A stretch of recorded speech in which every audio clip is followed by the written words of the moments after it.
So I submitted a 30-minute session to FOSDEM. I only got 15. I submitted a 15-minute session here. I got 30 minutes. So I have a lot of extra time. Also notice that right after me, Yura is going to speak about the Pecono server. So just consider my session as a warm-up for the real session afterwards. So you're going to get 45 minutes and Yura will get 50. Well, yeah, we can negotiate. Start pulling the money and we can make it work. All right, we're here to talk about the PlanetScale Beamlog server. My name is Shlomi, I'm with PlanetScale. And so I'm with the Vitesse team, and this mostly concerns both Vitesse and MyScale in general. And I've been writing a Beamlog server in PlanetScale. So it's funny because I started writing it 3.5 years ago. I haven't been writing it throughout this time, right? So there were small batches. I'm going to tell the story a little bit later, but today I'm going to present it and just the general thing that is the Beamlog server. This is the Beamlog server. It's released as open source. It's Apache 2. You can go download it. But I don't want to bury the lead, and I want to start right away. If you go to the GitHub page, you will notice that the repo is archived. So I don't want to bury the lead. The situation is this. First of all, this has never been in production. So I'm telling you about something that I don't have benchmarks for, I don't have like production experience for. This is an open source project. You can use it, do whatever you want. I'm not selling it. I'm not trying to convince you that it's good because it's never been to production. So I can't vouch for it. That's one. The other thing is that right now we're not in support mode, right? So this is why it's archived. Right now I'm not looking for issues and pull requests and getting engaged. The situation is that we planned to release this long time ago, but every time it was like not the right time or no, not in the business, etc. So we just decided to like get it out because the code is just sitting there for quite a long time, so why not release it to the community? But I will tell the story later. So it's not production, we're not supporting it. I don't recommend that you use it because so you may be wondering, why are we here? So there is still a lot to talk. I think it's worthwhile first explaining what a Beamlog server is, and then also expose what the PlanetScale Beamlog server is doing, because it's doing a great many interesting things, which I think anyone can enjoy. So, and I also want to argue the case for a Beamlog server in the year 2026. Although, as time goes by, the advantage is diminishing as other technologies come in, so there's more competition. Out of curiosity, who here has ever heard of the concept of Beamlog server? Good. And who has used it or has maybe a more hands-on experience with what it means to have Beamlog server? Oh, nice. Okay, good.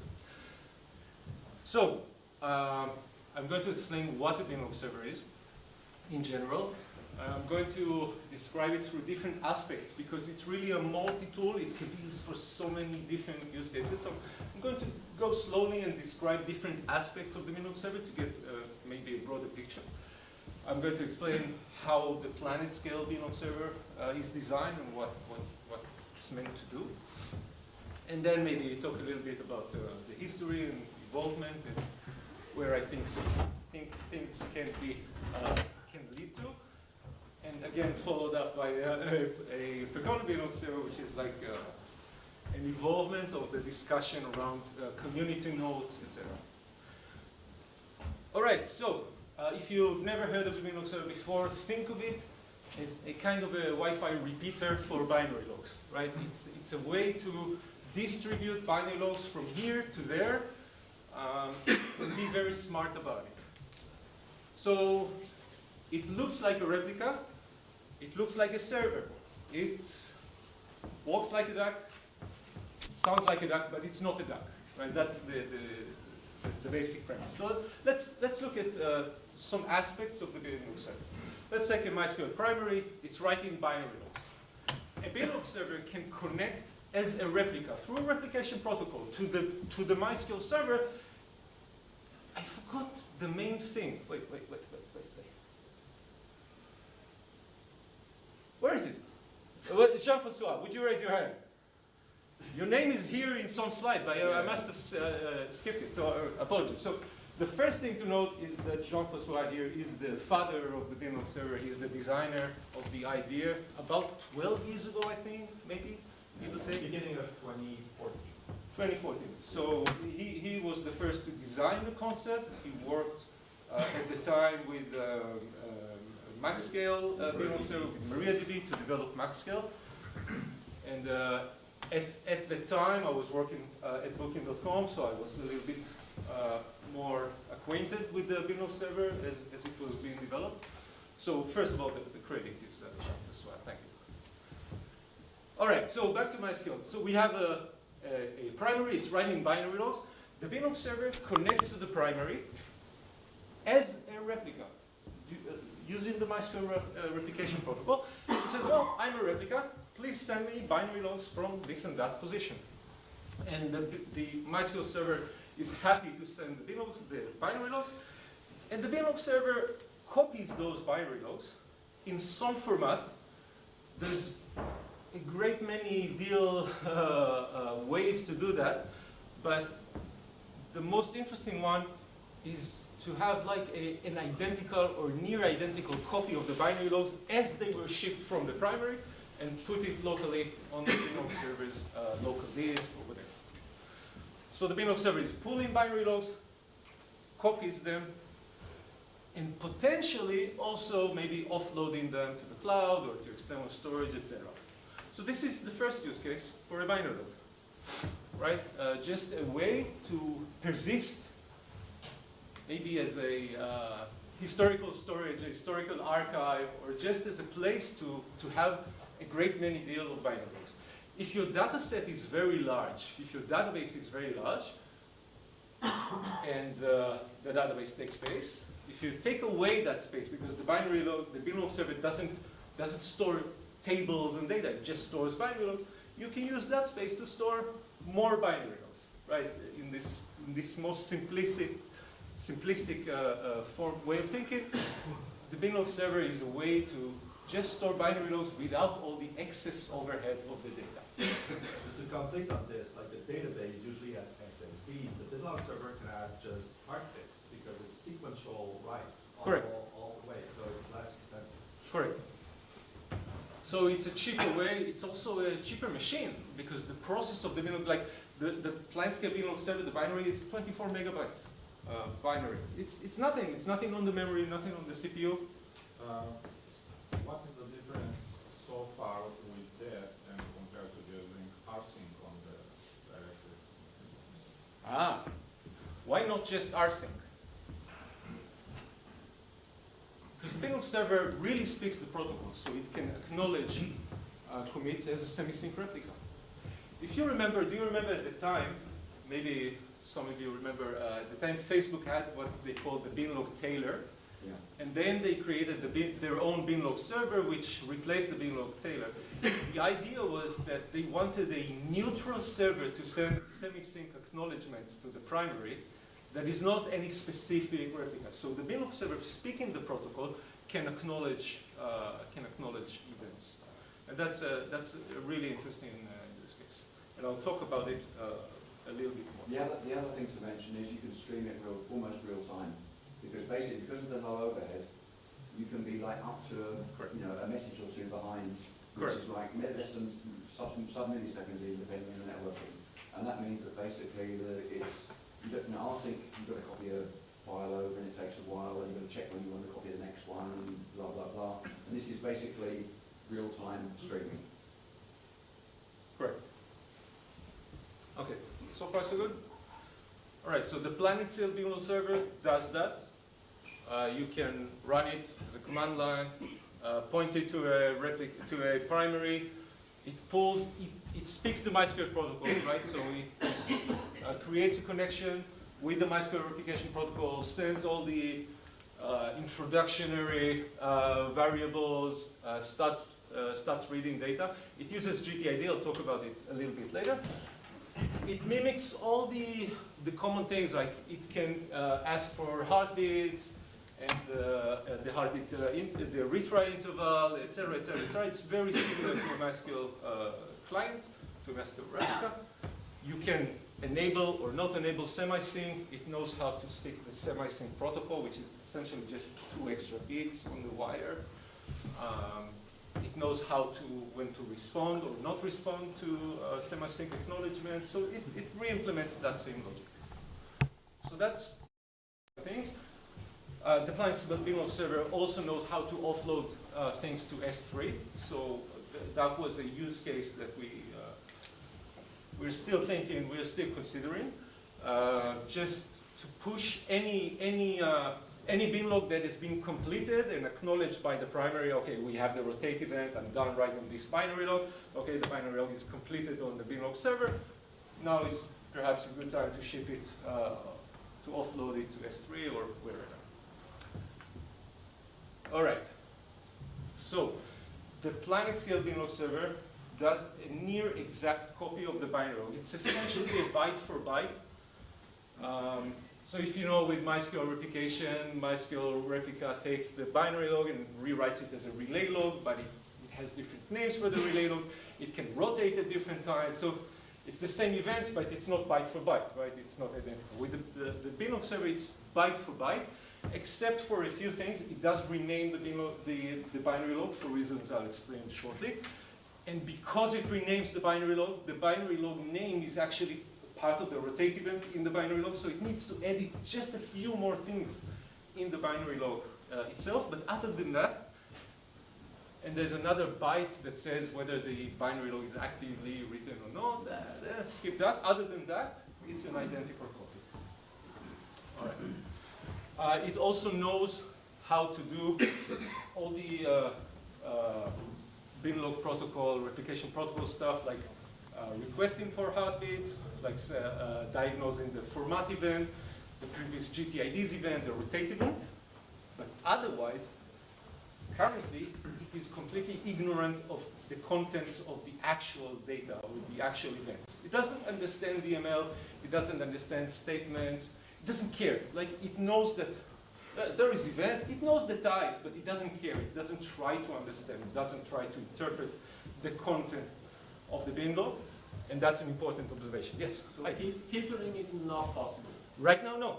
Yes, but I'll talk about it later, and maybe in the follow-up session we'll hear that. Okay, so it just, because it's still not production, I just did like an excessive use of the file system. Like you get the standard binlog files, you get like a lot of small files which you would normally use, you would normally write into some transactional key value store or whatever, SQLite or whatever it is. But right now it's all like just dumped, like the MySQL bin index. It's pretty much compatible with the MySQL binlog index file. Everything is kind of textual, it's very easy to debug, but if you want to productionize, that's like one of the first things you're going to do. So you can see that the file names are rewritten. Like these don't look like your common MySQL binlog file names, and that is intentional. And these will just go sequential forever. 1, 2, 3, 4, forever. There seems to be enough numbers here to last forever. All right, that was one thing. Another aspect of the binlog server. Let's say we have a running binlog server. It's just a standalone, right? Then a MySQL replica can connect to the binlog server, say, oh, hi, I'm a replica, can you send me your binary logs? So now the binlog server pretends to be a MySQL server, but it doesn't serve any data, it doesn't serve almost anything, it only serves the MySQL protocol. That's all it does. So it needs to know about the protocol, it needs to know what the replica might expect, and essentially it's only going to accept com bin log dump GTID, right? I want to start getting bin logs from this GTID. And if the binlog server has that GTID somewhere in the binlog, it will find the correct binlog file and start streaming from that binlog file and onwards. To the replica, it looks like a MySQL server. essentially. Now, there's miniature details like how does it advertise the version, etc. It's not very interesting. It just looks like a MySQL server, and the replica is just trusting it that it's going to ship the correct content. Okay, so far so good? So again, and this is also, if you could push to S3, then we can probably pull from S3. And there's room for improvement here. Like you can think about the binlog server as something that dynamically pushes and fetches binlogs around. Right now it doesn't. The client-scale binlog server, it knows how to pull binlogs from S3, but not like on demand. It's not like it's streaming binlogs from S3 or anything like that. But this is a direction where you can think of, you know. And also, presumably, it's you configure to talk to an explicit. I mean, I know this from a time ago. Explicit upstream server. Correct. It's not aware of topology or anything else because it doesn't matter. It could be with GR or something. It could detect the topology and it could fail over if the upstream disappears. We're talking about this imminently. All right. So this is the use case number 3, which is feeding binlogs to a replica. And the most immediate use case is like a point-in-time recovery, right? Your server, recovering from backup, maybe it's just a normal restore. You're recovering from a backup that is 3 days old. Maybe your normal MySQL servers don't have 3 days worth, 3 days old worth of binary logs. So you can use the binlog server to just catch up those 3 days and then connect to the normal topology. Or you can maybe just use it as a point of time restore to the MySQL replica. Again, this looks. You say start replica what's this syntax? Start replica to GTA 2 position. I forget the actual syntax. So you can, as far as the binlog server, it doesn't care. As far as the MySQL replica, they don't care. It's just like the normal MySQL replica will process until some position. So it's just a way to offload the binlog server serving outside the protocol, outside the cluster. Questions so far? Well, are you going to talk about the failure of the primary? Yes. All right. So the client-scale binlog server does support that as well. So you say, I'm going to serve on this port, and let's start automatically. You can, there's also a gRPC and HTTP API to start and stop, but that's another use case. So if you combine the two, you can pull, you can push, right? You can get binlogs, you can serve. That's really a classic use case for point-in-time recoveries. You can use the binlog server to both persist binary logs and be the place where servers coming back from backup to pull the logs. All right, which conveniently brings us up to perhaps the most interesting feature for just relaying replication. If it can pull and it can serve, can you do it at the same time?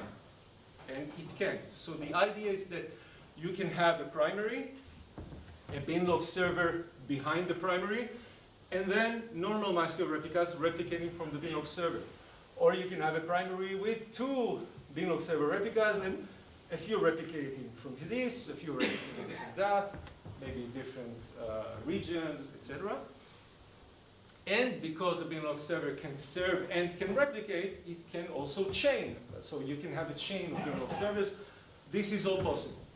Right? Again, it's non-production, but essentially the client-scale binlog server does support that. So why would we want that? Because I heard that there is already a mechanism that allows you to relay binary logs from one server to another, and it's called a MySQL server.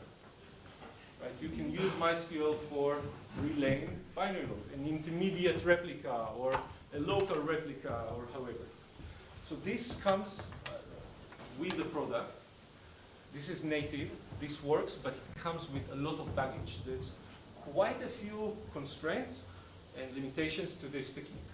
So if you wanted to use MySQL as a relay mechanism, you are subjected to a few problems. One, okay, disk space we talked about, the binlog server doesn't need all the disk space for the data, MySQL does. Okay, fine, buy a bigger disk. One of the most obvious things is replication lag, because the MySQL server here will only serve binary logs downstream after it's processed them. Right? It will only serve something that it has produced itself. It doesn't serve the relay logs that it's pulling from the primary. It's pulling the relay logs, applying them, generating binary logs, then serving them downstream. And that's replication lag, and that means if this server is lagging, then this will too. And the binlog server does not suffer from that specific concern. As soon as it gets a binary log from the primary, it's not the full binary log, just the event, it's then eligible to also deliver the event downstream. So up to maybe performance implementation, there's nothing to hinder it from just pushing that event immediately. So it doesn't suffer from replication lag. Another thing is that this MySQL server actually rewrites the event. The product of the binary logs that are the products of this relay server are not necessarily identical to the original. There could be mistakes, there could be intentional changes.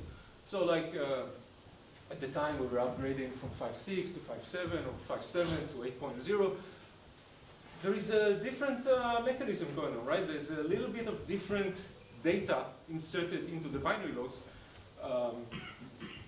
Someone will remember we were changing, we were doing that with Orchestrator. We were telling Orchestrator pseudo GDIDs, and between 5.6, 5.7, they added some. I don't remember exactly the details, right? But the events looked differently. There was extra events. Something was different. They don't look the same. So if you want to get an authoritative copy of the binary logs from the primary, the binlog server could serve you that authoritative data as opposed to something that's being rewritten. The rewrites are important for versioning. You know that it's always safe to replicate, say, from 5.7 to 8.0, from 8.0 to 8.4, because that's how the MySQL mindset works. You should be able to upgrade within the replication tree. But the reverse is not correct. You shouldn't be able, or you can't trust to be able to replicate from 8.0 to 5.7 or from 8.4 to 8.0. 8.4 to 8.0 seems to work just perfectly fine, but you cannot trust that. So there is a risk of different content, a risk of maybe someone didn't do the read-only on the replica, did an optimized table. I don't know, you end up with error GTIDs, you end up with something slightly different. It's again a barrier, and different log names and rotation. It's a small thing. Let's not discuss this. If you don't have replica preserved in order, you will also end up with this section in the different orders. Correct. That's correct.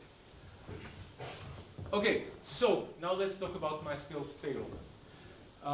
If we are using MySQL as a relay mechanism, we are running into many, many problems, and at the time I've written Orchestrator to deal with many of these problems. So consider a situation where we might have a 5.7 primary here, 5.7 relay server here, and an 8.0 replica here. Let's say this 8.0 is the most advanced replica of them all when the primary crashed. So this has all the events we need. This has less events. We should promote this because it has more data. We don't want to lose data, so we want to promote it. But if we promote it, that means we will need this 5.7 replica to replicate from an 8.0 primary. That's not going to work. So we might need to have to end up promoting the 5.7, even though it has less data. But even if it's the same version, what if everything is 8.0, right? What if at the time this crashes, this server replicated or got the most up-to-date relay log, right? It was able to replicate all the relay logs, but it's lagging because it's busy doing something, right? So it's 3 minutes behind in runtime. But up its sleeve, it has enough relay logs to catch up to the moment of failure. This server is missing 3 relay log events, but otherwise it's fully up to date, right? It's caught up. So now you have to make a choice. Do I promote this one? I need to wait for 3 minutes until it's done catching up, right? So there's a trade-off here. I will have to wait, or I promote this and I lose like 3 binlog events. What do I do? So these are the kind of annoying questions that you have to ask yourself when you're dealing with failover. So binlog server helps here because, say your primary crashes, you have these 2 binlog servers, one of which will be more up to date than the other. Possibly one of them is using semi-sync, so it will be as up to date as you require. It still doesn't mean that it will be most up to date, but it will be as up to date as you will possibly require. Whenever that happens, you will identify which binlog server is the most up to date. You can either put the other binlog server behind that to catch up, and then all the servers will catch up to that same point, or you can just point all the servers to replicate from binlog servers. Anyway, it's a way to bring all the MySQL replicas up to date to the exact same point, no matter which version, no matter how lagging, not lagging. It's just a way to synchronize everything up to date. So that's kind of nice. So that's use case number 4, play a role in a failover scenario. But of course, you need an extra logic to manage them, right? You need an orchestrator or something like that to know about binlog servers, to know how to coordinate them and make them work. All right, this works with the binlog, with the client-scale binlog server. And yeah, we already did that. And now the next question with regard to promotion, once we've promoted, once we did the failover, we have a new primary, what happens next? So that's a big differentiator between binlog server implementations, because not everything is designed to now, how do you just switch to the new primary? The client-scale binlog server is designed to be able to switch to the new primary. It accepts changes to the primary. It is happy to start replicating from a new primary. It maintains a state, a term, so like a presidential term. It knows like this is term number 1, term number 2, term number 3, and anytime it switches to a new primary, it begins a new term. It goes to the new primary, it says, well, you know what, I have these binlogs up to this GTAD executed. Please give me everything you have from this moment on. And so it will still have the same binary, the same sequential list of binary logs, but possibly one of them will be kind of in between, right? Twilight zone, because it's going to repeat some of the events from the previous primary, etc. So it's going to create a subdirectory for each term, and in each one it's going to explain, well, I started replicating here, I stopped replicating there, etc. There could be some repetition of binlog events inside the binary log, but that is acceptable because it assumes GTAD replication. That is the next observation about the client-scale binlog server. It assumes GTAD. So it can only fail over to a server from the same topology tree, right? You can't just fail over it to something that is completely different. It expects a similar GTAD. All right. We did have, the idea was to integrate this into Vitess. We did have a few ideas. So the binlog server, as you get it, it works with just vanilla, but with just vanilla MySQL. But if you want, you can also use it with Vitess. You can configure it to understand the Vitess topology, or rather to understand which is the current primary. So if you point it to the Vitess topo server, it can detect changes of primary, so that whenever VTORC or anything else causes a new primary in Vitess, it will automatically switch and start replicating from that. It also serves a gRPC, a Vitess-specific gRPC endpoint, which is like a VT tablet gRPC, which means if we rewrite or if we implement VTORC to work with that, VTORC can look into into the binlog server and think it's a Vitesse tablet, and thereby be able to just do whatever video knows how to do, the promotions, etc. All right, I have 1 minute left. Sorry, one other thing is filtering, but I'm running a little bit out of time, so that's something we did not end up implementing. That was another design idea where the binlog server could serve the sharding mechanism in Vitesse to help filtering the specific events based on the sharding key, or just filter out specific tables, rows, etc. That is not implemented.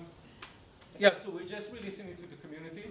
I was holding off for a few years with that because we always wanted to bring it to production and then release, but we ended up not bringing this to production. So last December I said, okay, it's December, everyone's away, I can release that.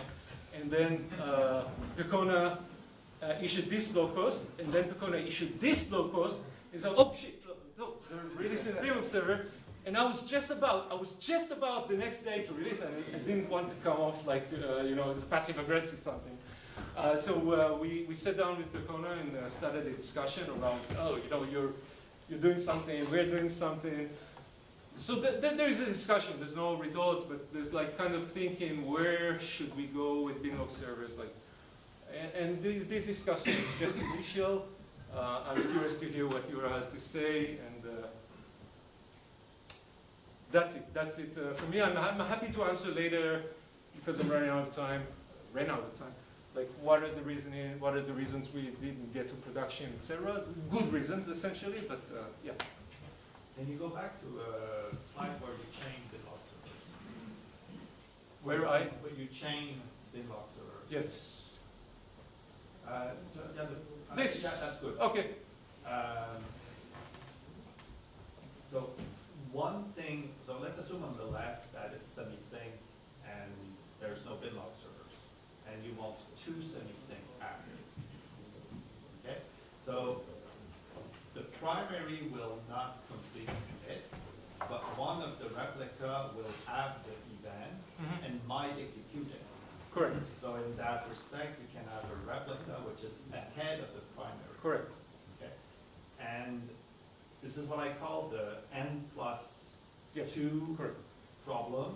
And by chaining binlog servers, you guarantee that an event is at least in 2 places before it's applied on a replica. So there's a nuance about chaining binlog servers that allows you to persist the binlog in more place before executing it in a replica. So there's another interesting nuance here where binlog server brings an interesting feature which is not anywhere else except group replication. Thank you. Perfect. Thank you all.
So you can start.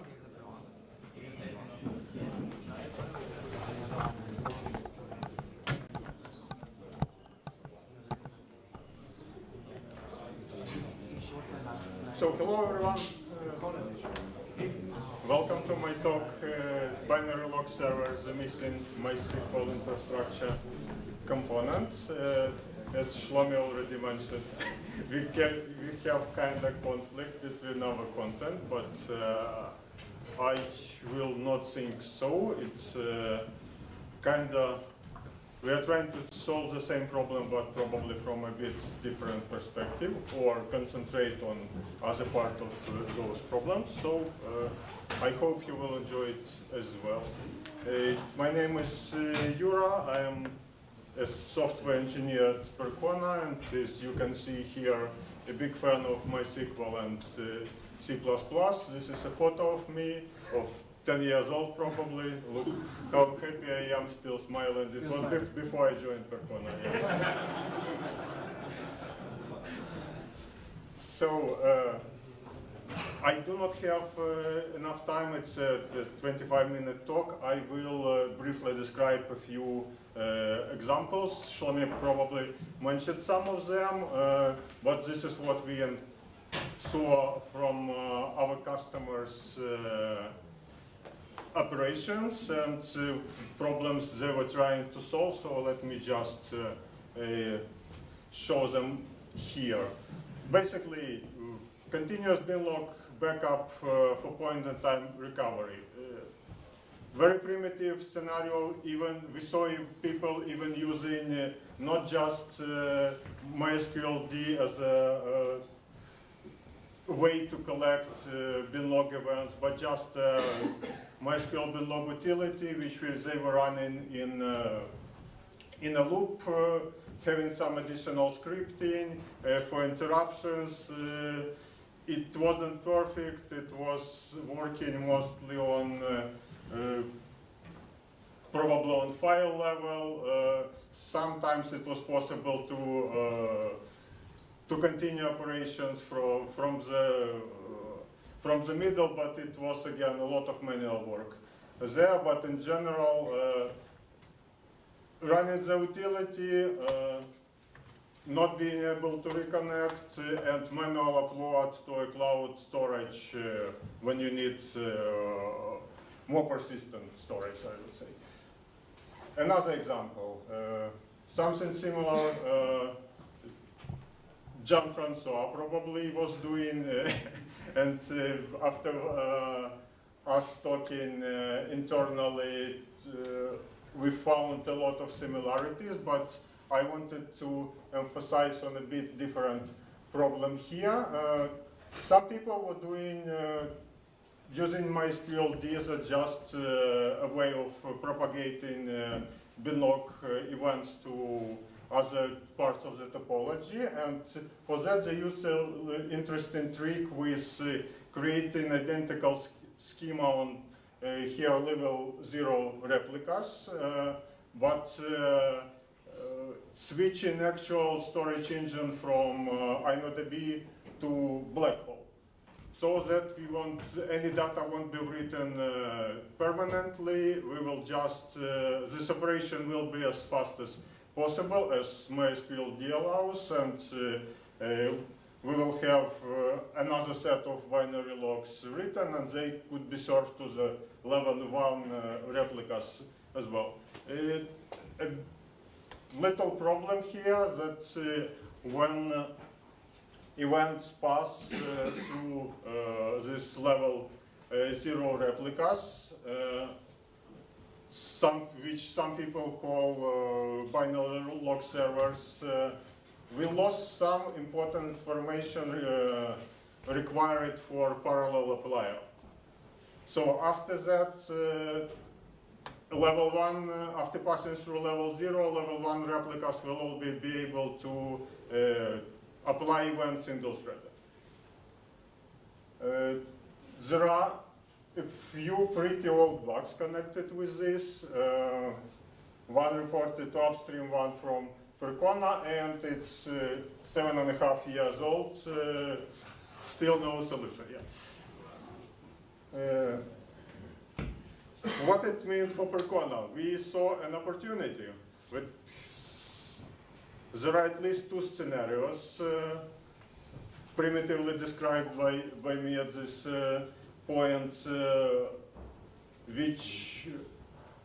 for which we think we can do better. And we saw an opportunity for creating a new project which would be dedicated exactly to solving those problems. So it's now a real thing. It's an open source product called Percona Binary Log Server. It is available on GitHub already, maybe for quite some time. It's under a GPL2 license. It's written in C++ with best practices of Clang tidy checks, Clang formatting, continuous integration, unit tests, and surprisingly, we also managed to integrate MTR, MySQL test run infrastructure for integration testing. So it's for spawning an instance of MySQL, running our binlog server, grabbing some data and analyzing it. It was a perfect match for our needs. Just a proof link that it's true, a screenshot from GitHub.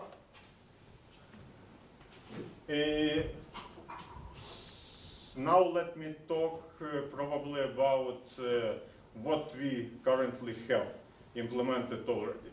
At this stage, I wouldn't say that we advanced as far as Shlomi, but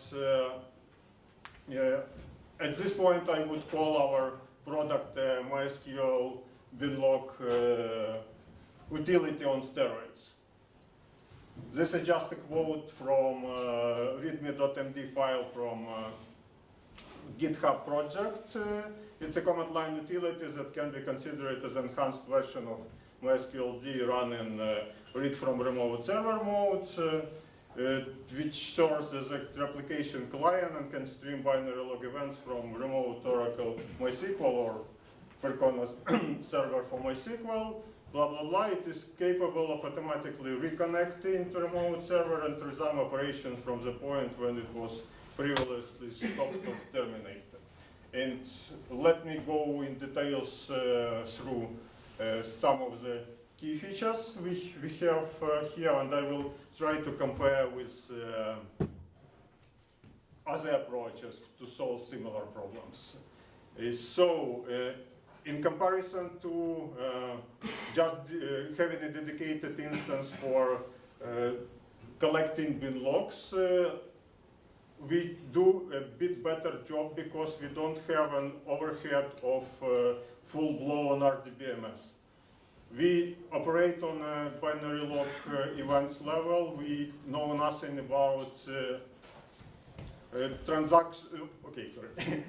We know about transactions, but we do not know about database internals and do not need to create actual views of the data. We just operate on bin logs. In comparison to MySQL binlog utility, we support continuous pooling mode, and most importantly, we are able to reconnect and resume from previous state.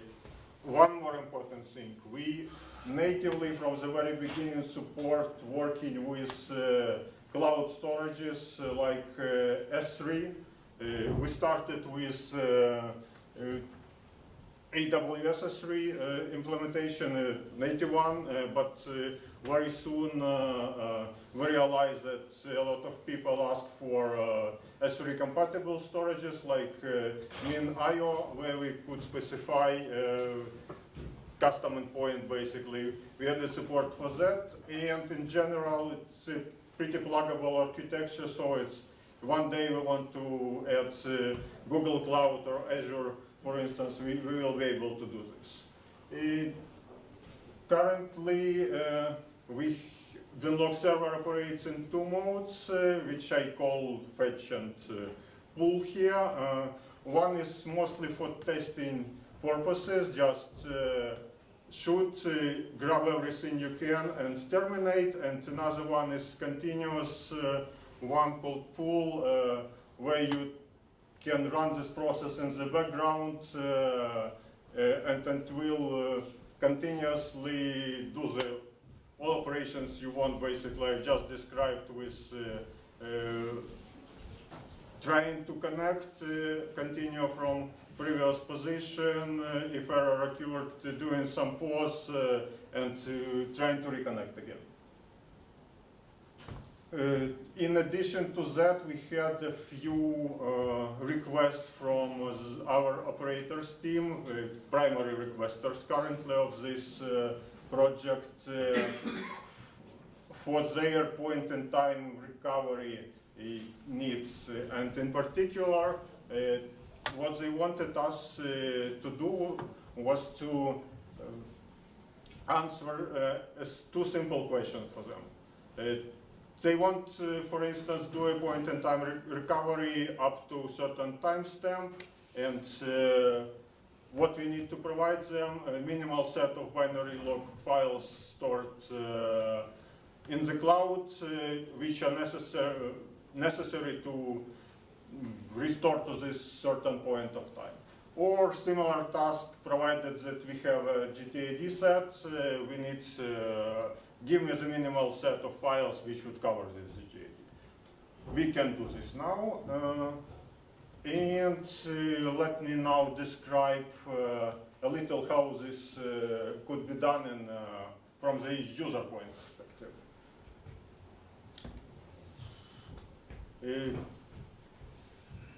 Winlog server is currently just an utility with one configuration file in JSON format with several sections.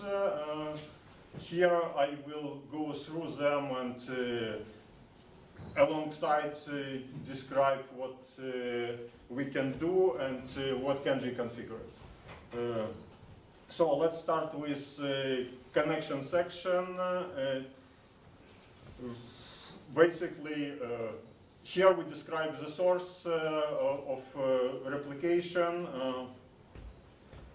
We support 8.0 and 849X protocols.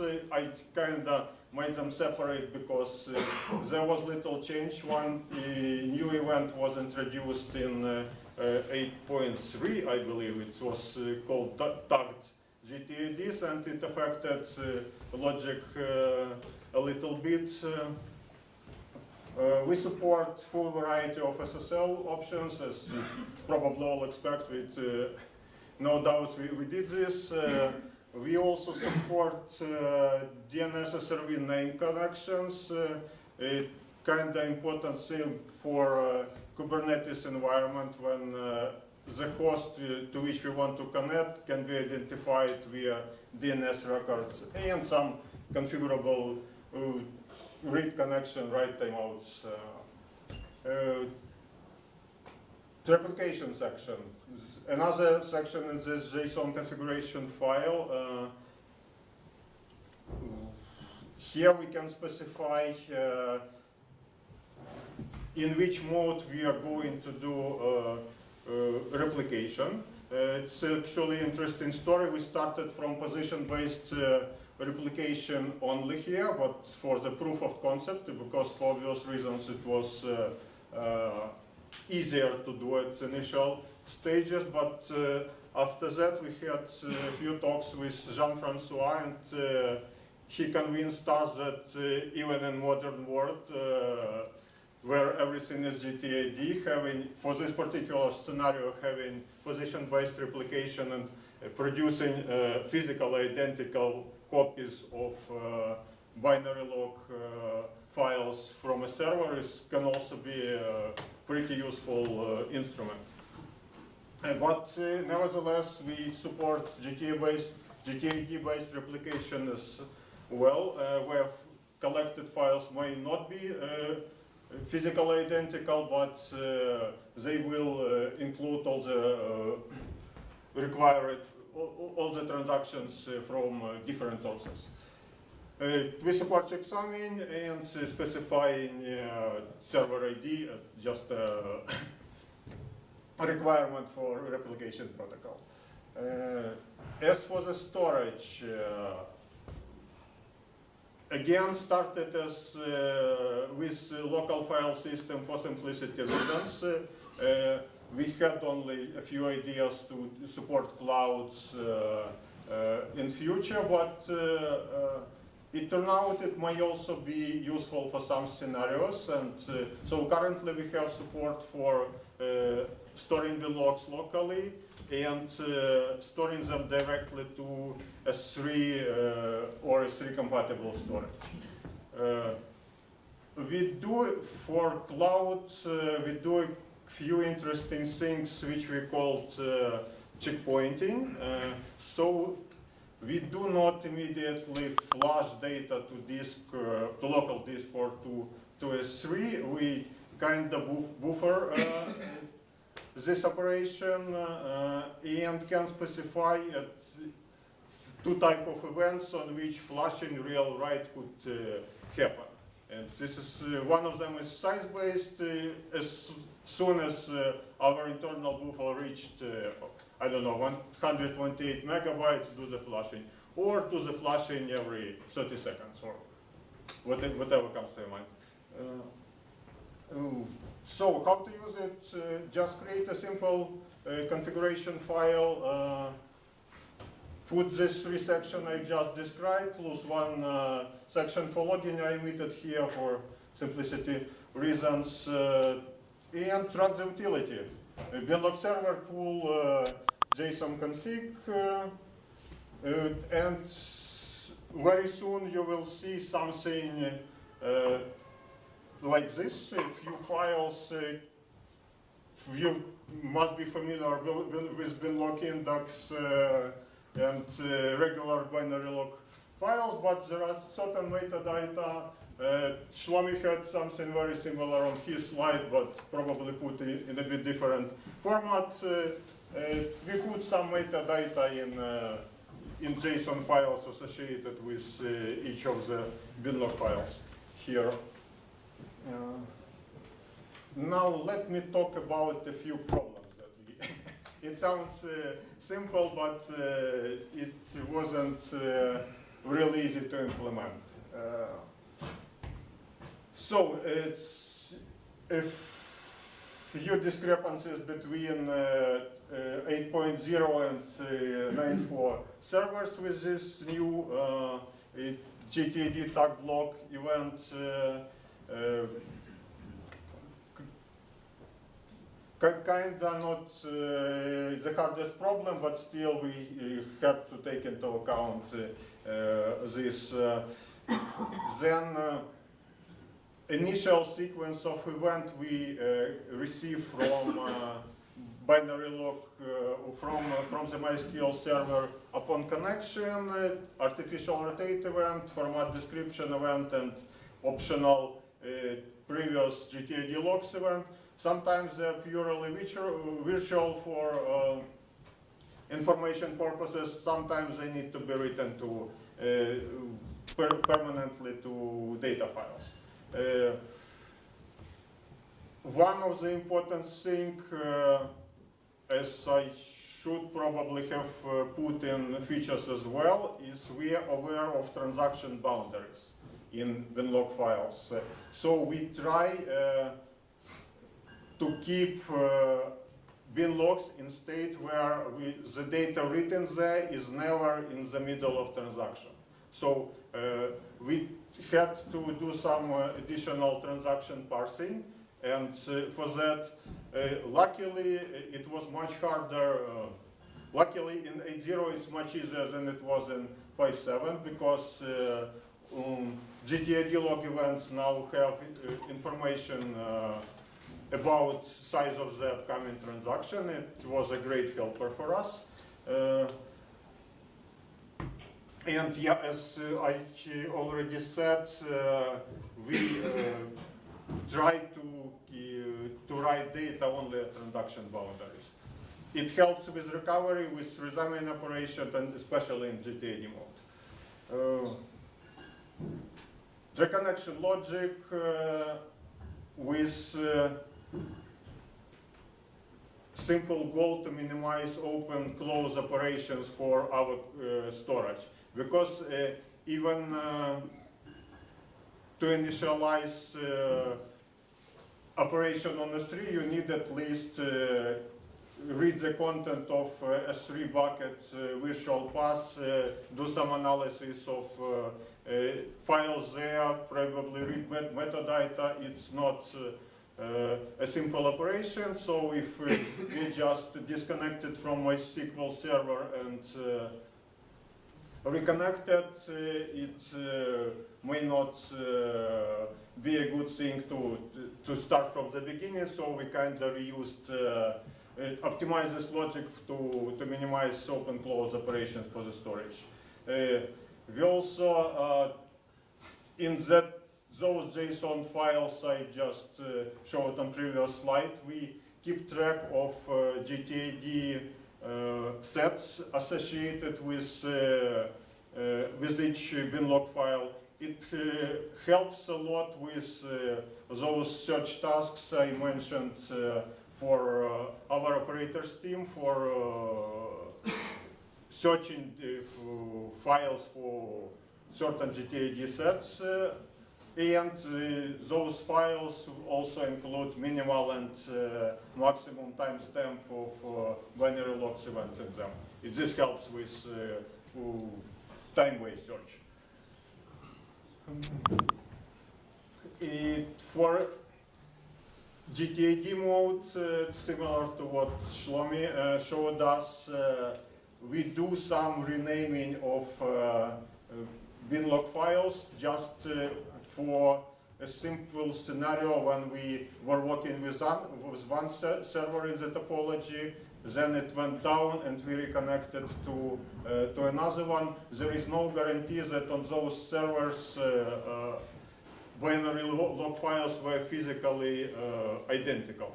So they could be rotating data at different points. So there is no such thing as relying on rotate events and extracting file names from there. We had to keep our own naming conventions there. And one of the challenging tasks was also implementing the append operation for S3, which natively just doesn't exist, but there is a trick with multi-part upload there, which we kind of have as an experimental support at the moment. Now, this is what we have, but I will also want to tell you where we are going. Although we haven't implemented as much as Shlomi did, we can promise you that our product is actively developed at the moment, and we will continue investing in it. So please, if you're interested, put us like on GitHub project, so I will see who is interested in it. But I'm also share with you our plans for what we are going to do next, or at least planning to do this. I would start with supporting multi-tenant and some control interface for this. What I showed you was just a single client, probably alternative to MySQL binlog utility, but what if you want to have a single instance of this binlog server, which would collect data from different sources, store them in different places, being like a centralized grabbing utility in your environment or in part of your environment. Here, a few ideas how we can do this with possible primitive syntax, creating storages, creating servers, starting replication, etc. Also, at some point, maybe people would like to see this control interface as a REST one. Web guys would like this. And most importantly making Winlog server a server, which would be able to serve as a replication source for your topology. Shlomi did this. We still haven't got to this point, but we are definitely planning, and this will help us basically to build all the complex topologies I showed on previous slides, and Shlomi showed on his with chaining Winlog servers, with Winlog servers used just for backup purposes, GKD-based mode, position-based mode, whatever you like. And probably I'm almost on time, yeah. Thank you very much.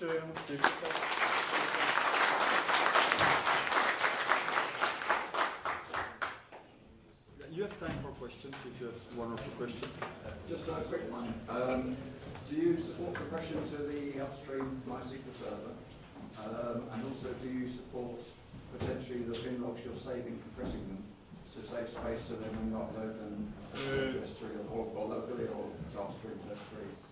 Currently, we uncompress them, again for simplicity reasons, but yeah, this is definitely on our roadmap. This is one of the must-have requests we had from our customers. One of the things you'll also see is that Orchestrator tends to notice anything that connects to a MySQL server and looks like probably it will need to be aware of your binlog server. We had to do things a long time ago with MapScale to make it aware of that, so that effectively the topology discovery didn't interfere and it handled it properly. I mean, it's not a big thing to do. So you were talking about that. That's probably something that we'll you'll bump into at some point in time. Yeah, sure. Yep. Yura, when we will have extra backup native integration with this tool so we can have point-in-time recovery? We will talk with you about Currently, dates. operators are working on that, but without the operators inside the binlog server, it should be on our plan. Yes. Now just use the operator. It's convenient, you know. You said it yourself. By the way, plus one to add.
Hello everybody. So, in fact, this is not my talk.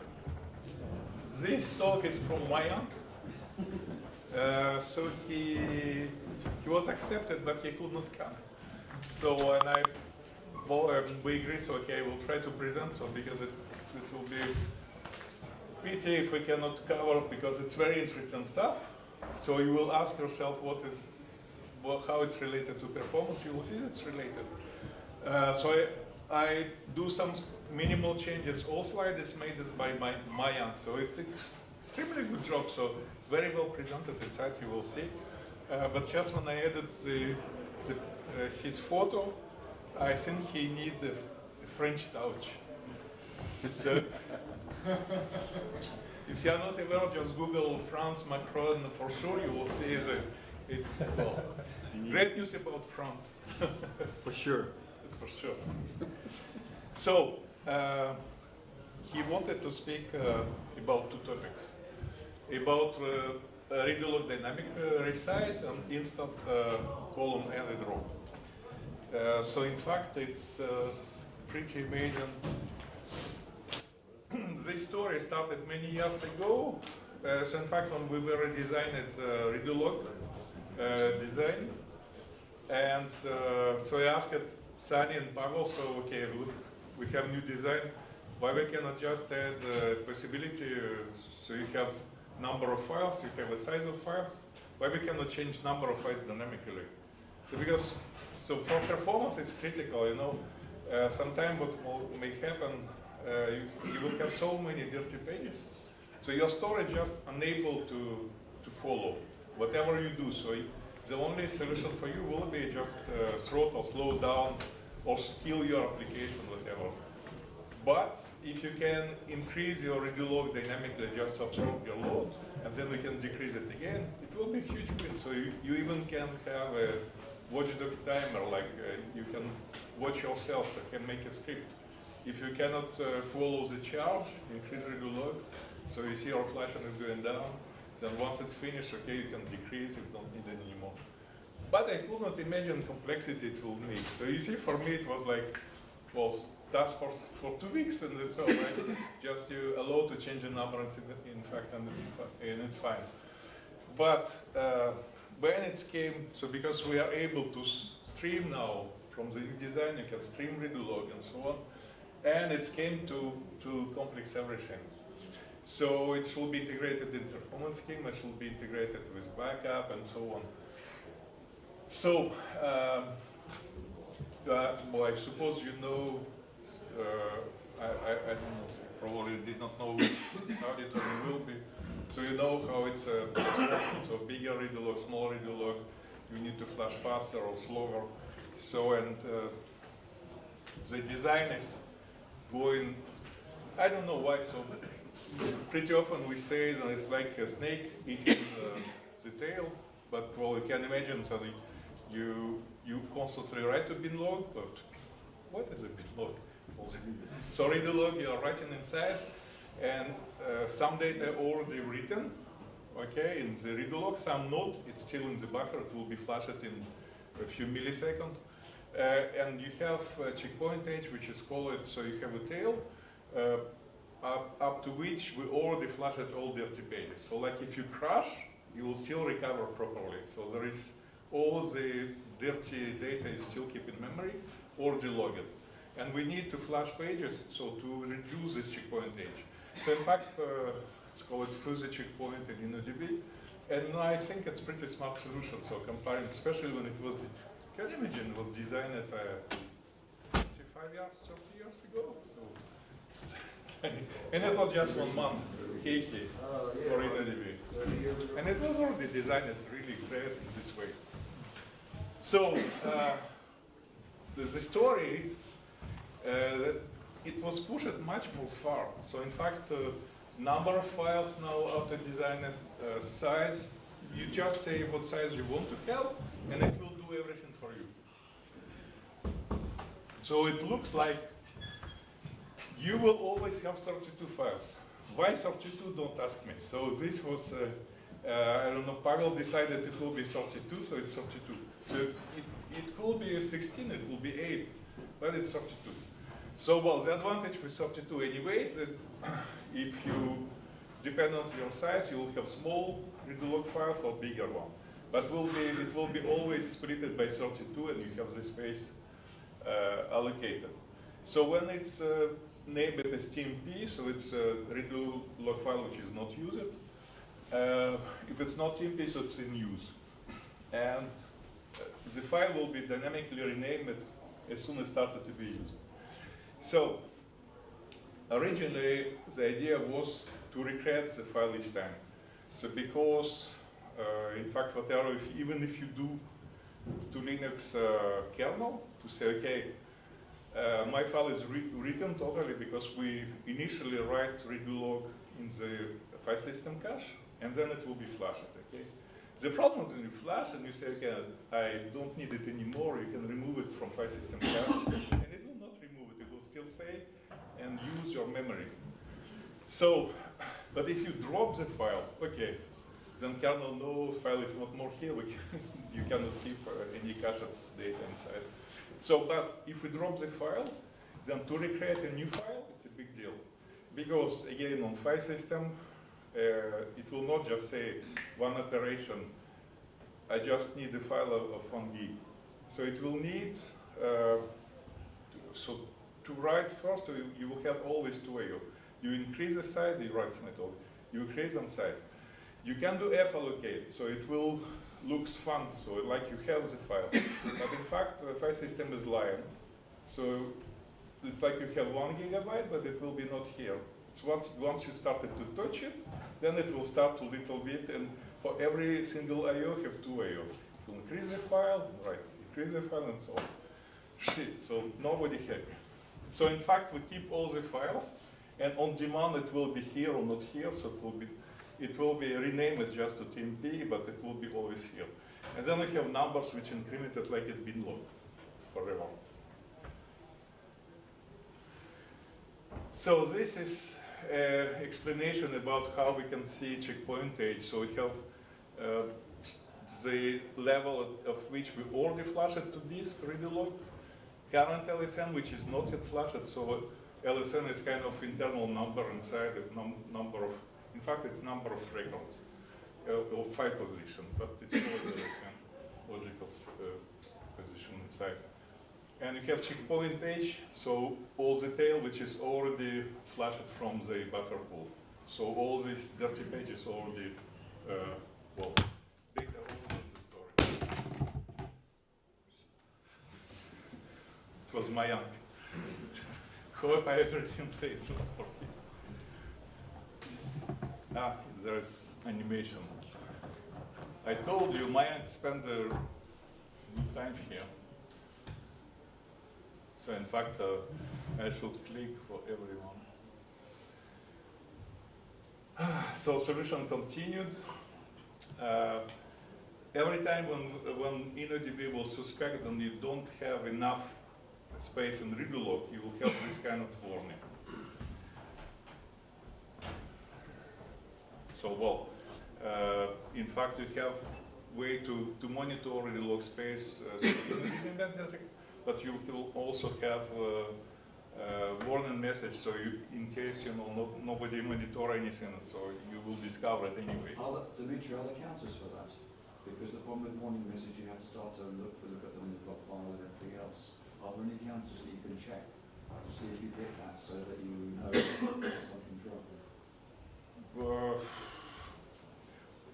You said, to be honest, sometimes I saw this warning message when nothing was wrong. So, well, it's very well designed, but I think we can improve still something inside. But well, it's it's the same like you may have messages warning in the log, like your flashing time was too long. Yeah. So what? Okay, it was long. But the problem is either you have to have something that's looking for the warning things, or you don't even notice. If you've got a counter, then the counter might indicate, it may not matter, it may be irrelevant, but it might indicate that maybe you need to look, and if you see it a few times, you see it once, you probably ignore it, but if you see it a few times, you might say, okay, maybe we do need to do something with a configuration change, and that might be useful. In most, I've not seen the error, so maybe it's infrequent, or again, depends on your configuration. But Yeah. I mean, a counter might be useful, and it's probably easy to add, you know, when you generate the warning. Just file RFE or SR, so I know that guys now are very proactive inside. So as the main advantage, then you can change dynamically, right? Yeah. So you can adapt. Before it was possible, now it just okay. And also, so I will speak this afternoon about this as well. What is the danger? If your redo log is bigger, but you will see on in normal workload, in normal load, when you have many transactions, small and so on. So all your activity is limited by your number of CPU cores. So you cannot create more than just a normal load. But just in some cases when you see one, for example, you change one row, which is just row inside. So you need to split a page. Poof. It's splitting, it's going to next level, and its next page is also full. You need to split them again, and again, and again. So at some time in the lab, we reproduced a situation when for one update, we could just cascade chain, the whole buffer pool was dirty. And it was kind of, I don't know, 500 gigabytes. So you can imagine you cannot flash it in 10 seconds, so it was no way. So you can only slow down on redo log, just increase redo log, and see the magic stuff happen, so it will be flashed, and then you're fine. And then you realize, okay, why it happens? And it happens just because it was used at null. If you use default value, so you will just do update in place. It was null, so of course you grow the row, and then more nulls you have, more disaster you have. So it was we discussed it yesterday. So the good point, so we have also performance schema. So you can see the state of your logs at any time. Well, you see it. So for me it was simple task, but when you see complexity it has, it's pretty amazing. And then you have a resize story. So to increase redo log, it's quick. But if you reduce, of course, you need to be sure that your checkpoints checkpoint edge is smaller than size you want for redo log. But it's working really fine. The next topic is much more delicate. It's about instant. So yesterday many people put this topic like a critical and it's real. So before, every time if you want to add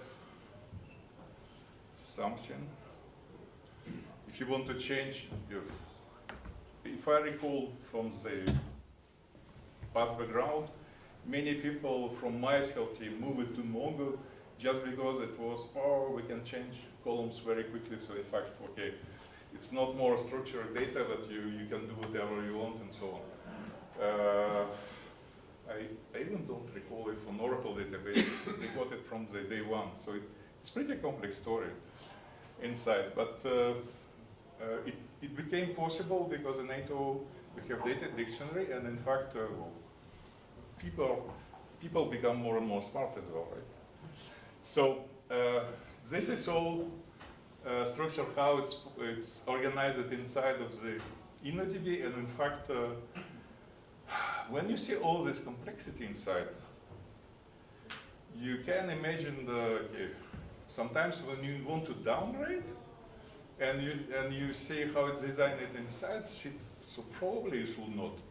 So, well, it's all new stuff, comments or ideas, and you should be able to change something, but you already have a format of the rows. So you have metadata, you have variable size, fixed size, he does 6 bytes, 5 bytes,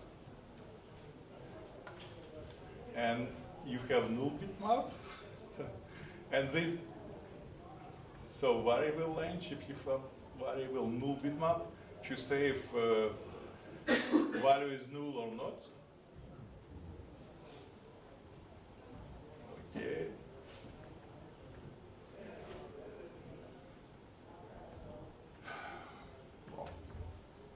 How well, it was. I think you know already how it's complex.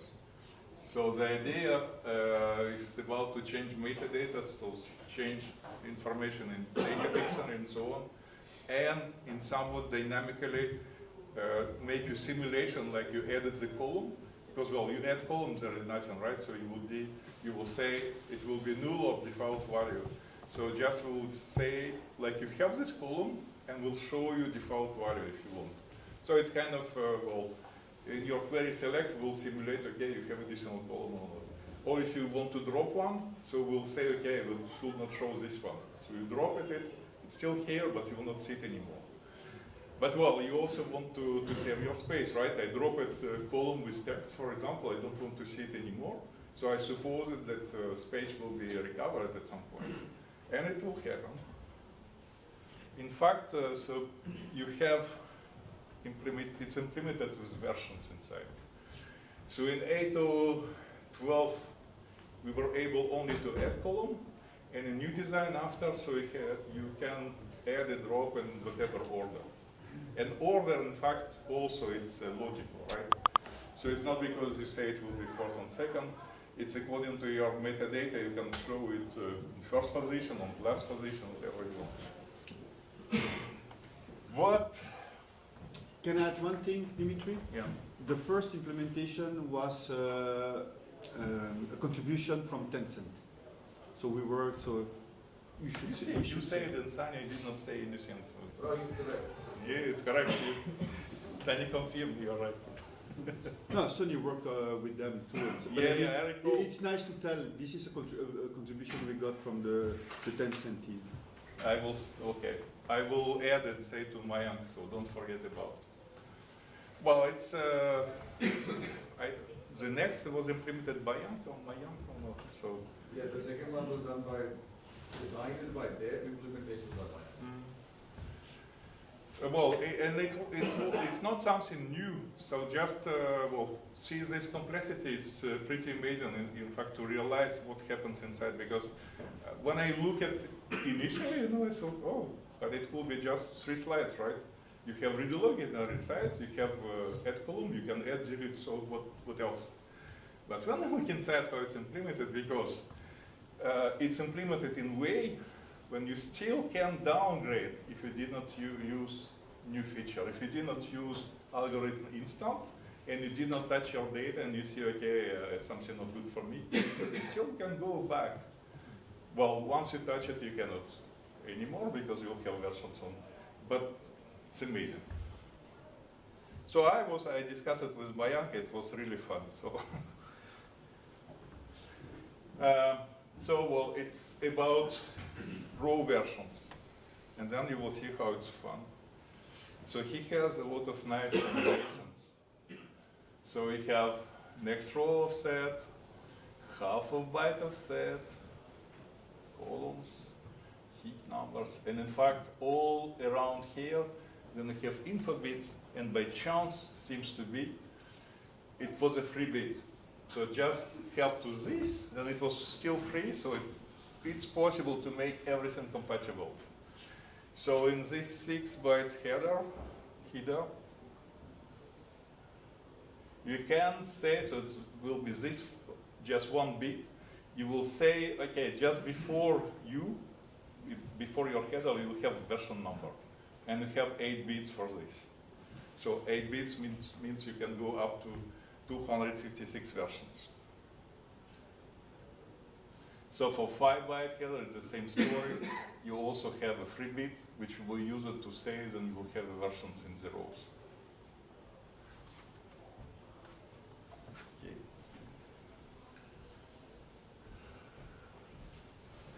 It's a work on itself to write such a slide, you know? It's amazing.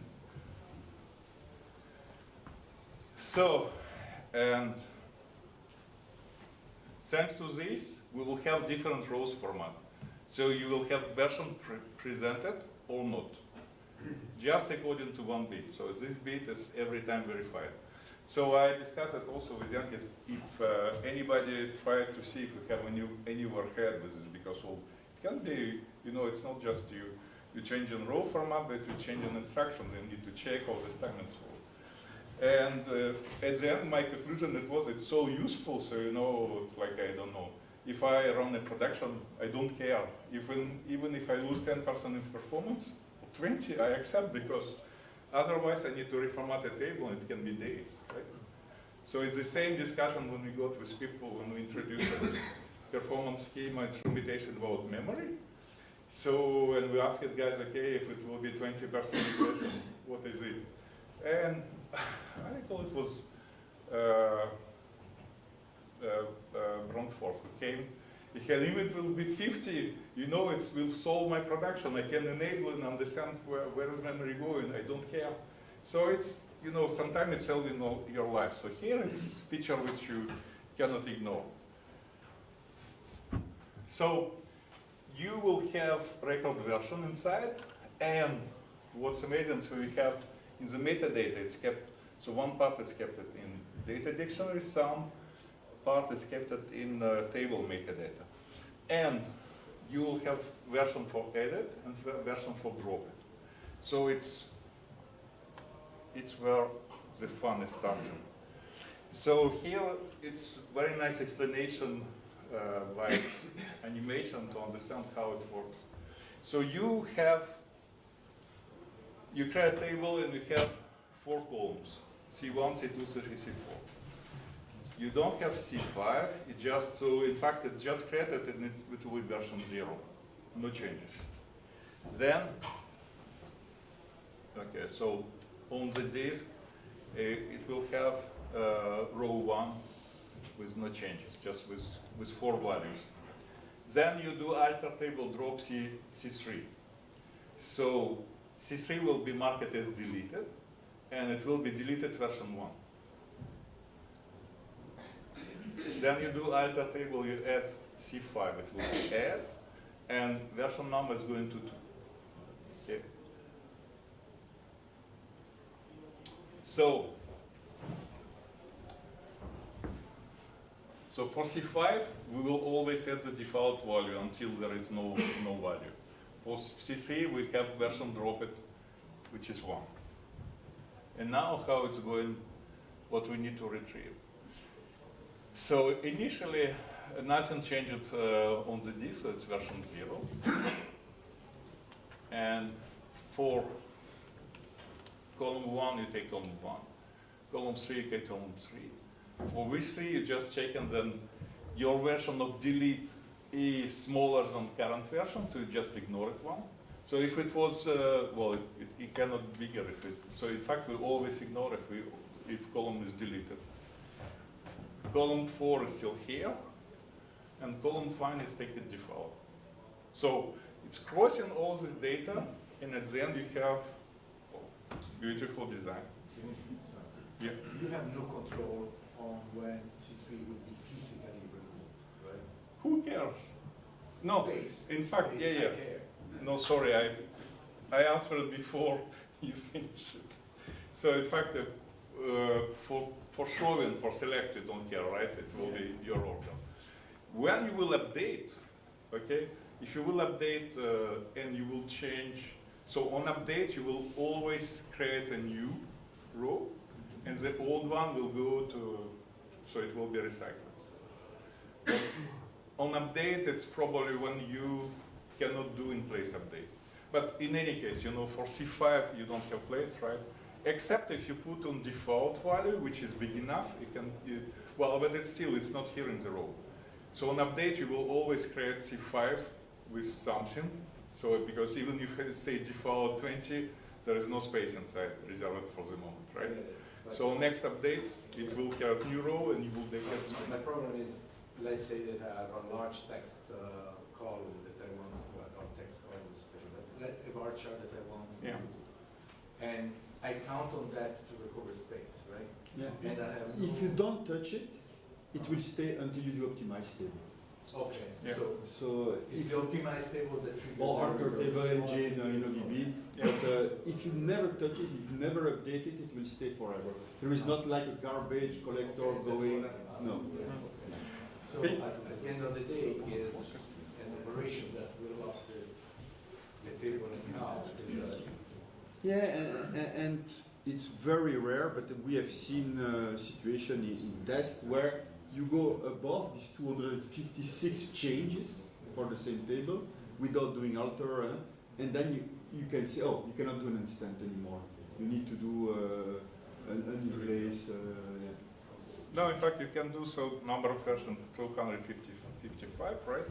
But the problem here is, so even if you update the row, right? So you will have the new row in another place, but this one, it will be just marked like free. So you will still have your data growing, because, well, you cannot say, okay, it will be marked like free, but not free to file system. So just at some point, I know during weekend or Christmas, you do optimize. You have to do the operation. Exactly.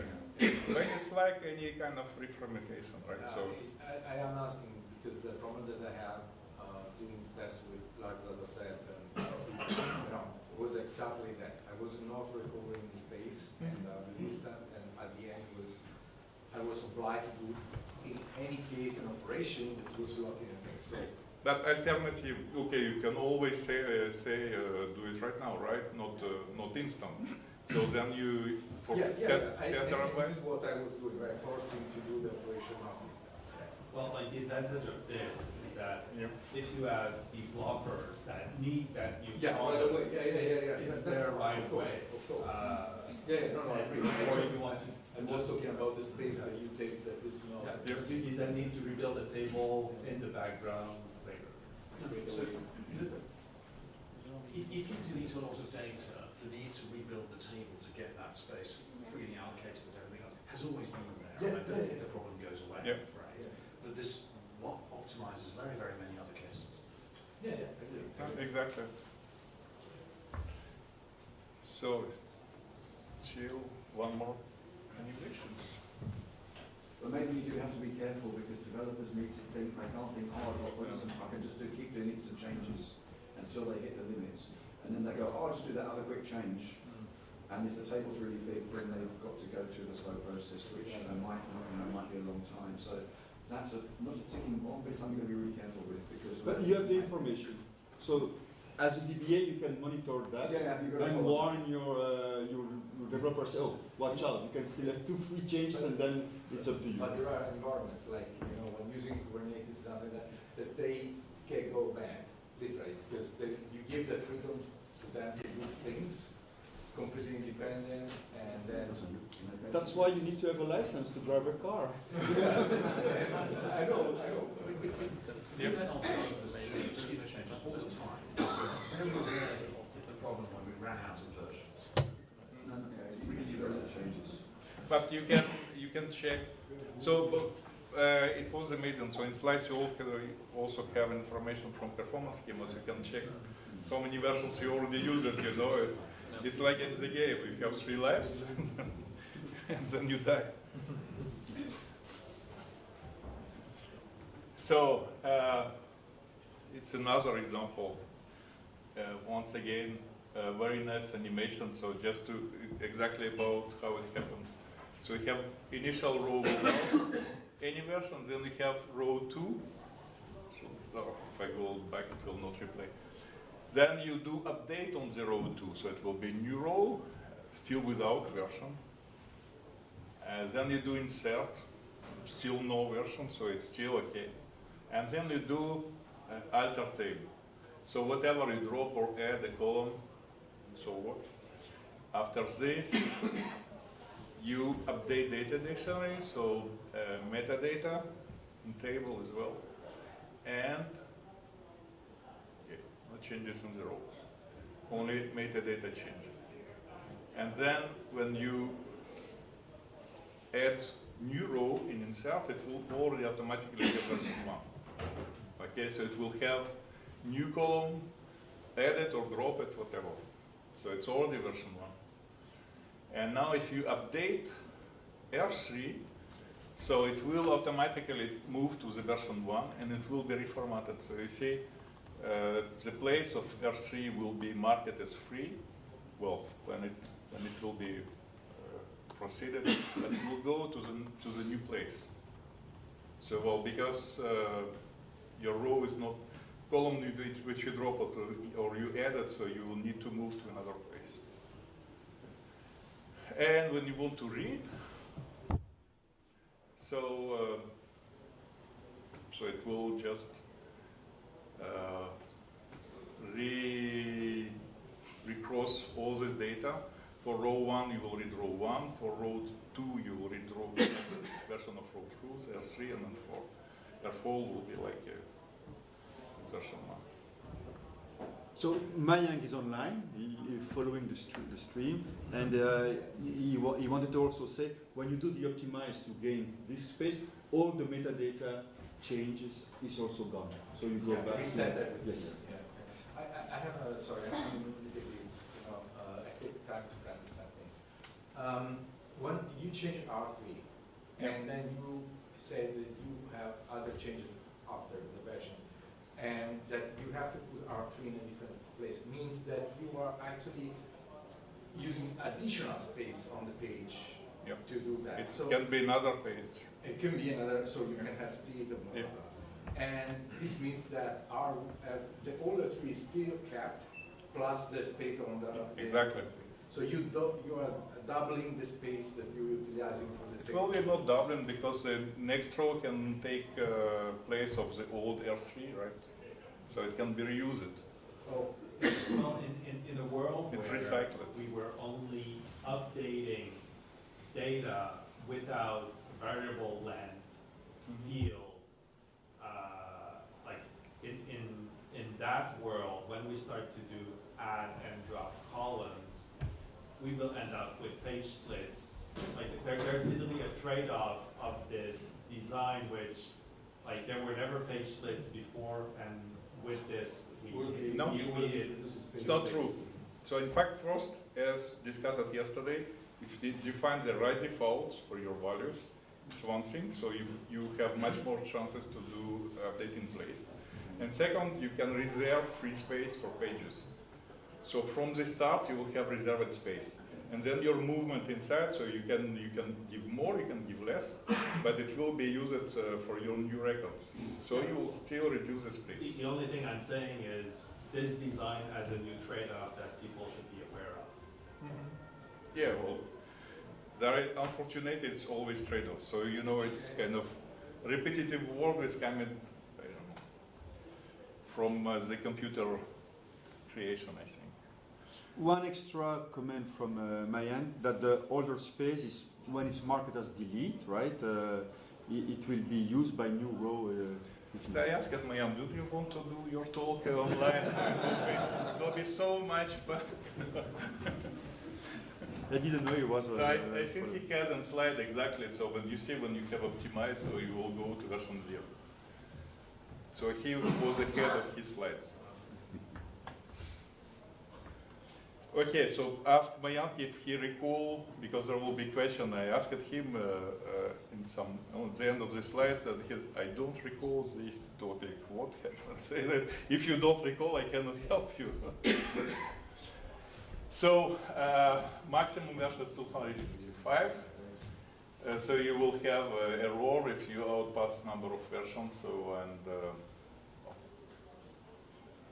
instant it is. So it's important to put the instant when you expect it to be instant, but because if you don't put it, you can be bitten by a rebuild.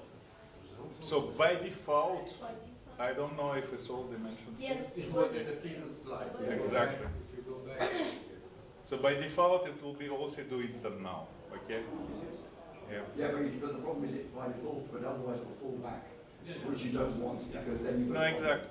So, but well, default is default, right? Yeah. So always precise what you want to do, right? It's best practice all the time. Also, you have to be slightly careful. And sometimes people might go and alter a table on a replica somewhere. I mean, it's infrequent, but it's potentially possible. You're fixing something or doing something. You know, you might want to save space and rebuild a replica, and then your versioning numbers potentially, maybe for a short period of time, you might be cleaning things up, might be out of sync. If while you're doing that, someone then comes in with something else, you might bump into something which then breaks stuff. I mean, it's extremely unlikely in reality, but it's a potentially a good. That'd be a. It can be instant on the primary, but not on the replica. Yeah. or vice But versa. again, that's extremely unlikely, but The worst best practice, right? no. So, this is what we want. So,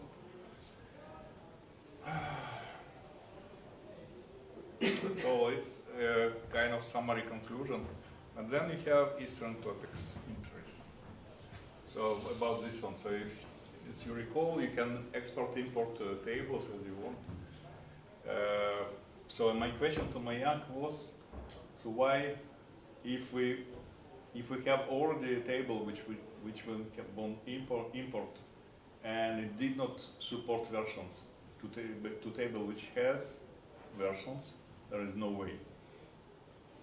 So because normally it's the same, okay, so just metadata, combine it, and that's all. He's online. Yes, but he's not saying anything. So he told me there is a reason, but I don't recall which one.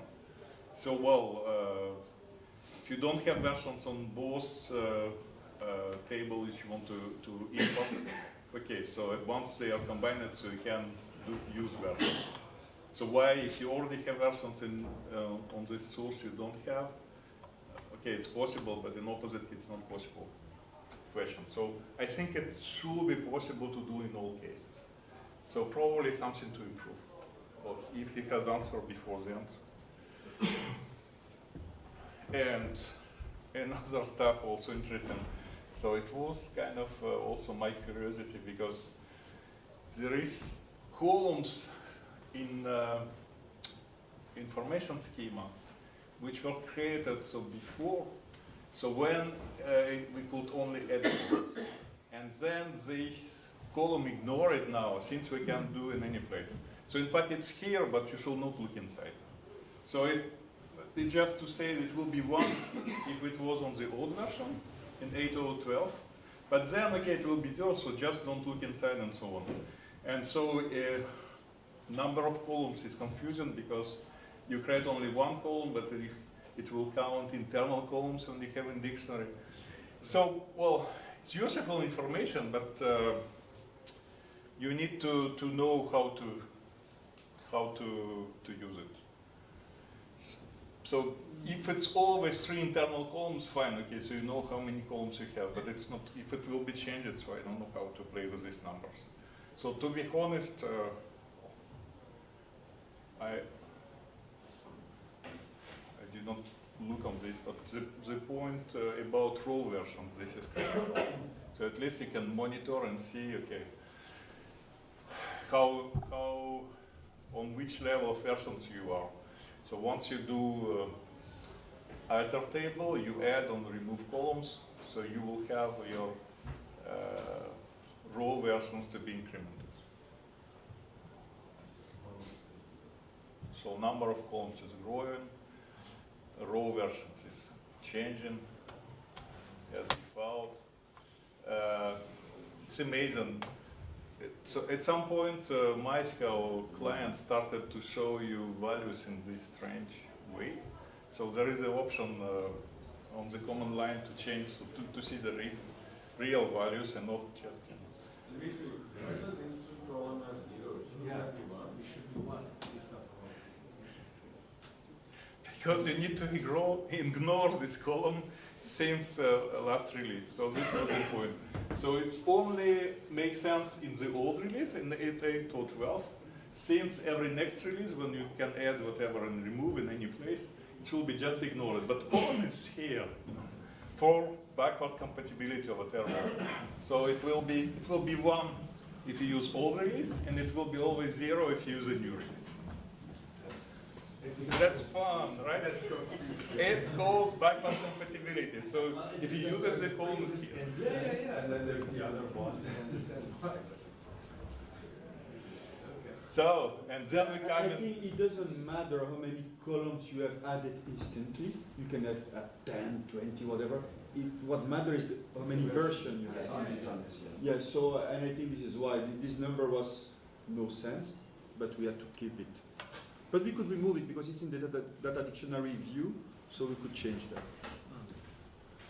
in case somebody will complain, it's not backwards compatible. And here you have finally performance result, which is very easy, you know, right? Instant changes in few milliseconds. So if algorithm copy, so it will be of course longer. Yeah, that's so you have a blog post, very detailed, so explain all this stuff inside. So it's even more complete than in slides. So, and thank you, Mayank.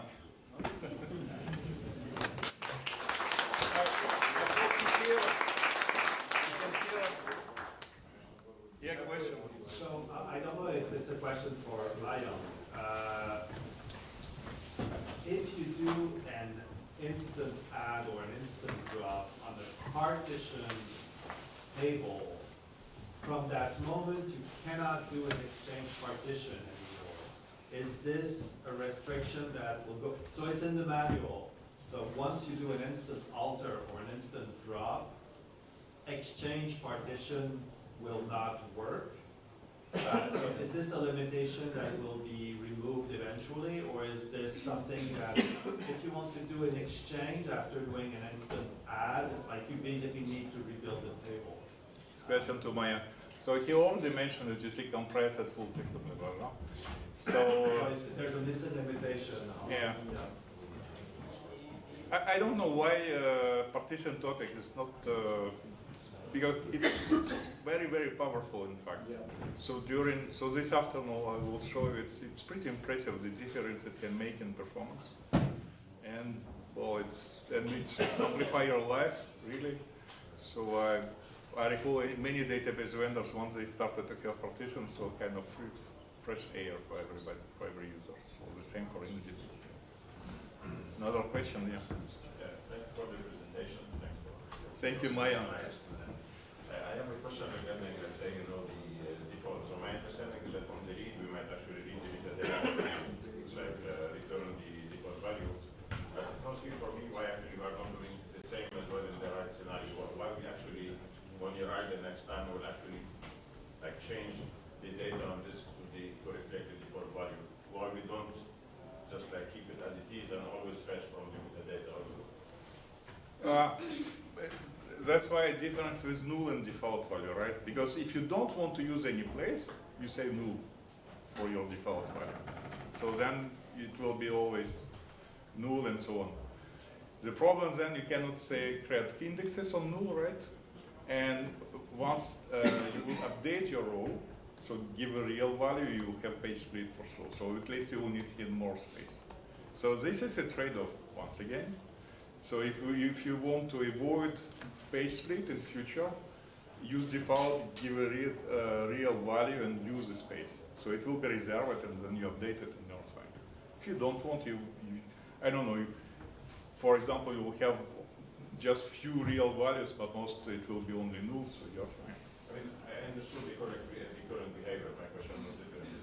Why is it possible actually to not persist on this the default value and just keep it as metadata, like forever? It's because you don't need a null bitmap anymore. You would need a 3 possibility. Okay, then. Because a default, like there's a null bitmap, telling you a column is null or not, and you would need a default bitmap. So the trade-off of not storing the default value would be to store a default bitmap. Do you want to do that or not? Yeah, but well, both we can show from metadata, right? So but why do the same behavior for two different values, null and default? Because if you use null, it's the same like use default, right? You don't want to store any value, you just want to have something inside. So you can call it like you want, instead of reading from column, you just can put in your query, it will be always 10, and it's always 10, right?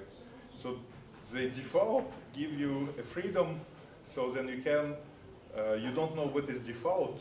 Your query, your code can be universal. You just say, my value is bigger than default, or not equal than default, which is totally different than null, and you also can index by default.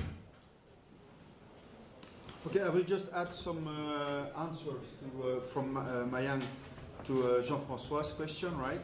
So it's not planned yet, but if someone is asking for it, they can think about it.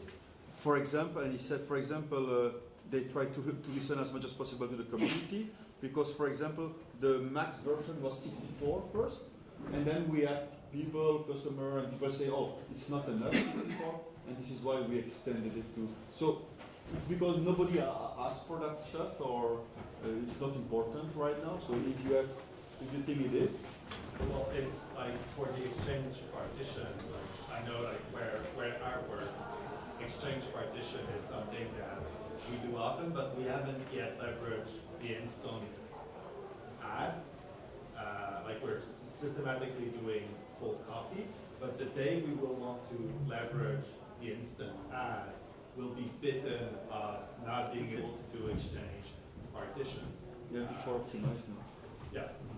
Well, like in our case, because we want exchange partition to work, we are not able to leverage the instant. Thank you. So thank you, Dimitri. Thank you, Maya.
that reads it. So we have almost 7 million pages that are read. And then we have two different ways to read the pages. We have the synchronous read and the asynchronous read. And we have 6.5 million cases where you're doing asynchronous read in this case, and only 270,000 that you are reading synchronously. Of course, reading synchronously here is very important because basically you have the query, and whatever you're doing, you're having to wait at that point for that particular page to get in. This is 500 microseconds. So it will take some time to load it, and then you're delaying everything because of it. So you want to do mostly asynchronous ahead reads of whatever you want. But this is the cold case. Now for the hot case, what you see is that you get a little bit more here, but that's fine. But what changes is this behavior here.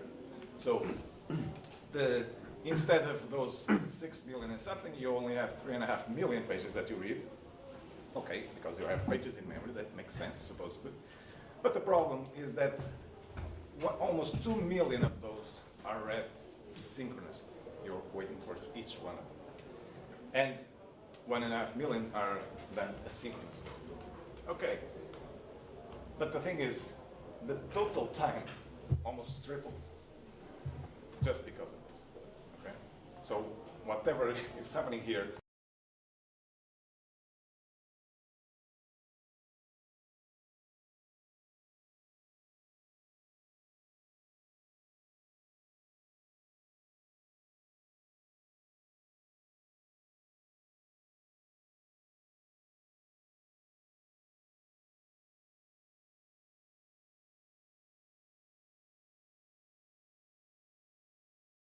decide when you put it in the InnoDB buffer pool, you will decide where you put it in relation to the total size of the buffer pool. So basically, you want to keep pages that are used more in the head. So that's why you have LRU.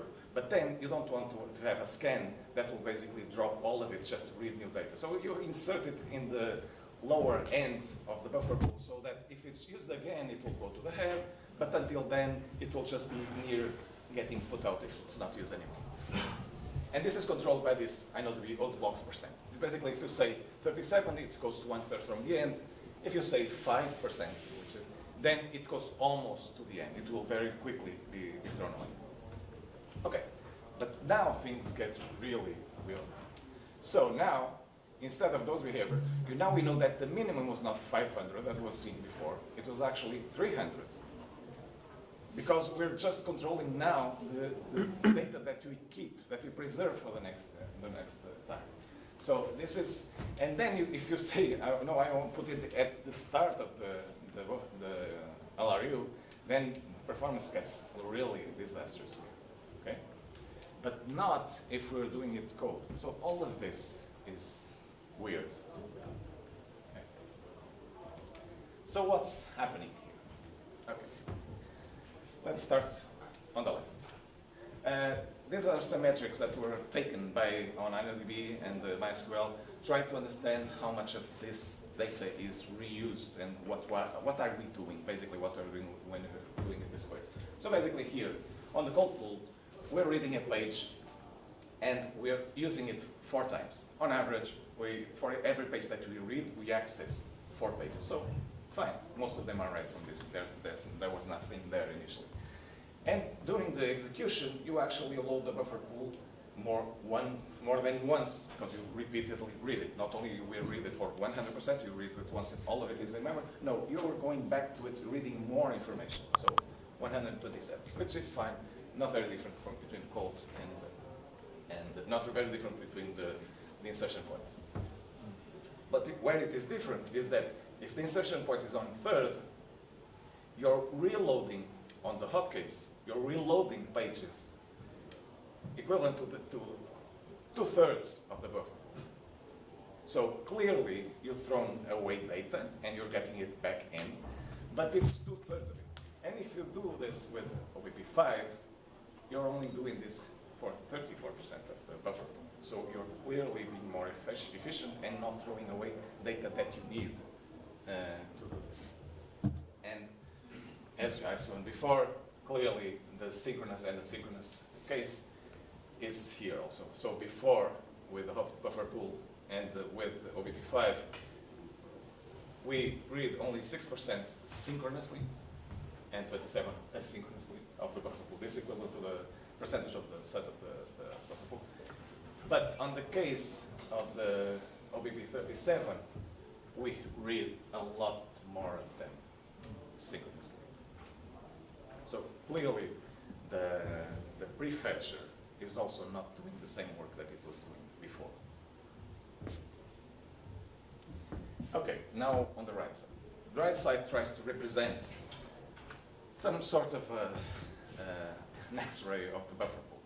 But it's not an X-ray because it's over time. So you go from left to right there. This is the query execution time. And from here down, you have basically the page as is. I wanted to know what was happening and what is happening on the buffer pool, what is getting in and what was getting out of the buffer pool. Try to understand why was this behavior being seen. So this mostly represents this. But of course, there are many thousands of pages, and I wanted to have this in a small image. So basically, each pixel here represents many pages. Okay? And the color that you have, if it's black, means that there are no pages in that pixel that are in the buffer pool. And so basically, this here mostly says that this range from this page ID here down, here, there are almost no pages in memory at that point. And here, we see that the gray, so this goes from 0 to 255 for the pixel.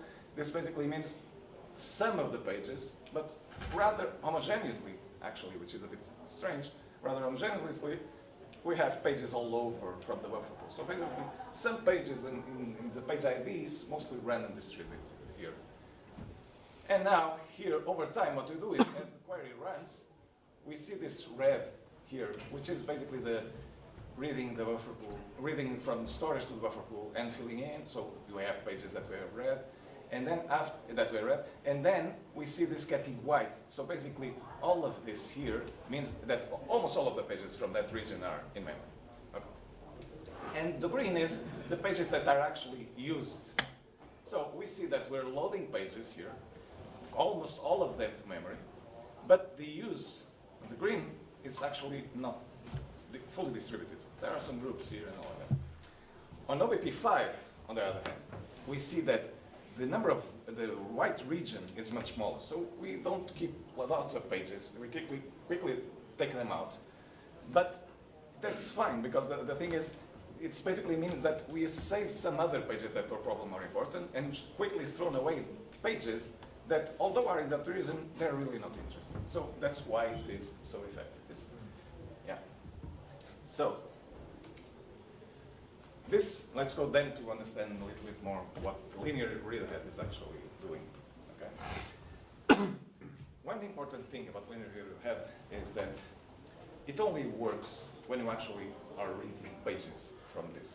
So basically, whenever you're reading a page from storage, it will make a decision of what it will read ahead next.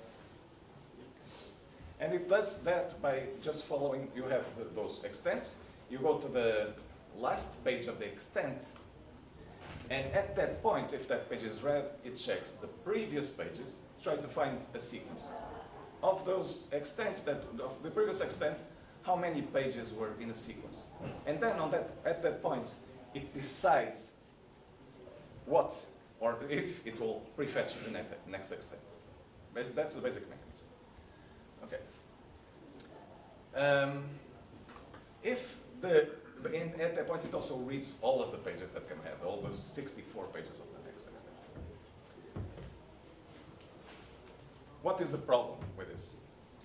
The problem with this is that the next extent, while we think is useful, because we have basically saying, okay, I've read this page, I've been reading almost all of those previous pages in sequence, and I know that the next page is in that next extent. I'm assuming that the other pages that are needed are also in the same extent. So basically, I know that one is, but I don't know if more than one is. And what happens is that when you have a fragmented database, what you see is that data is all over. So you assume you're loading 64 pages, and you have no idea if you're actually loading the correct pages. You're just trying to do a heuristic that works most of the time. And the fact is, it works when the database is new. It works very well, actually.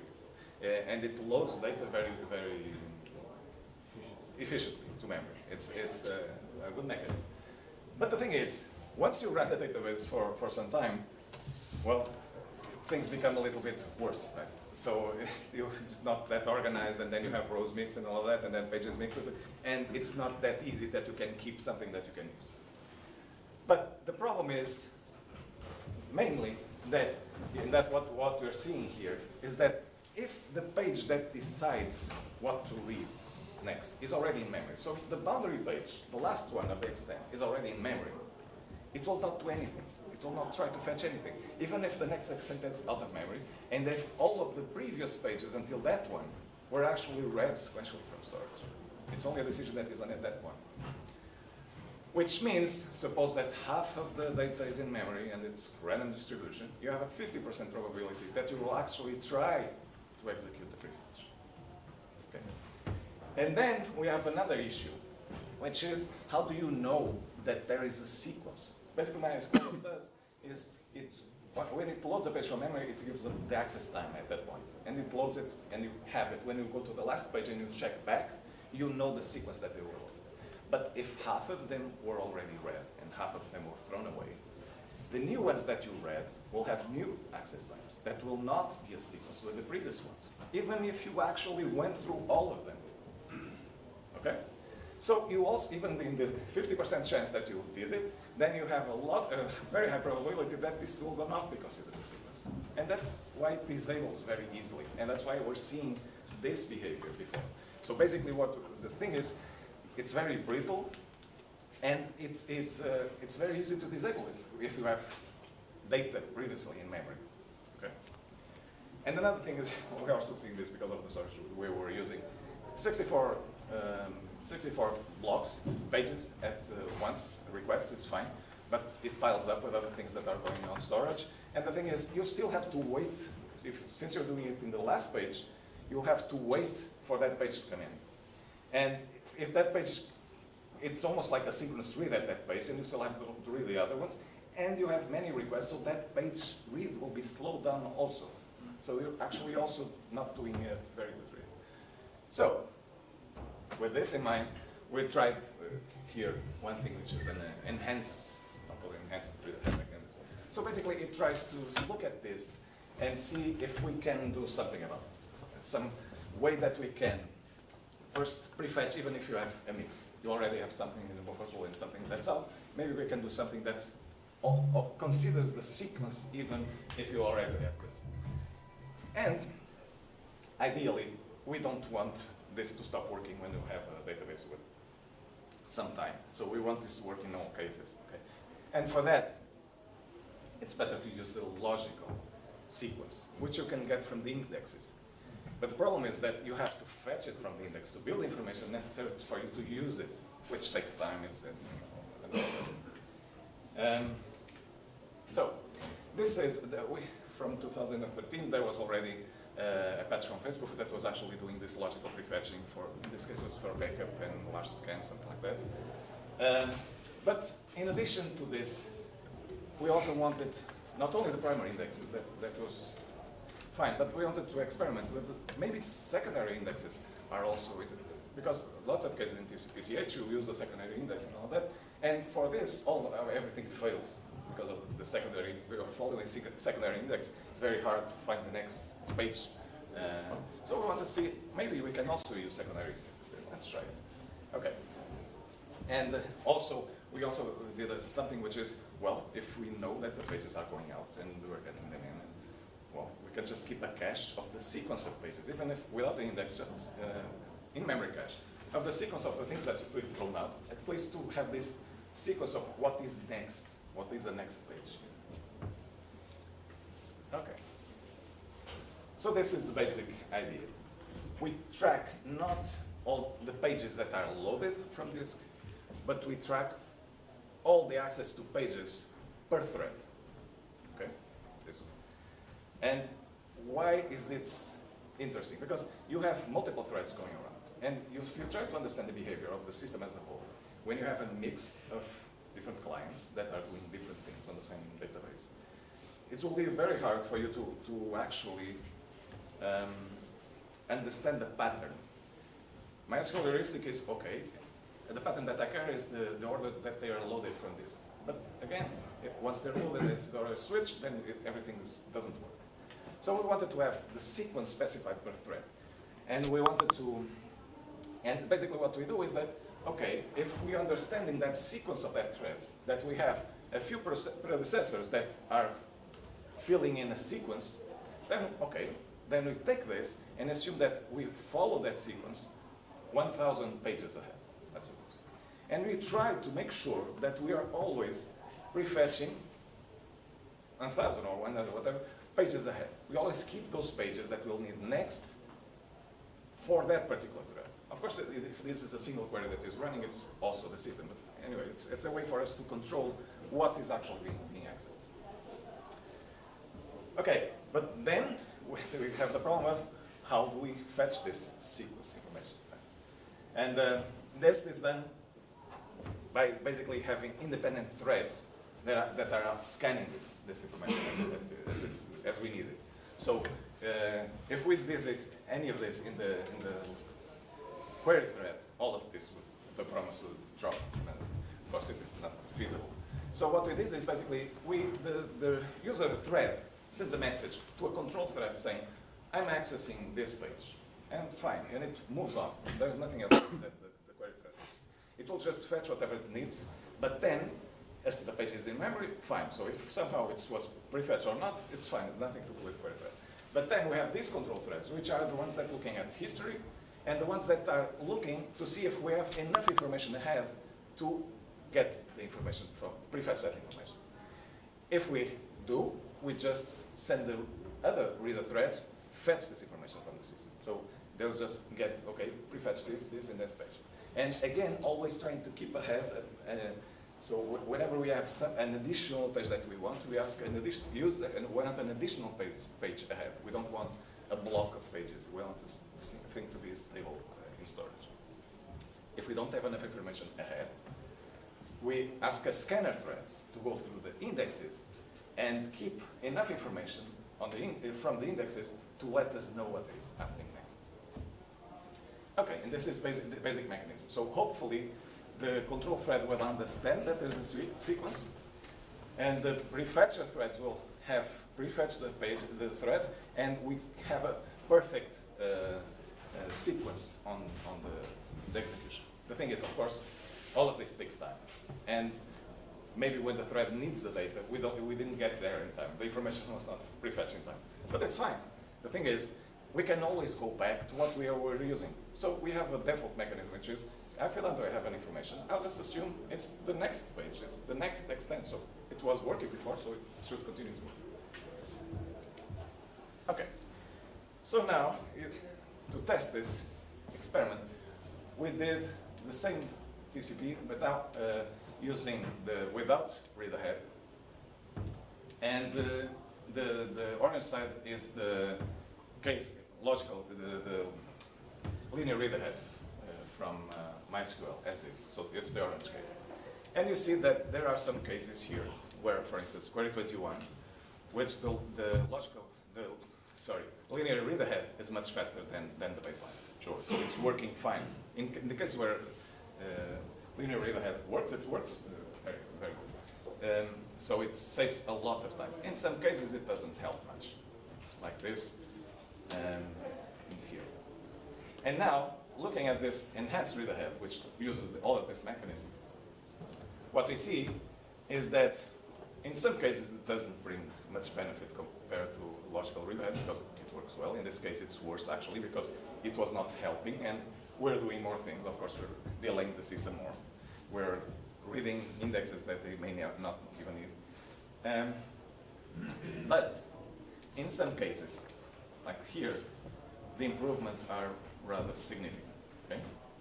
Like this, like this. So it has some benefit. But now, we're also interested in knowing, okay, but what is actually being used, because you're throwing everything in the, in the system, trying to understand things, getting more data probably that you need. So what is happening here? So let's take, this is query 4. Query 4, again, see that's 1/5 the execution without prefetching and 1/4 of the linear read ahead. So it's a good query for this setup.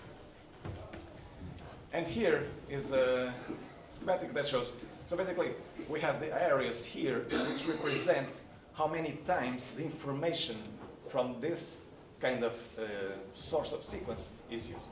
So in here, all of this green basically means that we're mostly using the information from the primary index. Okay.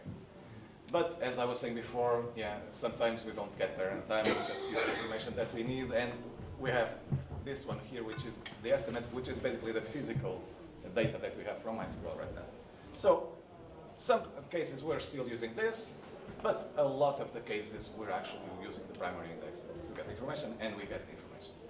And here now we see this is the number of pages actually being read from storage. Those dots here relate to this axis here, which is, I was trying to put everything in the same, again, like an X-ray representing what is happening for each query. So here we see the pages read, here the number of prefetch events that we have, and here is the page requests, the blue is the page requests, and the rows read. It depends on, those are statistics from MySQL, and this is from read ahead. Okay, so good, the system is working, and we're using the primary index, and it's getting better performance, so fine. But other cases here, and this is also, it's nice to look at this from my side. It was nice to look at this because it also shows the phases, the different phases of what's happening in the query execution. So it's not, some queries do exactly the same thing from start to the end, but some queries have a very different behavior over time on what they're doing on the system. And here, for instance, you have clearly 3 phases here on query 8, a phase which is very similar, and the final phase here. And query 10, we have 2 different phases, different ways to do this. And again, we're using primary indexes and also information on this is from the buffer pool. If we fetch a sequence from pages that were already in the buffer pool, there's this lighter green, lighter blue here. So both estimates, pages on buffer pool, and primary indexes. Yeah, and again, a decent gain in this case. Larger here, more use of the green. A little bit less here, because it's not as effective on quickness. Okay, so now these are the cases where we're actually following this is the case where you actually would not benefit from the linear view they have right now. We don't expect it. Because you're following the secondary index, you don't know the sequence, what the sequence will be. And in this case, we see that this mechanism still is 3 times faster than no prefetching, and linear read ahead practically doesn't have any benefit. Okay? And you see here, almost all of it comes from the secondary index prefetching. And in the end, we start getting a little bit also from storage, so maybe it was getting slow, it didn't fetch the indexes fast enough and all that. But overall, it's also a nice behavior. And here is one case where we actually use the secondary index a lot, but there's also some primary index use here. And it makes it understand. So basically, linear read ahead adds some benefit, because in the case where it was using something that was fetchable because there was a sequence you could understand, but we get more benefit because we're actually using the secondary information to actually do the fetching.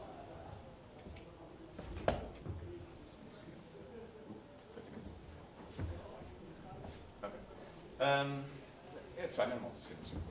But there are some strange cases, and there's, for instance, query 10, and here it's almost no benefit.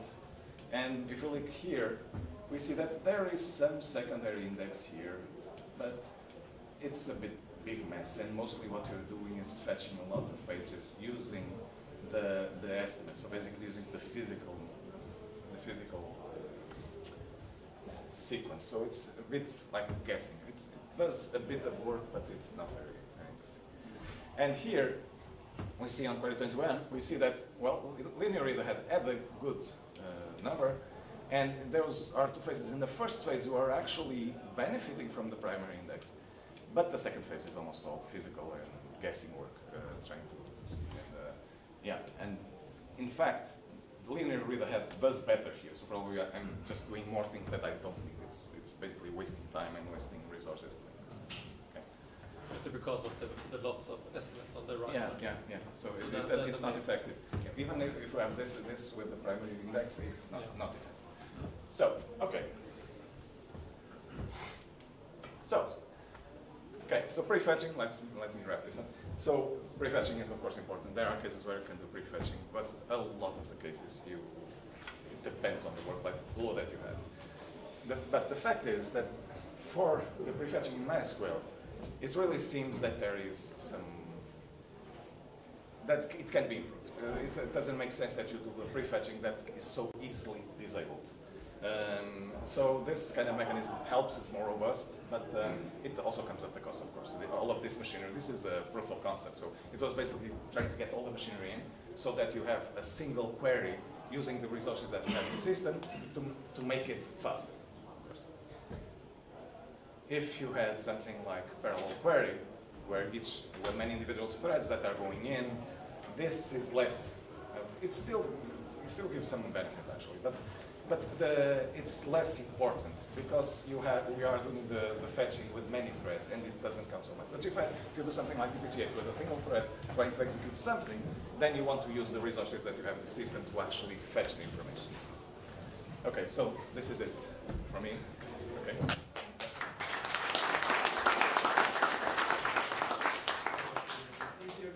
Available?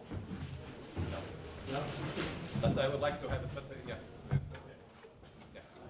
But the ideas are what counts here because it's not that hard, and also doing all of this as it is maximizes the things that you need to focus on less. So it will be better to do this with less. But it sounds a bit like if you, I'm sorry. I hear Oracle are engaging more with the community. Maybe you should send them that. If we don't get code like that, it's only be all the buffer percentage. It seems like it could benefit to lower it. Yes, for this kind of cases, yes. At least that, yes. The impact on the buffer pool, on the sequences on buffer pool is really important. Yes. Put them further down. Yeah. That's interesting.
my name is Dominic Preuss.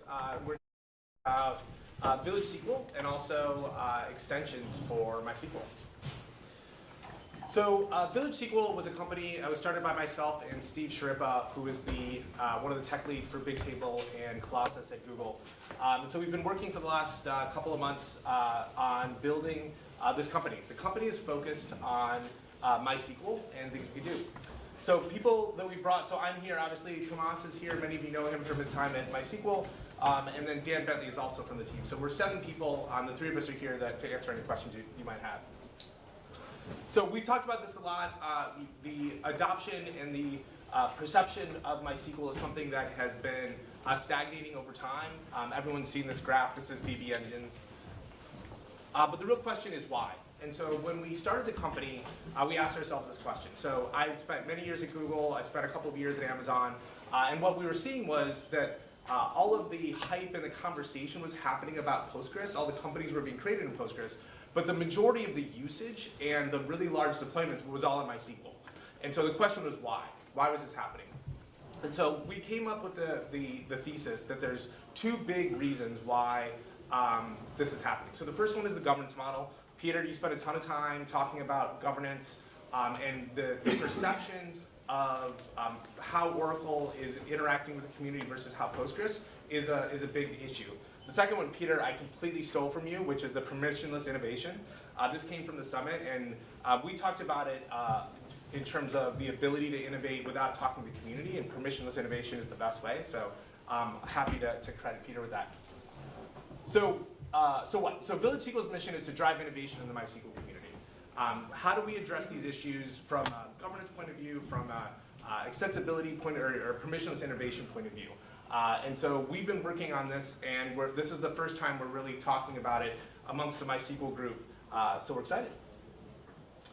So what does permissionless innovation mean? If you look at the 2 kind of best examples out there right now, is DuckDB and our friend Postgres. So DuckDB, there's over 149 extensions. This is the most modern implementation of an extension framework. If you haven't played with it, it's great. They've done a really good job of separating the channels and what comes from core versus community.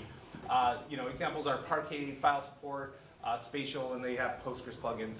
Obviously, Postgres, if you haven't looked recently, there's over 1,000 extensions for Postgres. There's obviously those that are accepted in the project that are in the contrib directory, but then there's also the community.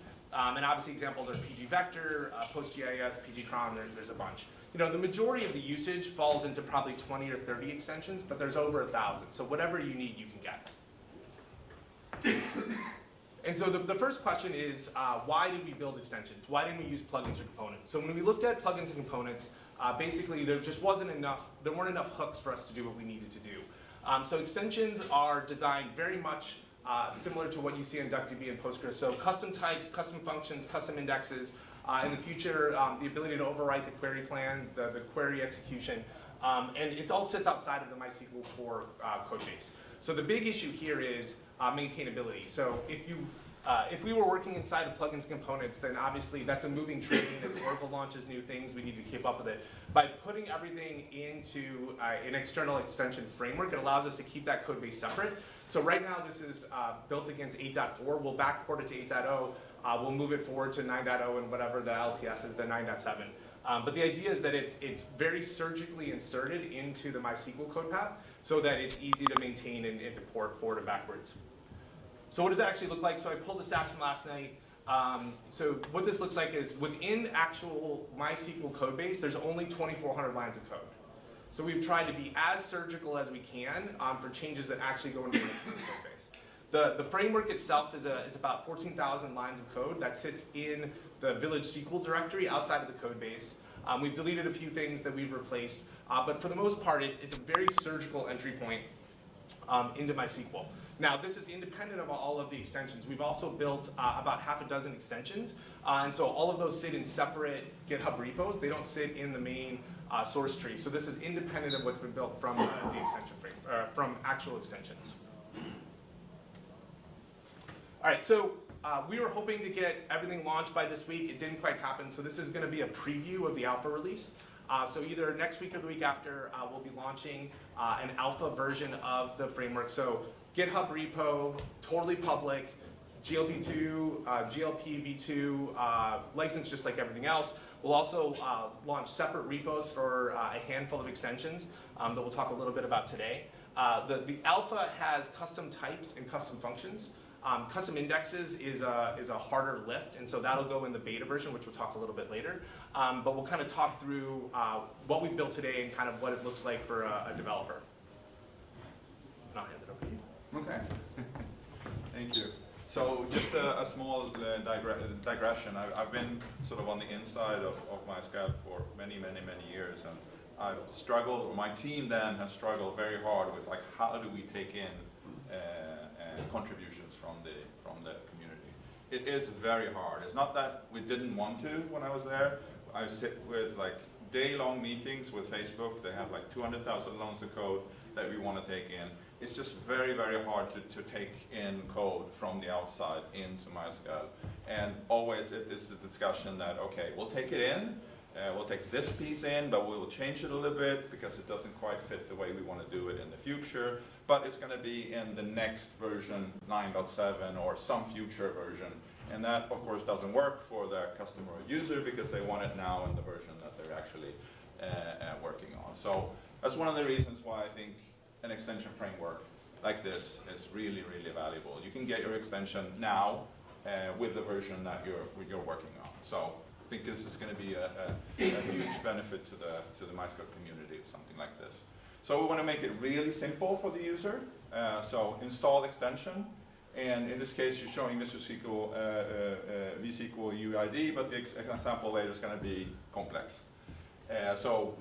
UID is one of the extensions, complex is one of the extensions, it's going to be more extensions coming down the line. So this is what you see from the SQL side. And when you then use that extension, you just use it like any other type when you create. So you'll have a new complex, or in this case, UID type that you can use, and it will do whatever you program it to do. And so in this case, it will, for UID, it will of course check that it validates that it's the correct UID and so on. So we'll have vector, it's another one. So another one thing that we don't have that we identify that is an issue. Of course, you need line spacing because there might be clashes with other vector implementations that we implement this, and this is not something that exists today very well in the plugin components and function framework. So this is an important thing in the extension framework. So the structure of the extensions, you have a manifest file where you basically have a directory structure. So the first version that we're coming out now is going to be a completely C-based extensions. So in the future, we'll be looking at more variants, but the initial one will be C-based. So you have a structure on your file system where you have like the name of your extension, you will have the source code for it. If applicable, you will have some test cases to run it, just like if you're familiar with the test structure within MySQL test framework, similar CMake files and the manifest.json that tells you like what it contains. It will come with like ready-made CMake things, so you don't have to write your own complete CMake yourself, to make it as simple as possible for the user to write their extension. So very quickly, one of the big things that was important about this comes up all the time, is the dependencies against the MySQL code base. And so within the extension structure, there's a separate header file that you can basically link into, so you don't have to link into the entire MySQL code base. And so what we've done is we've put an actual shim between the MySQL code base and the extension space. We call it an SDK, but it's really just a set of APIs that you can use to go against. And so this basically gives you that clean separation between the two. So we can make sure that the header file stays stable, even if the underlying MySQL internals are changing. We'll keep that API stable so that it's stable across versions. Thank you. And the manifest.json is similar to what you see in, for example, PostScript extensions. They are control files. You give the extension a name, a version, some sort of description, and what license you have it. I mean, who authored it, and so on. So pretty standard. So this is how you then, in the first release, will author your extension. So you will give your extension a name, or in this type it's a type extension. So you give your type, and then this example is a complex. So you give it, you make the type. You tell it how you want to store it, how much storage space, this is something that MySQL needs internally, how you convert from your binary format to your string format, how you go from your string format to your binary format, and how you compare two entities of this type. So I already said this, you need to have the conversion functions for the basic types. What you need after that is also functions that operate on this type.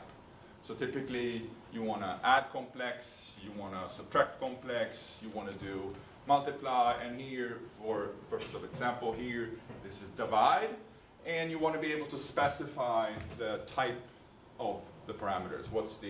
What it returns, and how many arguments it takes, and what are the types of the arguments. So this is something that you don't do easily in the current functions that is provided by MySQL today. And then of course you have to provide it with the C implementation of like how is this done. Go ahead. The VEF entry point. Yeah. This is Village SQL SDK. Yeah. Okay. Yeah. So VEF stands for Village SQL Extension Framework. And so this is basically the call out. If you go back up to the structure one, to keep going. One more. So basically this is the call out that's in the extension.cc file. So that's where you put all of your C implementations. That call out is what does the definition. As Mas was saying, in the future, we also want an ability to define these things in SQL or some other structure. But in the first version, it's all in C. So that all lives in the .cc file. And that's just, again, that's the SDK or the API service that we're exposing.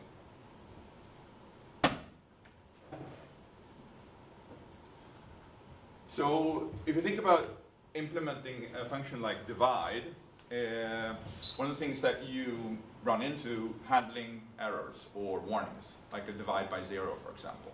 You want your functions to be able to throw a warning, just like a native type would do if you divide by 0. That, for example, is something you can't do in the current functions that you can, or UDF structure. So we extend the current UDF. Right now, we're piggybacking on the current UDFs, but we're extending it with more capabilities, and we're calling them Visual SQL defined functions, VDFs. So we'll talk about future roadmap. Yeah. So this is what we've been what's built and will be going on in the next week or so. We also are working on custom indexes and a reference vector search implementation that allows you to search, allow you to store those indexes outside, well, inside of InnoDB, but outside of the existing types. And so that'll be another month or so afterwards. After we get out the beta, we're going to be doing a bunch of testing, production work, hopefully working with folks in the community to make sure that it's production ready, and then we'll go to a GA. So the alpha is going to be 0.0.1, the beta will be 0.1.0, and then when we go to 1.0, that'll be the GA when it's actually ready for production workloads, in our opinion. But we're going to be working with a number of folks to run tests. For example, benchmarking. So we started running benchmarking against this. You actually been doing most of it. There's very little overhead. So if you aren't using the functions, the actual changes that we made are negligible amount of overhead. Obviously, if your extensions are slow, that's going to slow down the query speeds. But in terms of the overhead of the framework, it's basically negligible right now. So just in terms of next steps, so if folks want to be notified when we're going to launch this, again, hopefully it'll be next week or the week after, just put in your email address here. You'll get the announcement email that'll come out in the blog. And will be linked to the GitHub repo for the server, GitHub repos for each of the extensions.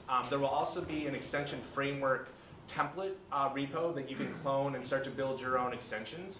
The whole point of this is that you can take an extension, the template, build an extension, publish it on GitHub, and people can start to use it immediately.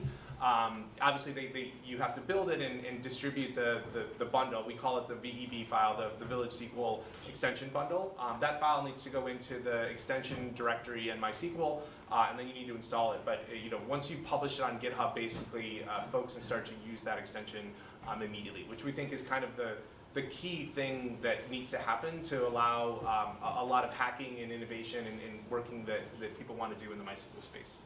Yeah, I think, important here also, we want to have engagement here from the community as soon as possible, because we want the feedback on what we're doing, right? So we're still early, we want the feedback, so any changes that we want to make or need to make based on your feedback, and the sooner the better, right? Yep, so it'll be a public GitHub repo, it'll have issue tracking, it'll have discussions, we'll do all of those discussions in public on the repo.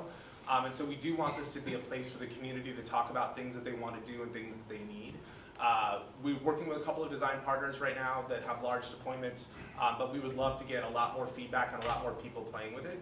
And so, the ask for us is really to the community, this community, to help us make sure that we're going in the right direction and we can provide something that's helpful. There have been so many talks today, MyVector and a bunch of things that hopefully we can help accelerate the innovation and accelerate the development that people are doing with those things.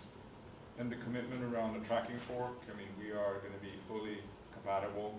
We're not going to make any changes to the user experience or anything in MySQL, right? Yeah, exactly. So it'll be a drop-in replacement. So right now it's based off 8.4.6, and we'll rev that before we release. And so this will be a binary that you can drop into your existing deployments. And so there's no functional changes or anything. All of our, if you aren't executing a extension, then it's just the straight MySQL code, no changes. The whole reason that we've done this is that the community will be able to submit changes to the binary as long as they don't affect compatibility or maintainability. If there's anything that you want to change that affects those, then we will push you into the extension space, and you can do those changes in the extension space. But the whole point is that it has to be a drop-in replacement for MySQL, so that there's no reason why anything that's been built against MySQL won't continue to work. Will there be any future changes to allow, for example, if you want to change the SQL, you want to add extra parameters and things, or is that because you're talking about functions and types and stuff, or is that something that maybe it's more complicated to achieve, but is that something that you might consider moving further? Or? 100%. So we want to expose all the same hooks that are exposed in the Postgres extension framework. So initially, types and functions was the first two, then indexes, and then we'll go work on, we want to put hooks at all layers of the database so that people can do those things. There's some really cool things you can do in terms of annotations and things in the query parser and the query execution path. So we'll expose all of that in the future. And another reason we have that shim, the SDK, is so that it's supported. So we basically, as we add that functionality, you'll see it in the SDK, and we'll give you a stable API to hit against. The other part of the feedback is not only the framework itself, like what extensions, would you want to see, right? What's valuable for you?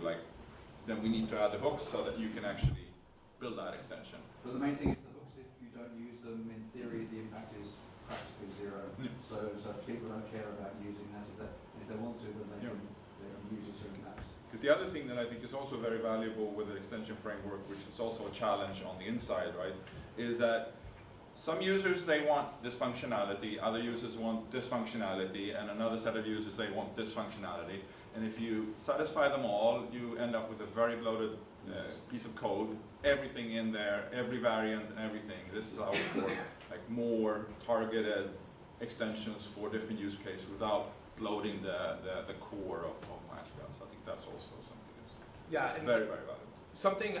I don't know how many folks in the room have read that there was a VLDB paper done by a grad student at University of Wisconsin-Madison, and the whole point was that there's all these compatibility issues with the extension framework in Postgres, and so that actually informed a lot of what we did, and so we kind of glossed over it, but right now there's been a number of conversations about vector implementations. There's at least 5 vector implementations out there. Right now, there's no way for those to coexist, right? If you're using vector as your type, or if you've used the same names. And so we think this is really important to allow the fact that there will probably be multiple vector implementations for MySQL. There might be multiple implementations for all sorts of things. And so we think that you have to have this level of separation to be able to support multiple implementations. And therefore, it doesn't, what is the MySQL implementation for X? Doesn't matter, right? There's N of them, and just pick the one that's the best fit for you.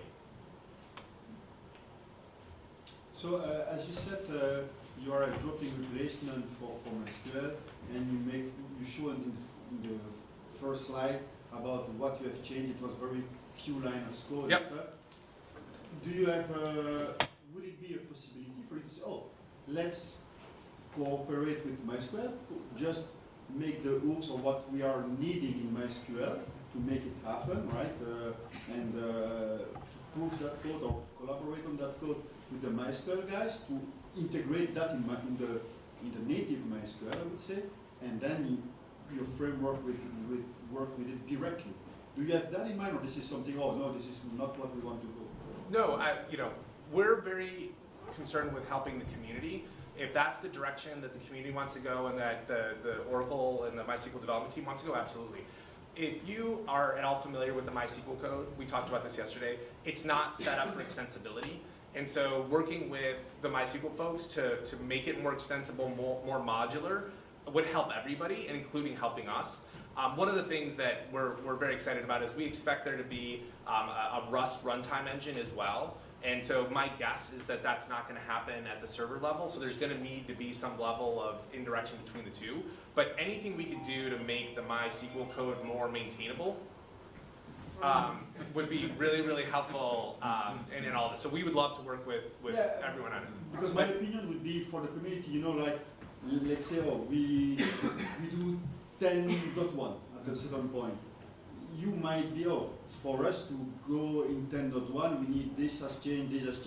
But if your requirements are part already of the server, when 10.1 is out, what's in our code, we can maintain it, and it will be ready for, your code will be ready for 10.1. So your extension will be used. And for us, having more people, even if they create their own extension that we don't support but we support the framework, for us, I think it's a win-win situation, right? I think the challenge that we will have initially, of course, is that we want to do this on 8.4 and we want to do it on 8.0, and you will never do it on those versions. But on the future versions, I think there's a great possibility to absolutely. do it. Sorry, there's a question. Sorry. You said that's going to be drop-in compatible. Yep. The question is, are there any changes to that dictionary, for example?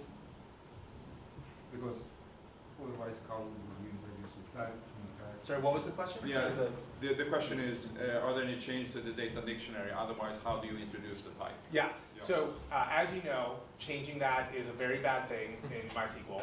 And so underneath the hood, for the types, we're actually using the InnoDB types. So everything actually goes into var binary, and then so everything gets stored in binary so we did not extend any types, but then we overwrite the type descriptors so that it's binary. So if you go back, this was actually one of the biggest things that we had to do. So initially, because it was binary and the database didn't know that, we had to have helper functions to get everything to and from the binary representation. We now have it so that we can do it automatically, which is why it's so important to have the encode and decode and having information about the types, because then we know how to translate them. Does it answer? So basically, from the data dictionary viewpoint, it's all var binary. It's all var binary, and hence information schema is also one var binary and not complex. So actually, we have some variations there where we change the information schema output to actually show it as complex. Any place where you would query what the column is, we've overwritten that to return the custom type. But from a storage layer, it's in var binary. The indexes are stored outside. They're part of InnoDB from a transactional point of view, but we couldn't stick the indexes in any of the InnoDB types. But if I understand it correctly, that also makes it work with the binary log, right? Yeah. Yep. It replicates. Confirm it. I tested it myself. Yeah, I mean, one of the things that we have been discussing, right, is like So how should install extension operate? So that's one of the things that we can have a discussion on. Right now, we're blocking it in replication. So install extension will not carry over. So what you have to do, you basically, on the replica side, you get an error that I don't recognize the type complex. And then you'd have to go and install the extension there as well. And then you resume replication, and that will continue to work. Yeah, one of the big things that, a big tension in this whole thing was, there's kind of the precedent that's been set by DuckDB and Postgres in terms of extensions, and doing it in the idiomatic MySQL way, which we call Maionic.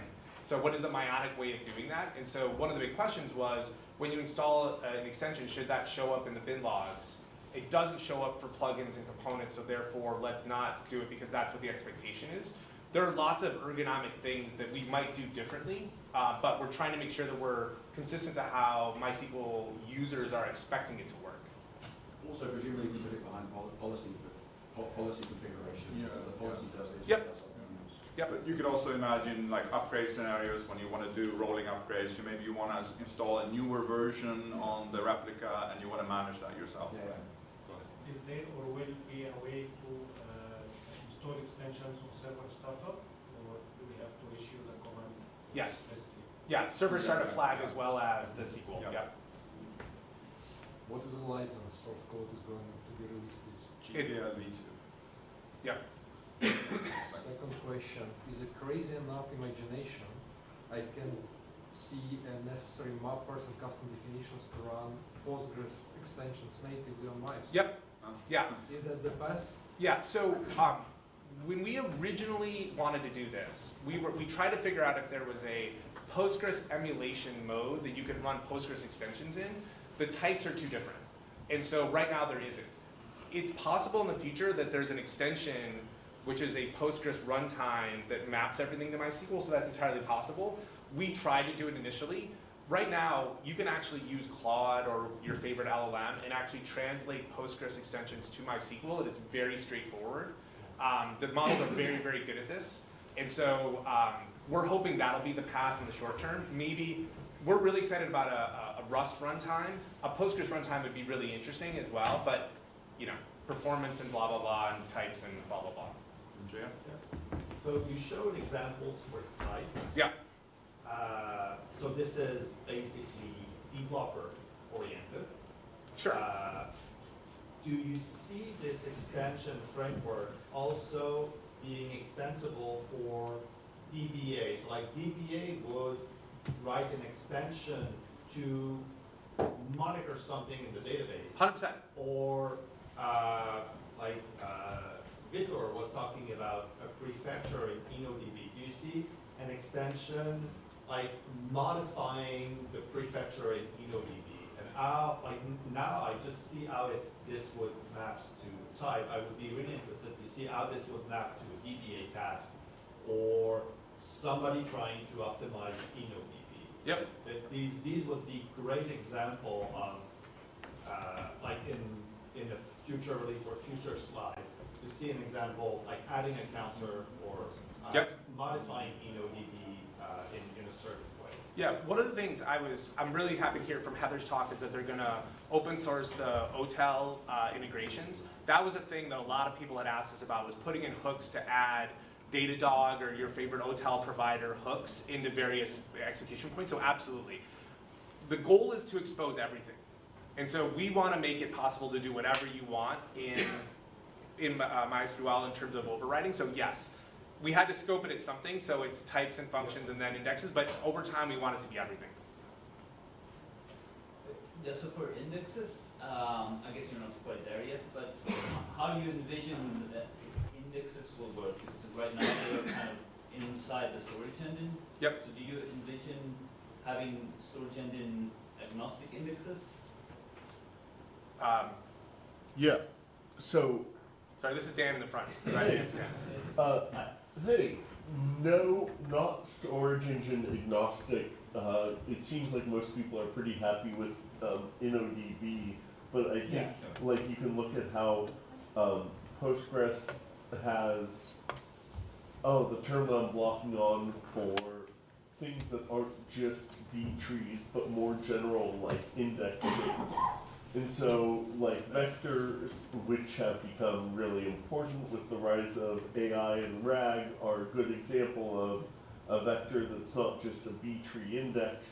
And so offering hooks in terms of, hey, tell us about the shape of your index, and we can call you when we add an element, when we remove an element, and you can tell us about which pages at the InnoDB layer you work on. And our teammate Deb, who used to work on InnoDB, is leading that. And we have some concrete ideas that Deb's been implementing and extending, so you can take advantage of InnoDB and redo logs, not having just write stuff, on your own files, but get the integration with the systems and the acidness of InnoDB. The big issue is do a B tree at this point. You just use pages and do your own data structure with pages. And you can imagine different layers of the more that, like, if you just want a B tree, great, like, you have to write less stuff. If you just want pages, you can imagine intermediate points on that spectrum of the more that you look like this kind of index where, you can map something to certain pages, the less maintenance you have to do yourself as an extension. And so the goal is to make the, simple cases easy and the, arbitrary cases possible, and a spectrum in between of helping you.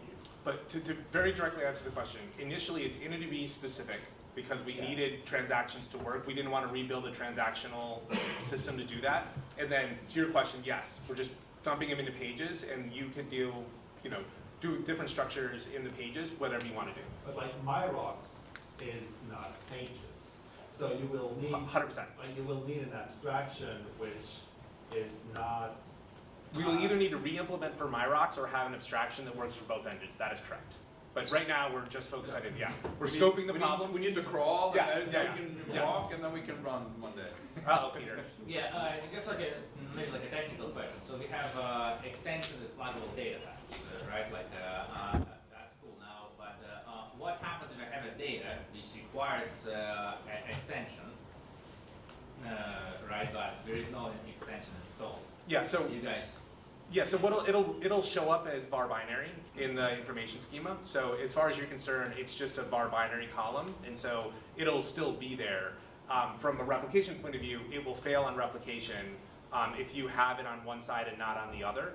And so we're putting a bunch of things in place. One of the biggest issues is actually uninstalling and reinstalling. How do we handle that use case? And so right now, we're actually, if you uninstall, we're actually having you, unless you override it, delete all of the data so that you can't then reinstall it and hope that it's there. We need to come up with a better lifecycle management for the data. So upgrades are fine, but if you delete and then reinstall, right now we'll delete the data. But we need to fix that lifecycle for exactly that reason. But right now, if you're running Village SQL server, you go back to vanilla MySQL, the data will still be there. It'll just be a var binary column. Okay, thank you. Yep. Yeah, I think you can continue. Sure. Or we can stay here while you other guys.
Hi everyone, and it's after lunch, so thank you for taking the effort to come to this talk.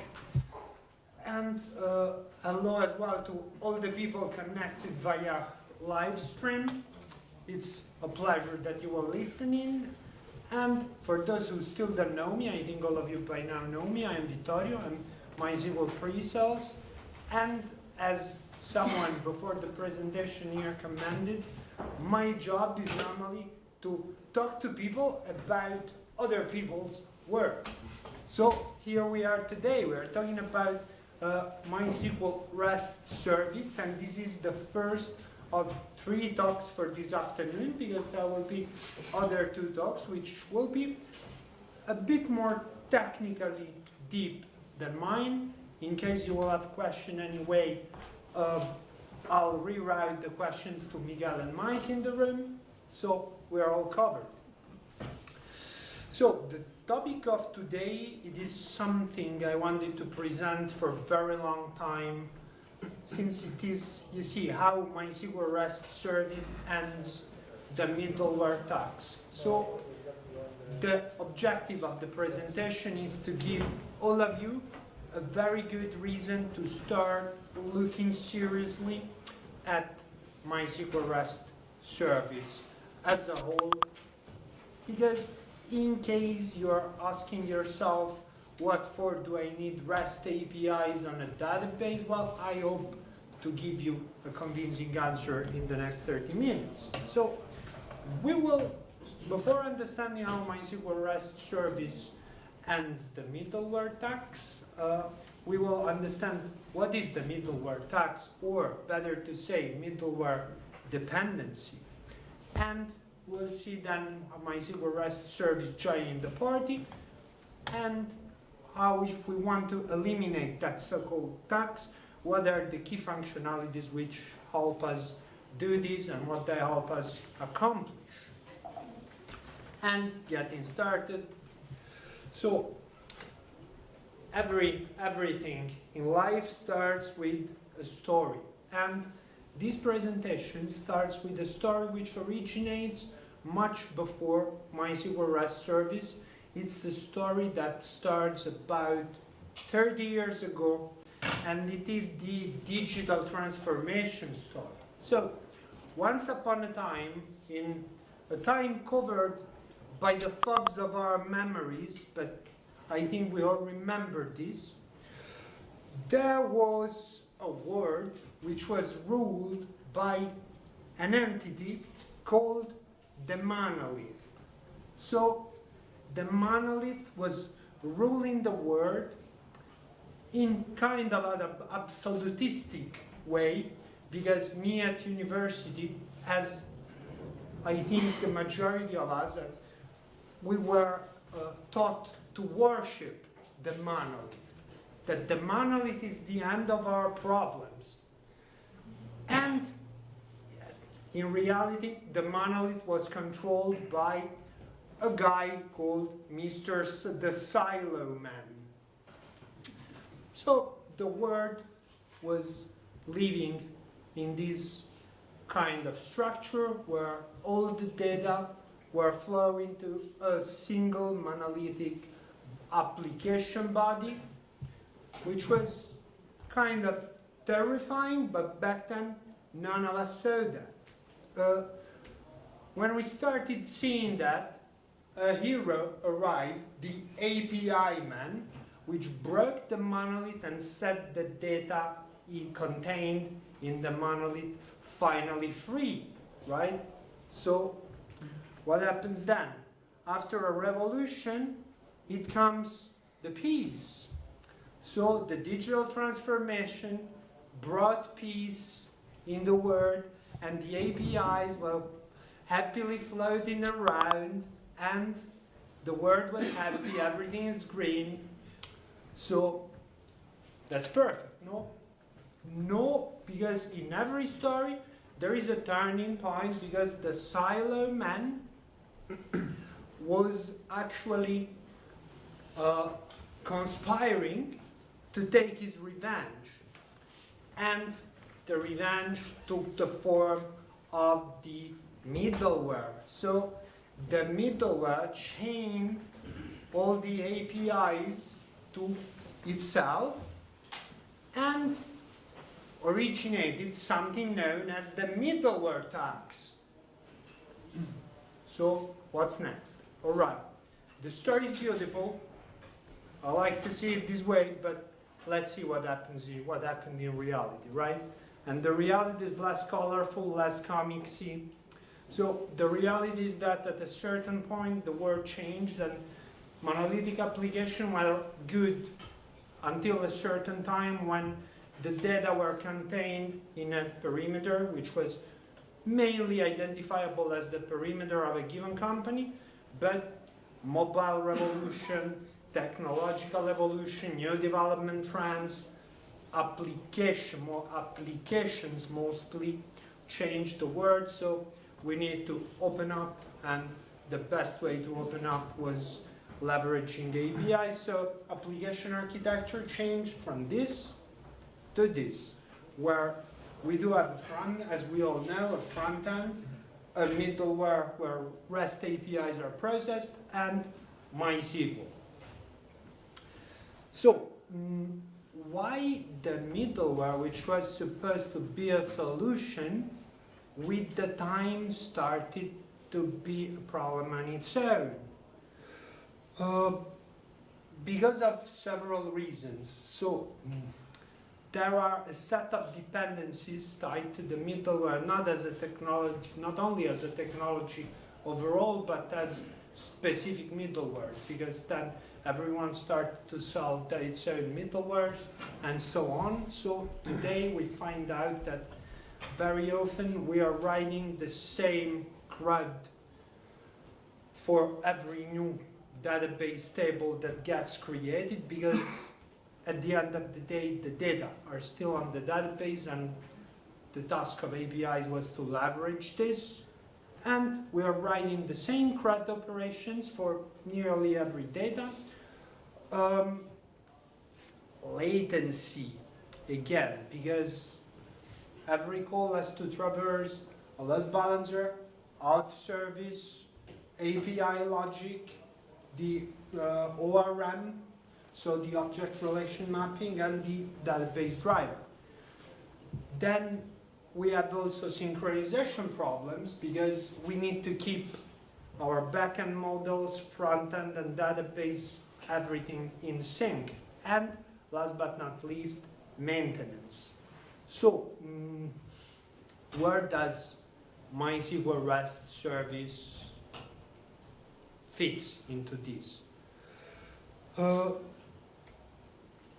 Does it eliminate the need of using a middleware? Maybe, if you want to go the hardcore way, or maybe it will allow the database to speak to any middleware without having to, if we change technology, without having to rewrite the same queries, the same translation from queries to REST APIs over and over again. So here it comes. The MySQL REST service is a next generation JSON document store solution which enables to have endpoints directly accessible from the database, and it comes with several, made of several building blocks. So the MySQL REST service, which is available either via MySQL router or via a component on its own. Wait for the next talk to know more about that. Then there is a client SDK, and the beautiful thing is that it allows us, and we'll see in a few slides, to have an immediate mapping to the data with auto-generate documentation. So it potentially allows us to have easier integration point in our infrastructure ecosystem, not having to rewrite the same CRUD modules over and over again whenever either we change middleware or when we attach to multiple solutions. And this is the architecture. So we have the front. If we want to go the hardcore way, we can have the front end, which directly speaks to the MySQL REST service, which is directly attached to the database. So we skip potentially one step. Am I saying that you should get rid of your costly middleware, which is probably used for all sorts of other things? Probably not, but it can simplify the access because you do not have to talk anymore to a middleware in REST language, which will then get translated into SQL. It will be REST all over the way up until the database. So you have much more control over what goes out of the database.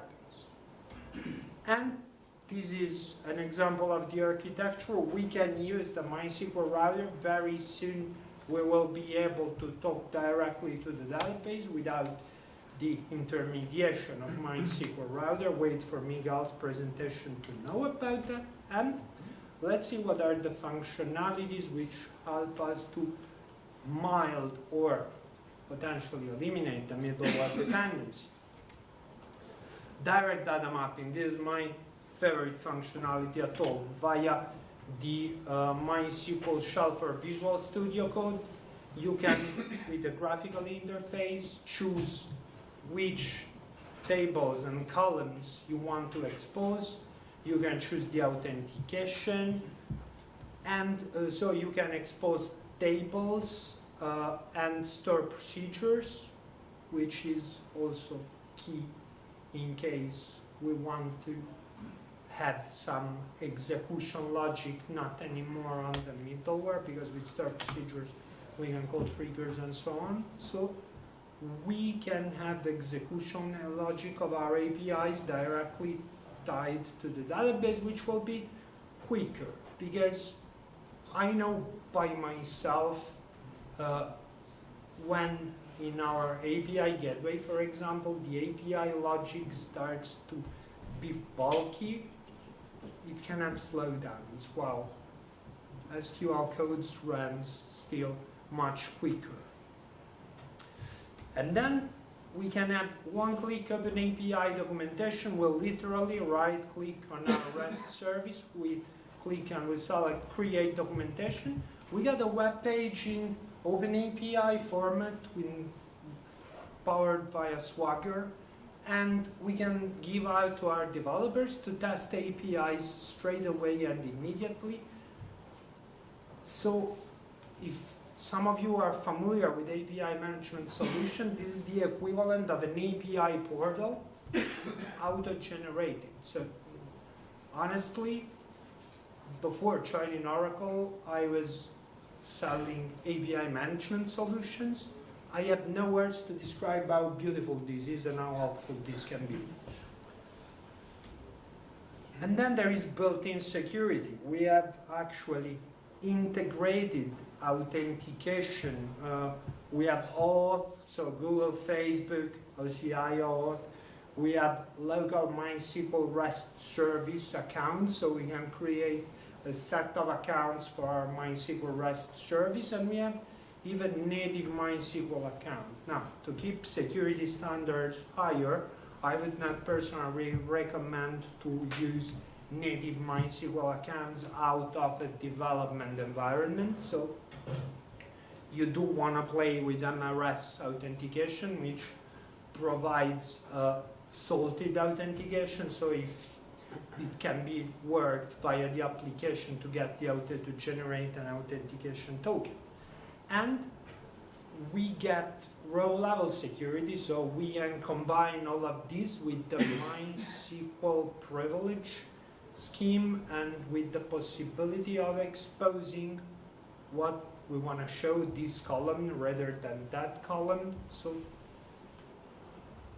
we do not need to give access to an entire table as it was done before, or even to an entire instance as it was done before out of laziness.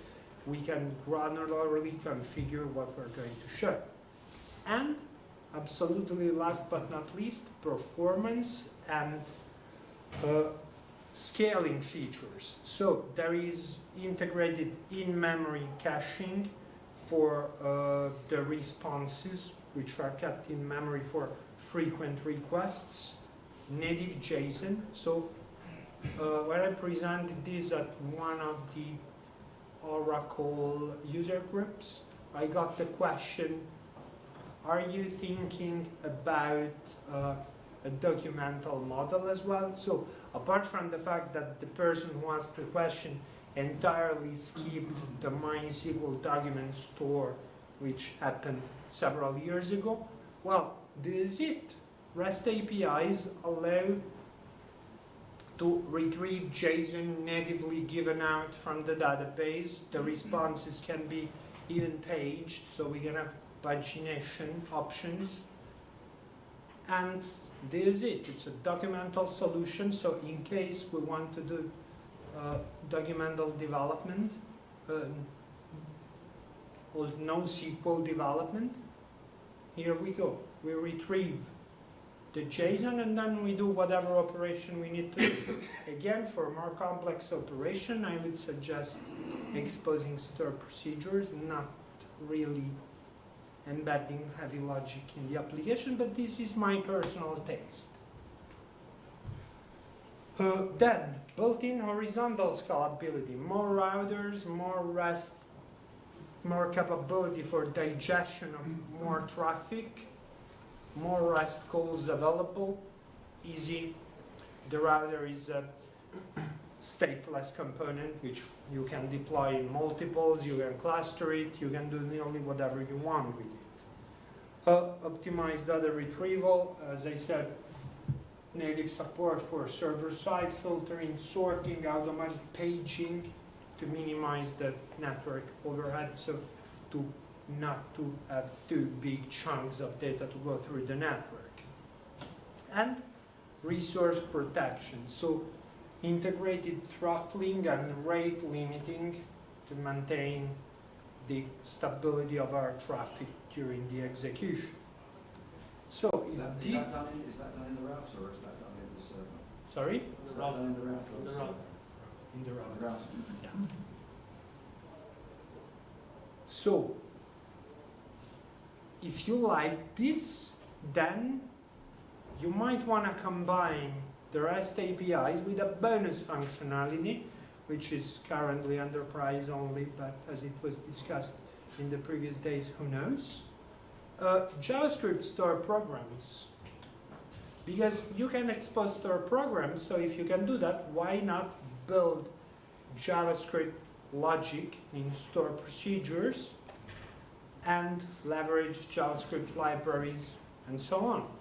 So the server will execute JavaScript code and it will give the result in native JSON via REST endpoints. So this is a simple use case for REST APIs. What was before you could have either the client talking to the database or the usual application stack talking to MySQL, or API gateways, microservices, and then talking to MySQL. So the objective of the REST API is, apart from who wants to use it to replace sort of what was that before, or to start from scratch, because if I would be starting a startup today with an intelligent idea about an application, which unfortunately I don't have, what I would do today to start off would be MySQL with REST service and GenAI to code for me. But I don't have any idea which is intelligent enough or the opposite. So in reality, if you already have an infrastructure, you will want to use REST APIs to complete all of that and to have your database speak an easier language for all the other components to understand.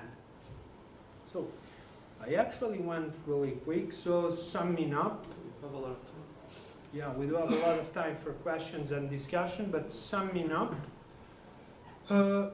we do have a modern application architecture proposed by MySQL where the REST APIs rather than JavaScript are playing a key role in building your next MySQL applications or refactoring existing applications, because again, coming back to the beginning, the original idea of the digital transformation was, rather than reinventing the word, was rather making the word more beautiful, more appealing, more open, more compatible. So this is the kind of idea that MySQL REST service, in my opinion, serves to.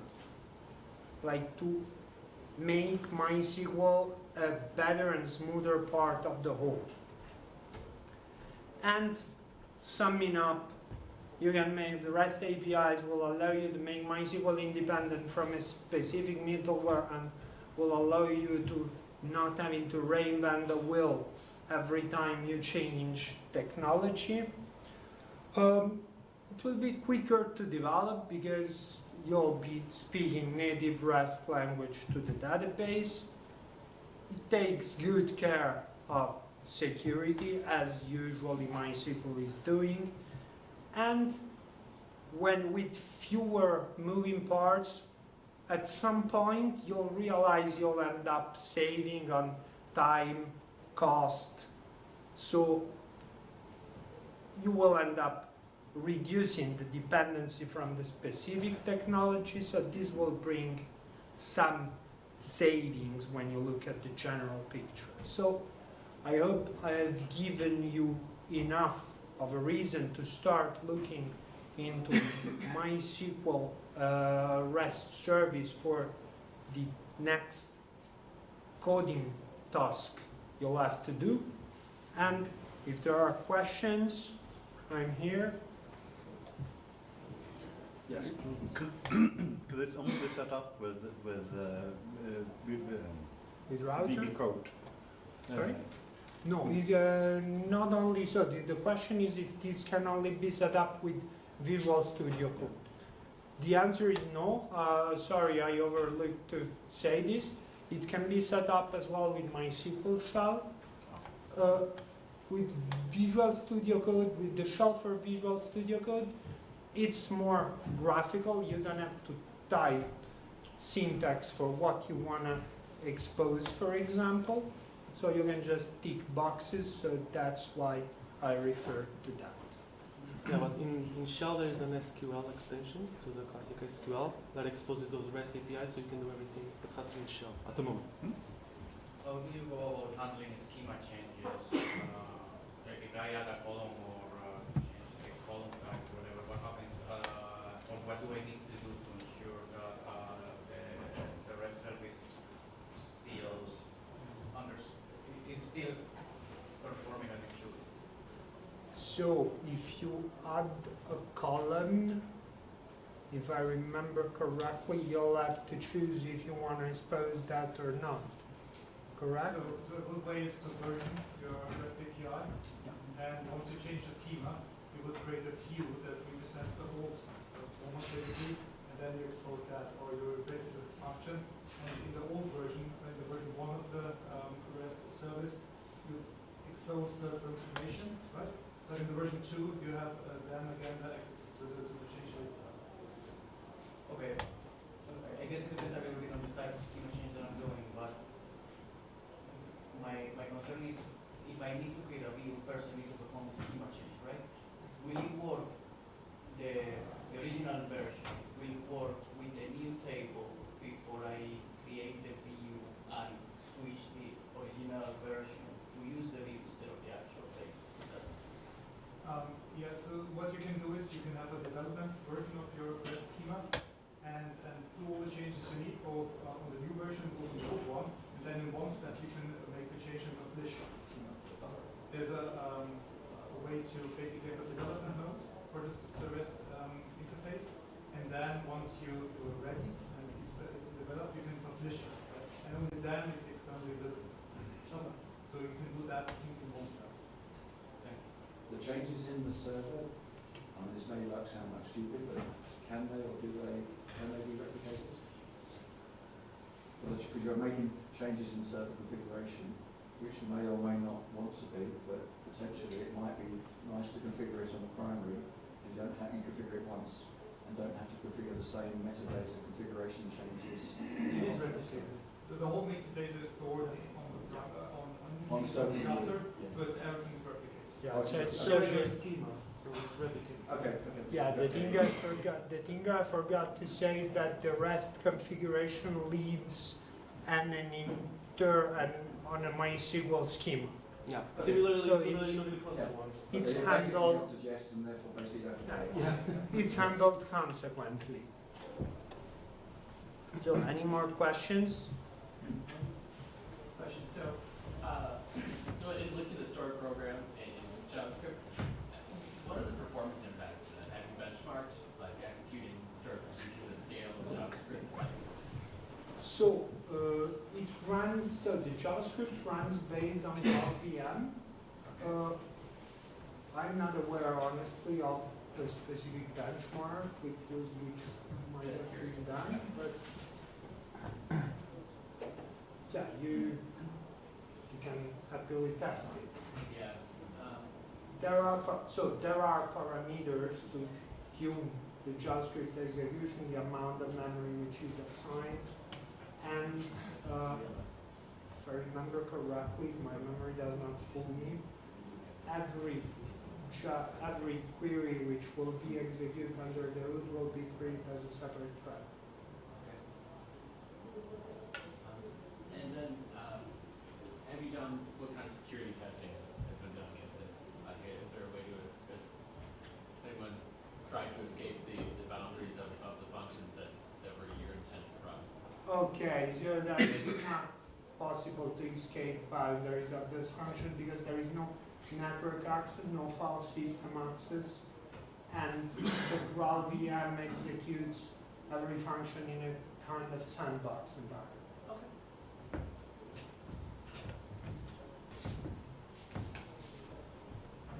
So, we reached the time limit. Thank you very much.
Yeah, you can do it yourself. I thought you were. I'm not your servant.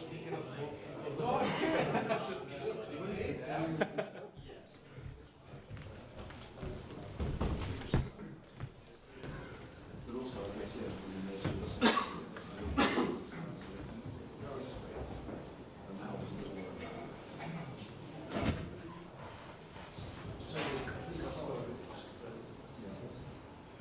Is it unmuted?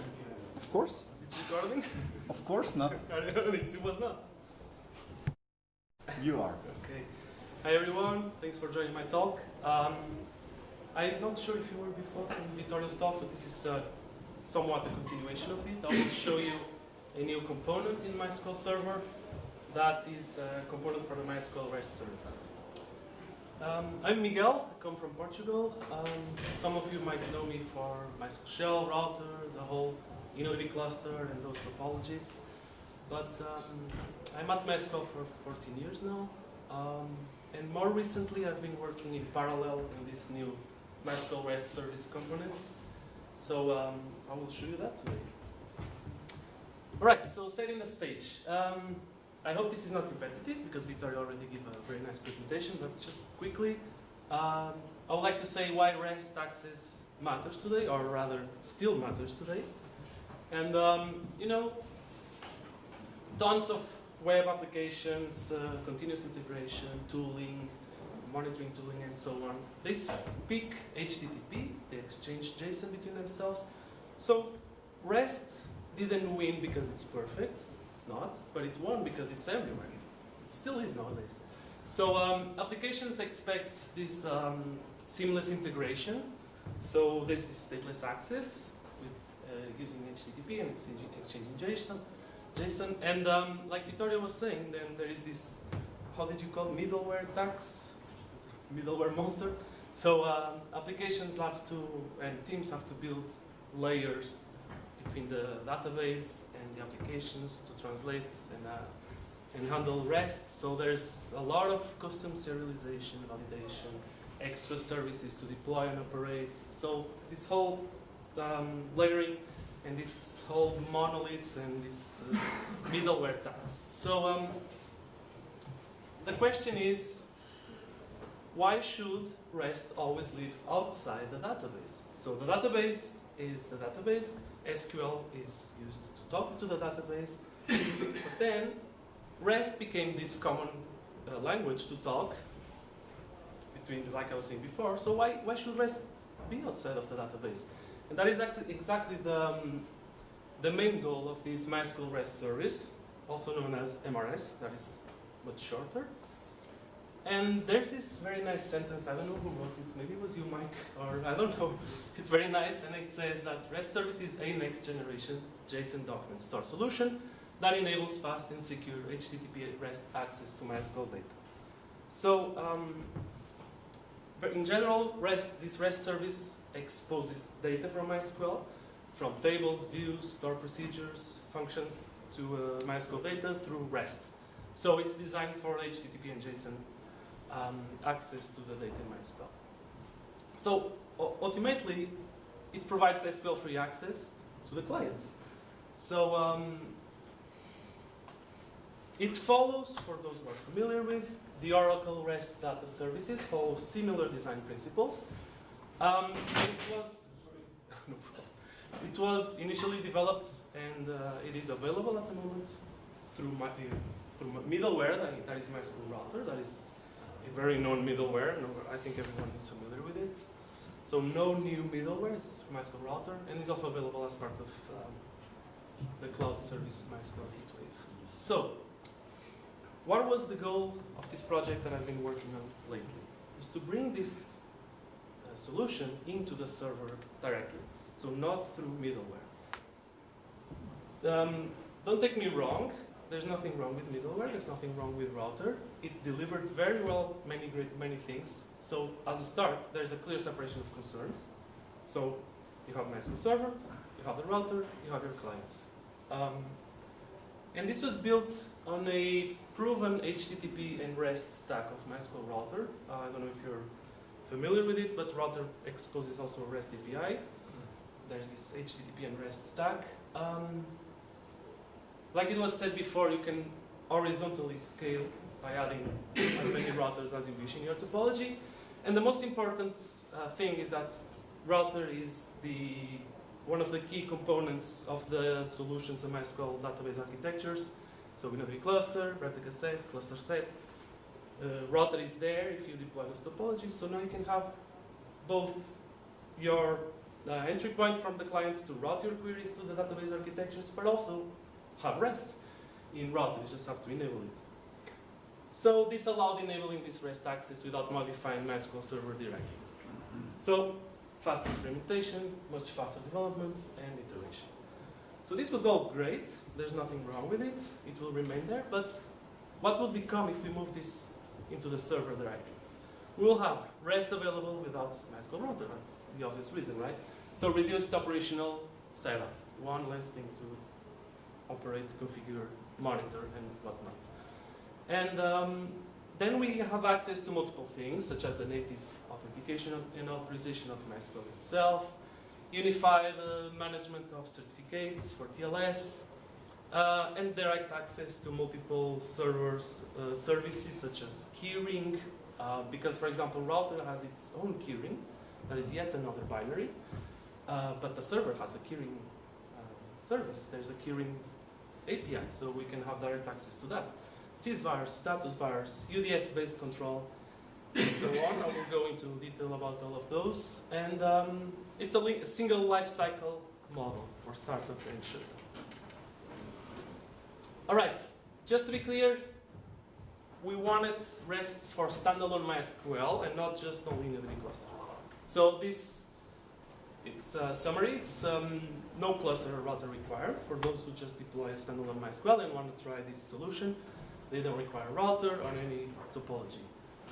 And you get the same REST capabilities for single node MySQL. So we believe that this allows a much, much lower barrier to adoption. So anyone can easily deploy MySQL and just install this component and have REST in the server directly.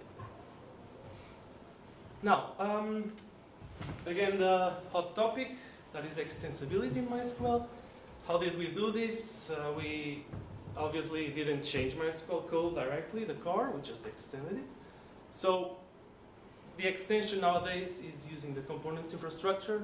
Before, I think until this was, I'm not sure, it was introduced in 8.0, I think. Before were plugins.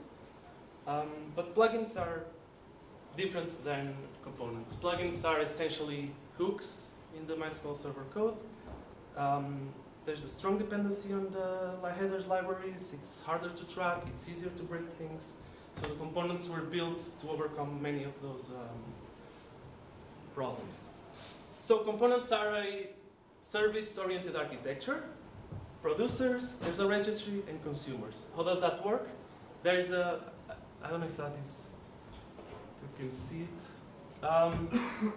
So every component is a module, a shared library, that implements one or multiple services, or loads services already existing.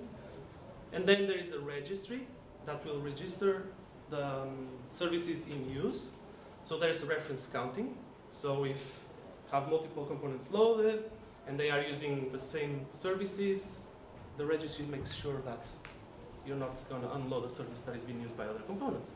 So it's safer. Then there is a dynamic loader that loads and unloads a component, and this is based on a library called the libmin chassis. This library, in theory, is independent of the server, so you can have components built in a different binary that is not the server. So this whole architecture allows a modular code. Things are more modular and can be reused. And then the services, what they do is to define APIs. So they define contracts. The registry is type agnostic. It doesn't care for what the implementation of those APIs, only cares that for what they expose, the API itself. And there's no server interference in component-to-component communication. So it's more separate. So Like I said before, there's a strong dependency tracking, so this ensures safer and explicit dependencies. And 3 sentences to summarize: explicit contracts, predictable behavior, safer extensibility. It's not perfect, but it's much better than plugins. So this is what we used to do this MRS component. So going a bit into to talk about the architecture of the component itself. This is a very, very, very high level overview of the architecture. So this is on left, the high level request lifecycle. So MySQL with a component loaded is exposing an HTTP port alongside the other SQL or ports, or if you're using. So one thing is that when you load the component, if you're using the X plugin, the X protocol, that is shut down, and the same port is going to be reused for HTTP for this MRS service. Now, when a request from an application, an HTTP request comes in to the HTTP port that server is exposing, the endpoints are resolved by the MRS itself. Then authorization happens using MySQL users and privileges. Data access is executed by the server, and then the MRS builds and responds JSON back to the client. Yes? Question, when on step 4, when you are talking about data access, is the component issuing queries, or is it using table access service, or is it? At the moment, both.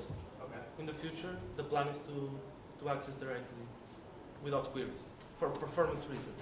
So you will access the. But this is the still storage labs. Yeah, yeah. The storage engine? Yeah. So you're going to go to the lower levels directly when you can, maybe not now, but you're planning Yes. to go deep inside. Yes, exactly. Much better. Exactly. Performance. That's the goal. Yeah. So inside MySQL-D, the single process, there's the component loaded handling HTTP, the REST logic, and there's a metadata-driven routing. And the component itself uses multiple services. I will go through them in a bit. So authentication, schema access, the keyring that I showed before. It manages the certificates, TLS, SSL, then uses sysvars and UDF-based control and many other things.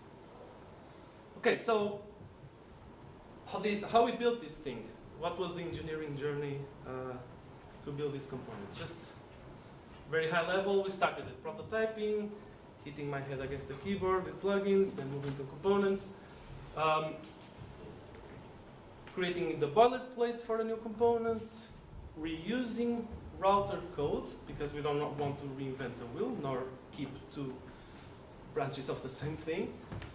Integration with all the services of server, then there were many hard parts along the way, and then in the end, the stabilization until we reached the point that we could release as a labs this thing. So the milestones were the component foundation, create a component with a proper life cycle, reusing the router code. So router is, I don't know if you're familiar with it, but router has a chassis and a loader and multiple plugins. So the loader loads those plugins. Those plugins are HTTP, IO, MRS, that is the REST service, then the metadata cache plugin to handle the big cluster and those topologies.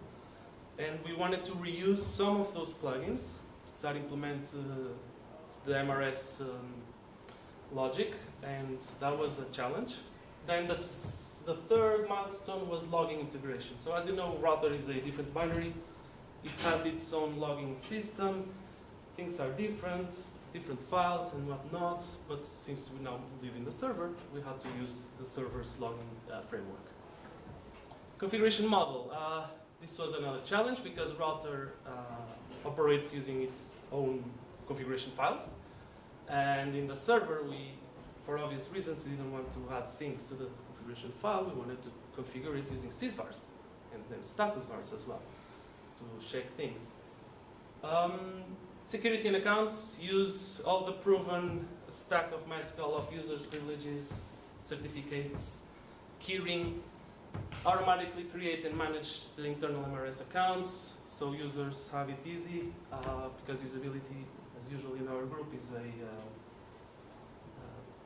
has top priority. bootstrapping. So as you know, router, when you deploy router, you need to bootstrap it against the server, the topology. Bootstrapping means to run this binary that you instruct router to connect to an instance of the topology. Router will fetch the information needed, will register itself in the metadata schema, will reconfigure itself, and so on. But in the server, we wanted to do this automatically. So no running extra applications or whatever, or extra steps to do this bootstrapping. Then remove router-specific assumptions about many things, users, router's layouts, assumptions. And finally, have this full and clean startup and shutdown life cycle, proper packaging to all the supported architectures that we support, and a full MTR test coverage for this new functionality. A little bit more into detail about the architecture. This is not UML, of course. So on top there's a component code, the skeleton. The component is a central orchestrator. It will it has an init and a shutdown methods. Those are the main entry points to start and stop. And when init is called, when you load the component, it will start the backend. The backend is the actual engine running the REST service. It manages threads because we spawn threads for multiple things. So we'll talk about it. And it handles the lifecycle, then the metadata access and whatnot. And then we have multiple structs to do mapping of the things needed by the router plugins to all things are done in the server. So for example, the configuration. There's this struct that stores the configuration needed by some router plugins that is then translated into system variables. Then the current security context, MRS accounts for handling credentials, and then the component using multiple services implements multiple classes to handle the system variables that we expose, the status variables as well, server configuration to retrieve and process server settings that we need. It exposes UDFs. At the moment we only have 3. One to start, one to stop, and one to restart. As things evolve, we'll probably have more UDFs.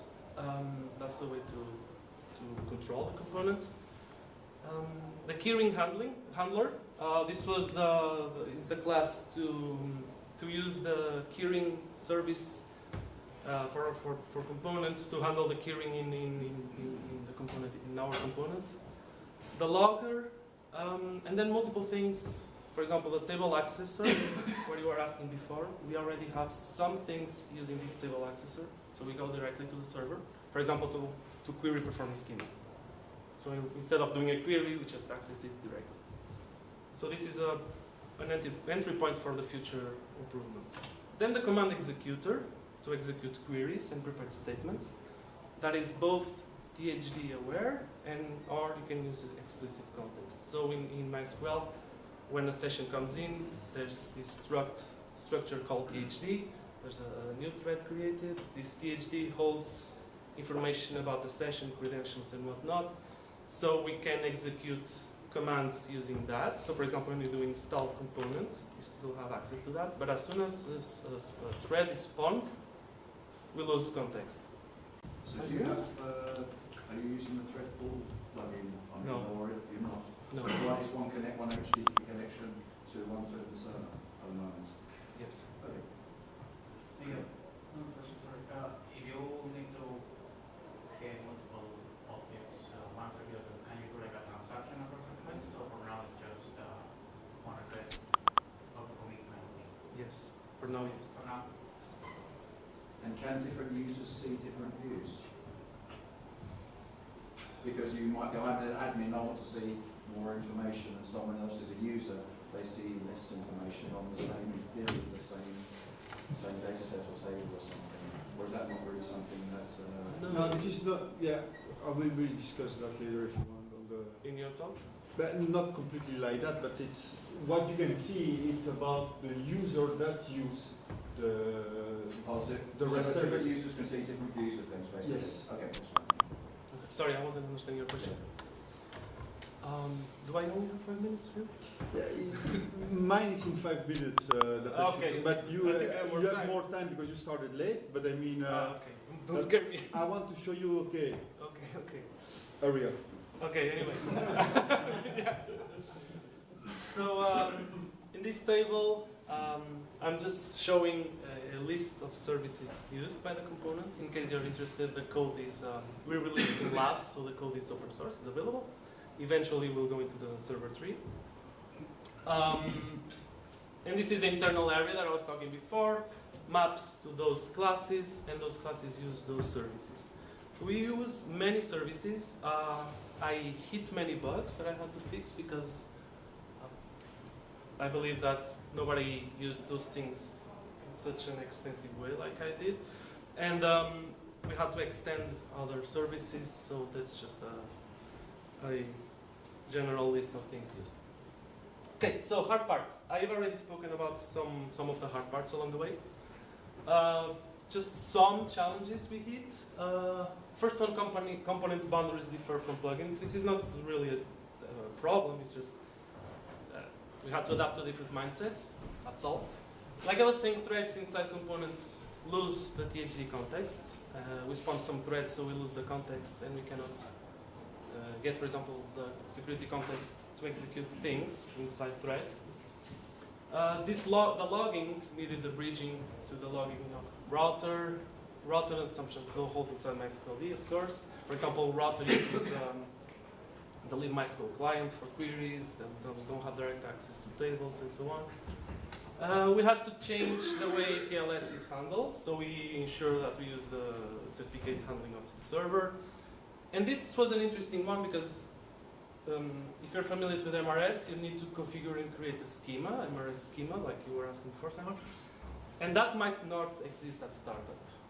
So what will we do? Just install it, you load the component, and you error out to the client saying no metadata, cannot do anything. No, that's bad usability. So what we did was to spawn a thread. The thread tries to check for the schema every 30 seconds, if I remember correctly, and it's just there. It just logs an informational message in the log, waiting for the schema. As soon as it detects the schema, the backend starts, another thread is spawned, it does all the bootstrapping, all the configuration, everything is automatic. It will use the sysvars that you configured or the default values, and then we'll spawn another thread to run the REST service itself. So design consequences, asynchronous backend initialization. We had to implement a custom query execution to use the security context stored in the keyring. The deferred init checks for metadata that I just was speaking about. Changing from the router way of using certificates to the server way. And then change the way things are configured and controlled. I already spoke about it. Not use files or clients, just rely on sysvars and UDFs. And have a safe life cycle for shutdown and startup with proper error and explicit error paths. In the end, it's not the end, but when we released the first labs version, what we achieved was that we have the component running inside MySQL server. So MySQL is acting as an HTTP server. Sounds scary, but it's not because everything is controlled. It's built on the MySQL components.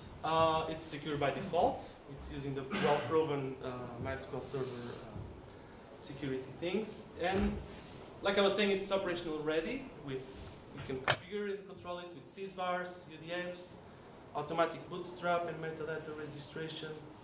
Has a full MTR test coverage, so we could release it as labs.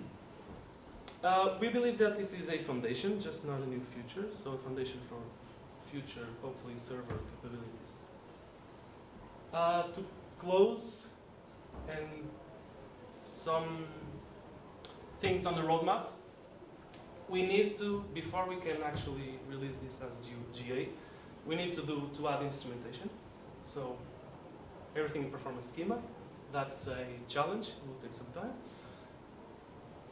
Before someone, I think it was Simon, that you asked about throttling, no, about the we have it already.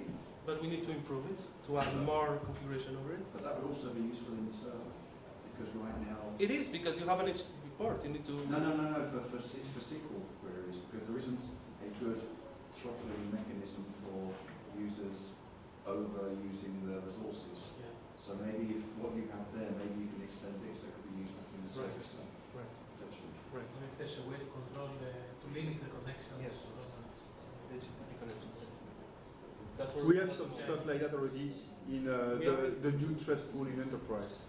That you but can that's also dynamically say, I want to, this user has less, this user has more, or Okay. so. I didn't know that. Okay. We want to improve rotation for certificates. Some improvements on what Mike said before about this development and production modes. We want to add some views for the metadata schema itself, so we don't have to query the schema directly. And eventually, we want to add support for MySQL database architectures. Maybe you're wondering why, because there's router itself does that, and when you deploy an InnoDB cluster, you have routers. But maybe you want to deploy a cluster and not use it for the classic use case of the InnoDB cluster. Maybe you want a cluster just for MRS. So in that case, you don't need router, you just use the component. And another thing is that the SQL extensions for this REST service that you can use at the moment only in MySQL shell, we want to eventually add it to the server directly. So this will allow richer REST APIs, better management or easier management for endpoints. And at the end, to have REST as a first-class server interface. So like I was saying, foundation for future server capabilities. As for the community, as usual, I invite everyone to speak. Final question, is there any plans to perhaps use gRPC to allow you to, because JSON's extremely inefficient, and maybe that might allow, That will be or is that not something that's No. not come up, or no one's asked for it, no one knows? Yeah. And you elaborate a little bit on what the current plans or ideas are for supporting different architectures? Because mostly I'm worried about different figuring out who is the primary. Yeah, exactly. This is going to take a while.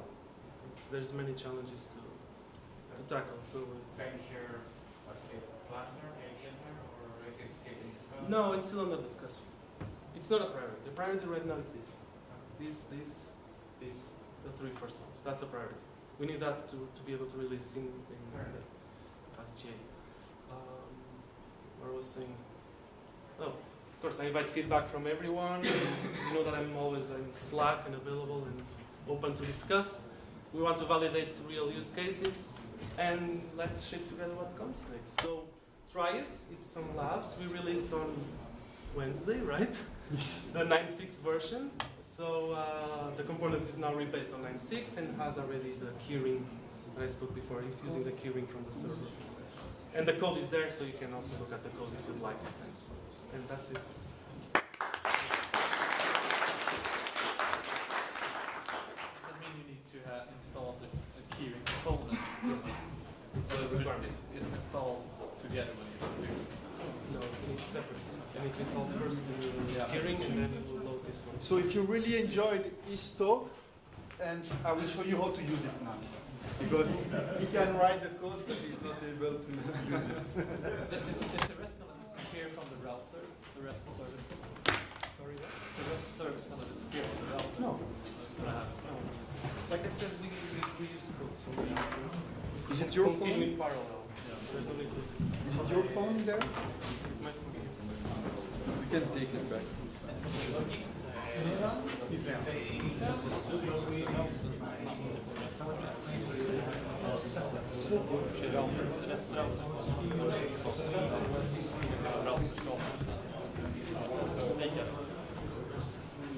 Så att när jag kan bara det så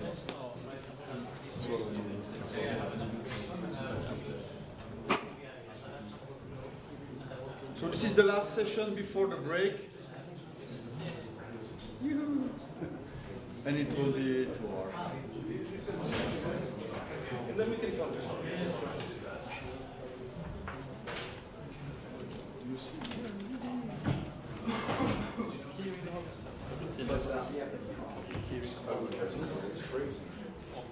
The Thank you. Sorry. It's recording already. I knew you will forgot about it.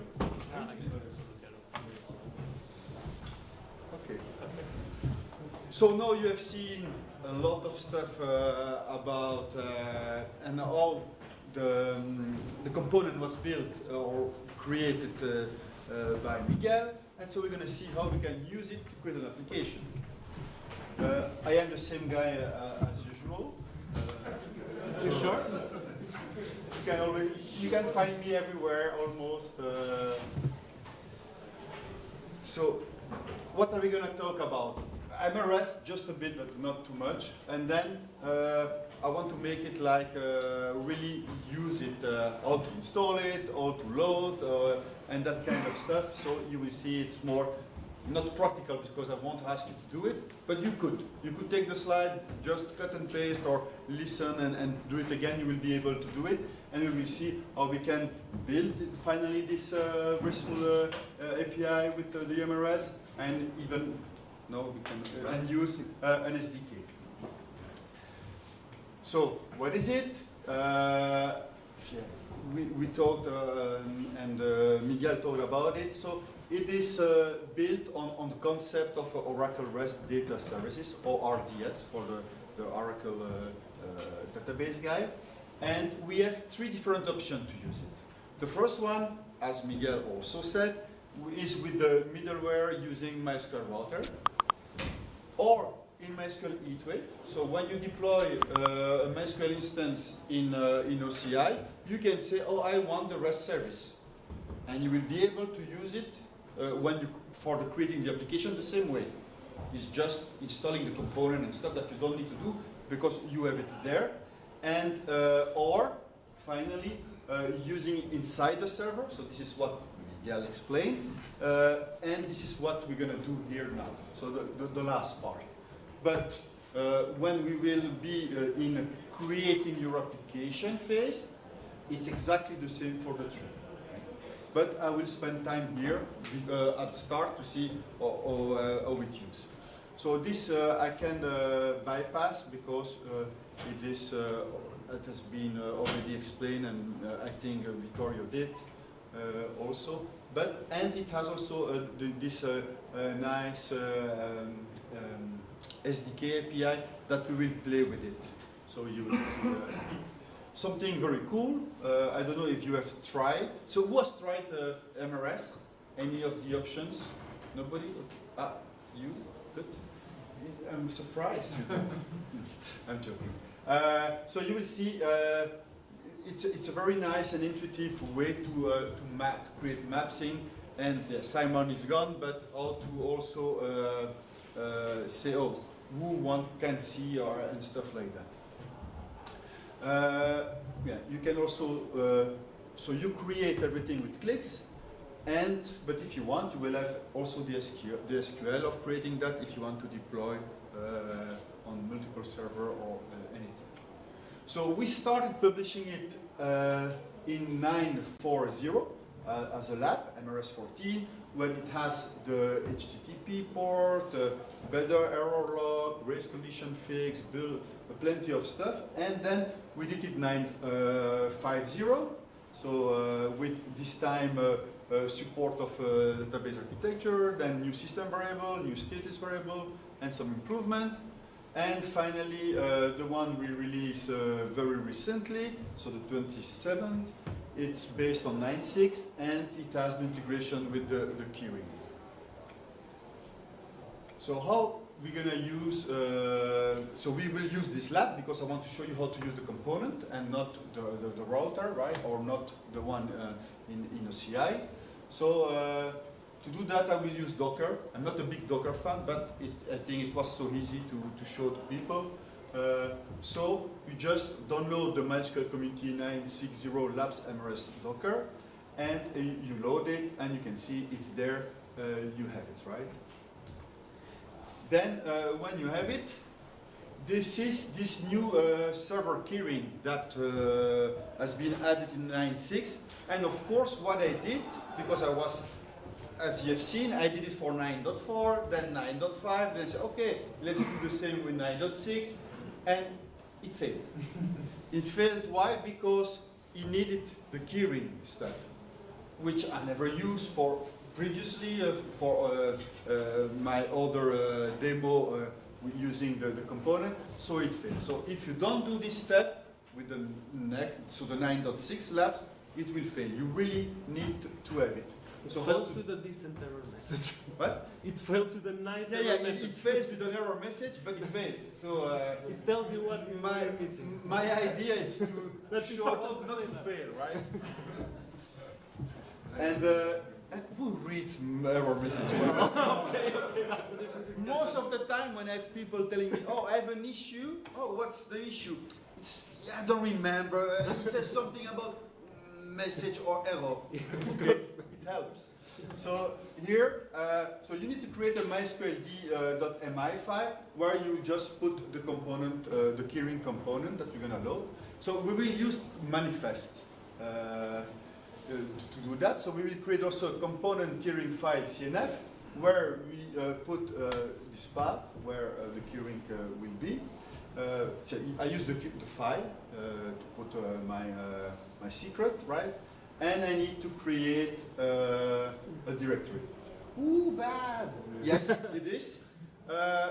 We released that on, so I did that Wednesday night, Thursday morning I was here. I tried, of course, with 7.0.0 and it failed because Docker gave me, it creates just a backup of the keyring with a stupid UID that I know where it comes from, and then it failed. So I had to do this to make it work. So I need to think, to check what it is. But so this is why it's bad, but it's like that right now. Anyway, you are using Docker. So then you need to launch the Docker container like this, and this is what I need to add, right? All the point for the mysqld my file, the component keyring file configuration, and where is the keyring where it will be stored. So when I do that, then my machine, my container will be started. So if we check, we can see MRS is there, it's running for 2 minutes, and the size it used. So far, so good. Now we will connect, so I connect directly on using Docker here to create a user that I will use to do everything.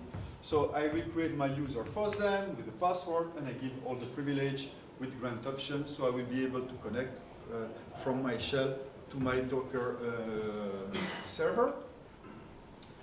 So who already used MySQL Shell on Visual Studio Code?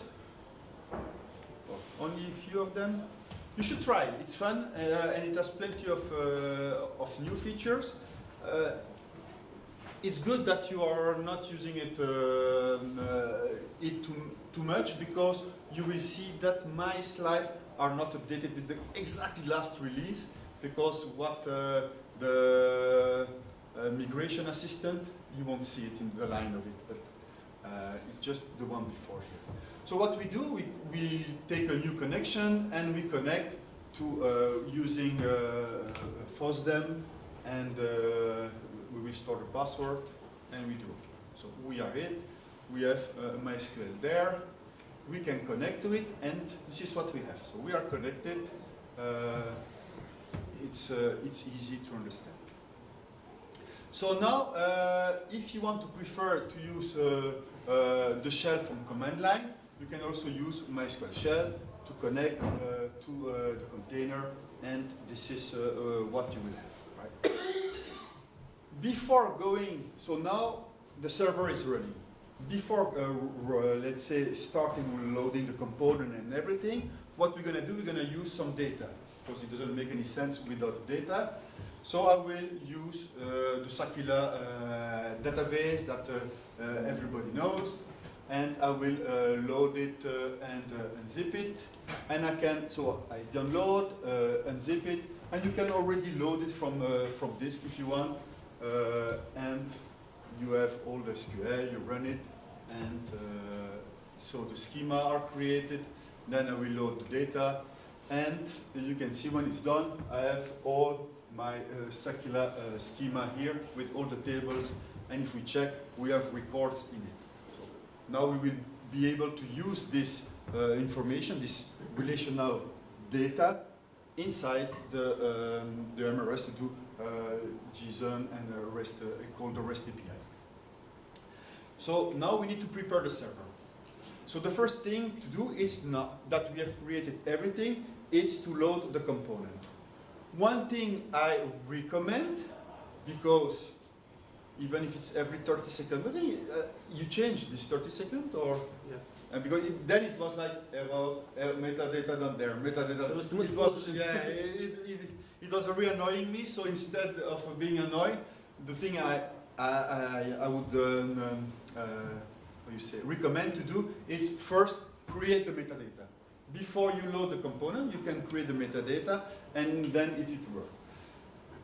To create the metadata, you cannot do with the old MySQL client, you need to use MySQL shell. And to be honest, you can create it like this in MySQL shell command line, but with the VS Code it's even better. So with the VS Code, when you see this, it means right click. So you right click, configure instance for MySQL's REST service support, and that's it. So you do that, and it will create all the metadata for you, even if the component is not yet loaded, right? And the thing that it doesn't do with shell, when you create the metadata, is that with shell you will have to create the REST user and all that. And here it does it automatically for you. It asks you at least if you want to do it, and you say, okay, I want to create an authentication user that will use the REST API. So I will call it FOSDEM REST user, and I put a password. Okay. Then I say, okay. He said, oh, the service has been configured successfully. And if I check here, I will see it. REST authentication here with the method, then MRS is my service, and you see the user that we have created, and the MRS service is here. So here is the authentication. So you may have a lot of users. These users are using the MRS internal authentication method, but you could also use, if you want, MySQL users, but then you need to create MySQL users. It's possible too, but I prefer to not use the MySQL user here. So because we didn't want to use the router, we also need to load the component, and now it's time to load the component. So what we do, we just do install component, file, component, MySQL, REST service, and it works. Do you see something strange here? I know it's late, I know it's last day, and maybe it's, but I heard earlier when one of the last questions to Miguel, so this way I'm asking it. No? No, keyring. Where is the keyring component? In fact, when we use a manifest, we don't see it, but it's there. So it's not the only component. We have the keyring component, it's loaded, but we don't see it. But it's needed, it's really required. But yeah, if you try to install the component MySQL REST service without having the keyring component, it will fail. This is the nice message. No, the nice in the bottom. This one. Come on. Even includes a link I to know. the logs. So this is the error message in the error log. But as a user, I will see this one first, right? So this is the message you have. So now that everything is loaded, it will create an account to use the component and the REST service, and it is MySQL underscore MRS underscore 1, and this is you can see the role it has, and this is when we load the component, it's by default it's loaded there, and this is the password of this user that is saved using in the keyring. So this is to show you what's inside the keyring. Because this stuff, with the version 9.4 or version of 9.5, you don't have it. It's just 9.6. So now everything is ready for us to create our first endpoint, and let's say, okay, we want to expose the actor table from the Sakila database, but without authentication. Let's start easy. We don't do any authentication, but we want to create this endpoint. So we need to create a REST service for it. So in MySQL REST service, we will right-click, then add REST service. And he said, okay, what's the service path you want? I want /FOSDEM, then I give a name if I want. Who should authenticate? The people that are using the MRS authentication, and also the people that are using MySQL. If you want, you can choose both. And then you say, okay, and don't forget to publish. If you don't publish, you won't see it. And when it's done, you say, oh, the MRS service has been created. You see here, it's there, it's been published, so it's live, it's green. And so that's easy. And all I show you now works with the router or on HeatWave in OCI is exactly the same. After that, I say, oh, I want to expose the actor table. So I right-click on the actor and I say, okay, add this object to the REST service. And the first thing is say, oh, you want to add actor, but you don't have access to Sakila, right? So should we have also access to Sakila? And you say, yes, please add it for me. And it does it. And then it gives you, okay, FOSDEM, Sakila to get the schema. Then the object is actor. I say, oh, I don't want to have authentication. And it's here that you can select what you want to do. So, and which records you want to give in this REST JSON object, and also what are the permissions. By default, it's just read, and you say, oh, I want to insert, update, or delete. And in my case, I just want to expose it, so I don't do anything else. You can check the SQL preview. So you could do that and provide all the SQL statement to create the service, to create everything for you. When it's okay, it says it's the actor that's been updated, and you have it there, here. You can see the Sakila now it's under the service and actor. And you see it's just white here, nothing. It's because it doesn't require authentication.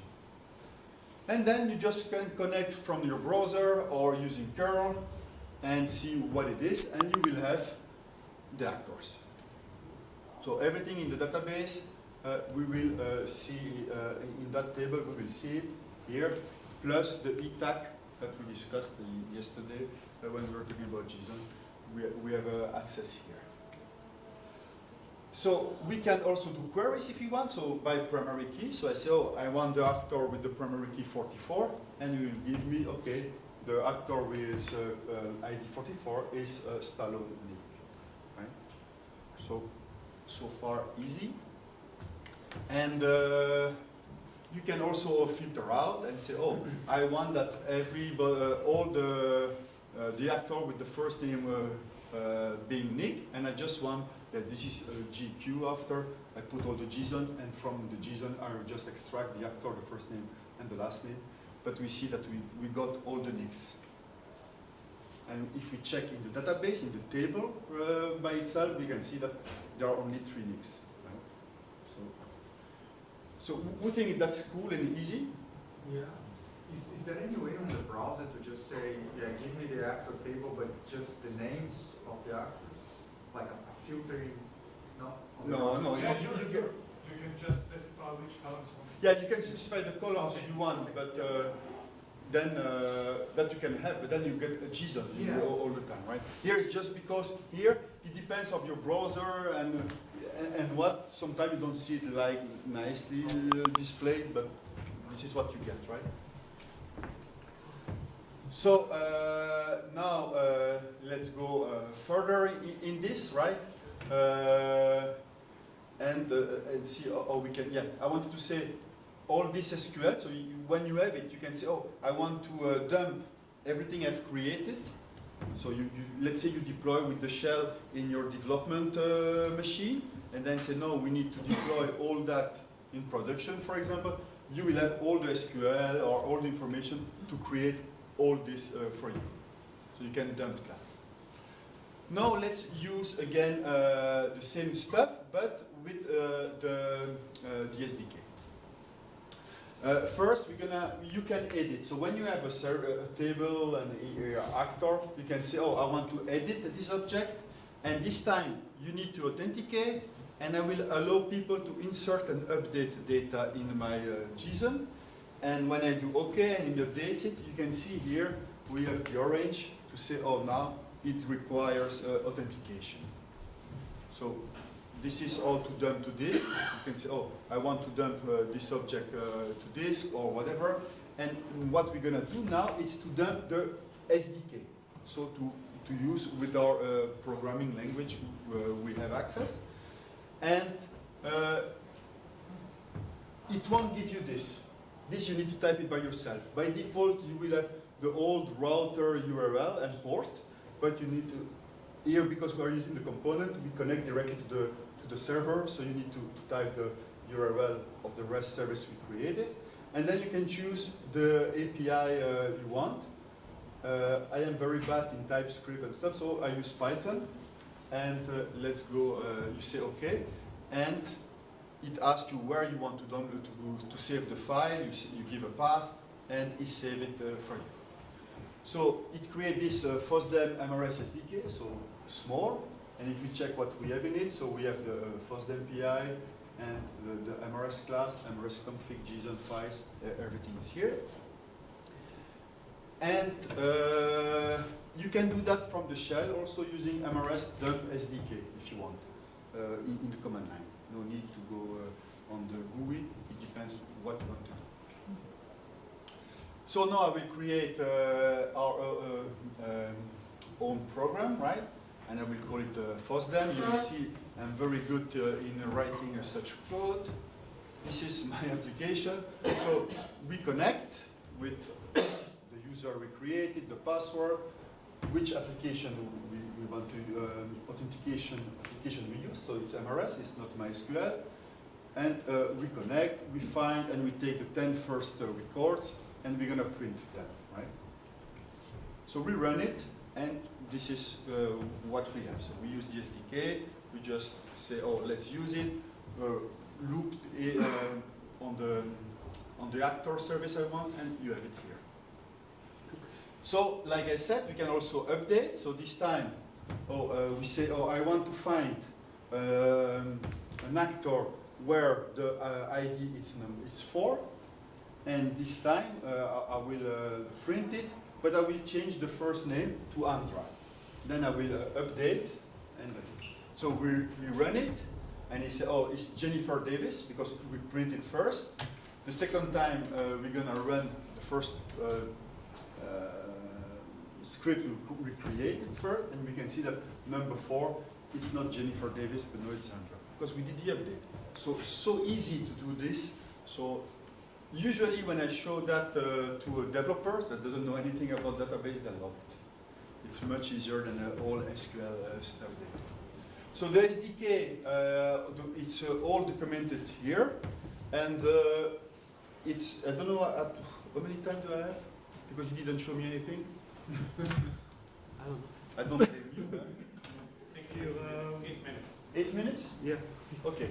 So you can also, we use a table, a normal table, but we can also, for example, say, oh, I want to use a view.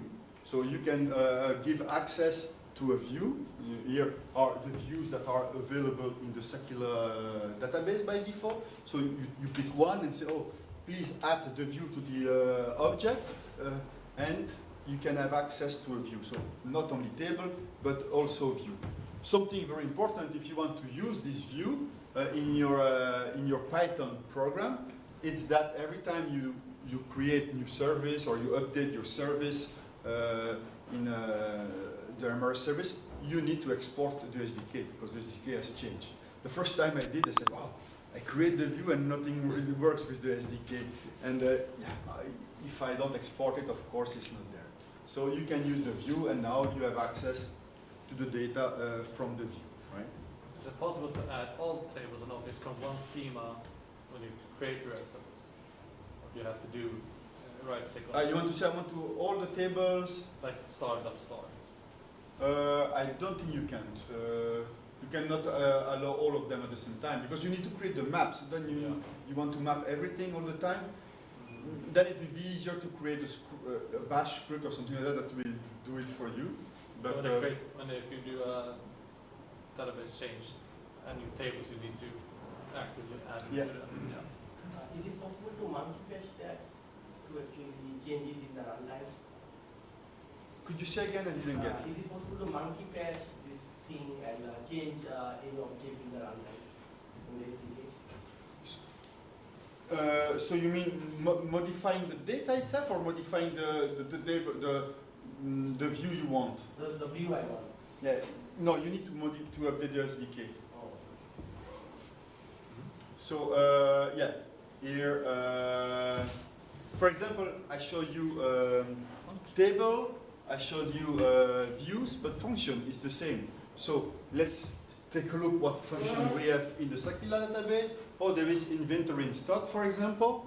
And as you can also click there. Oh, look, there is add object REST service. Let's try it. So you do it, and you say, oh, this object, I want to have access to it. And of course, there is only one ID to see if it has. Once again, don't forget to export. Then we can see all the time all the service we have, all the endpoint we have in the service. And you say, oh, I say, oh, movie ID 1. And you say, oh, it's in stock, movie ID 6. Oh, it's not in stock. So you can call functions, you can call views, you can do wherever you want. Same in the, so this is the SDK that what we have just seen. So this is all we call it. You see, just my service, Sakila, inventory in stock, all the parameter, and that's it. So very, very easy to use. So now, yeah, was just for fun. I was updating stuff. This was a challenge for people that wants to try, but I will not show you the answer right now. So share your love to MySQL, and I am open to the questions. Nobody? Was it too hard? Are you too tired, or is it too easy? I prefer you say it's the last answer, right? Fun easy. It's funny? Fun and easy. So thank you very much. It's time for a coffee.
T'as regardé le stream tantôt?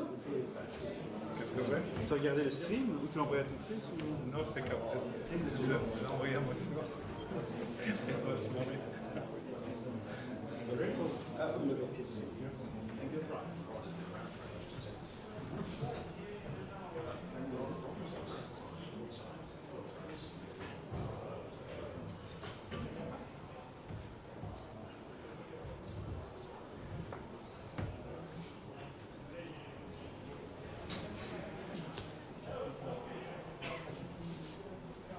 Quand tu veux.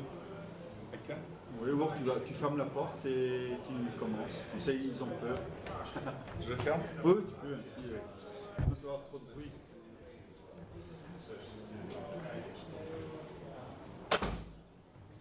Comme ils préparent le dîner, il y a trop de bruit.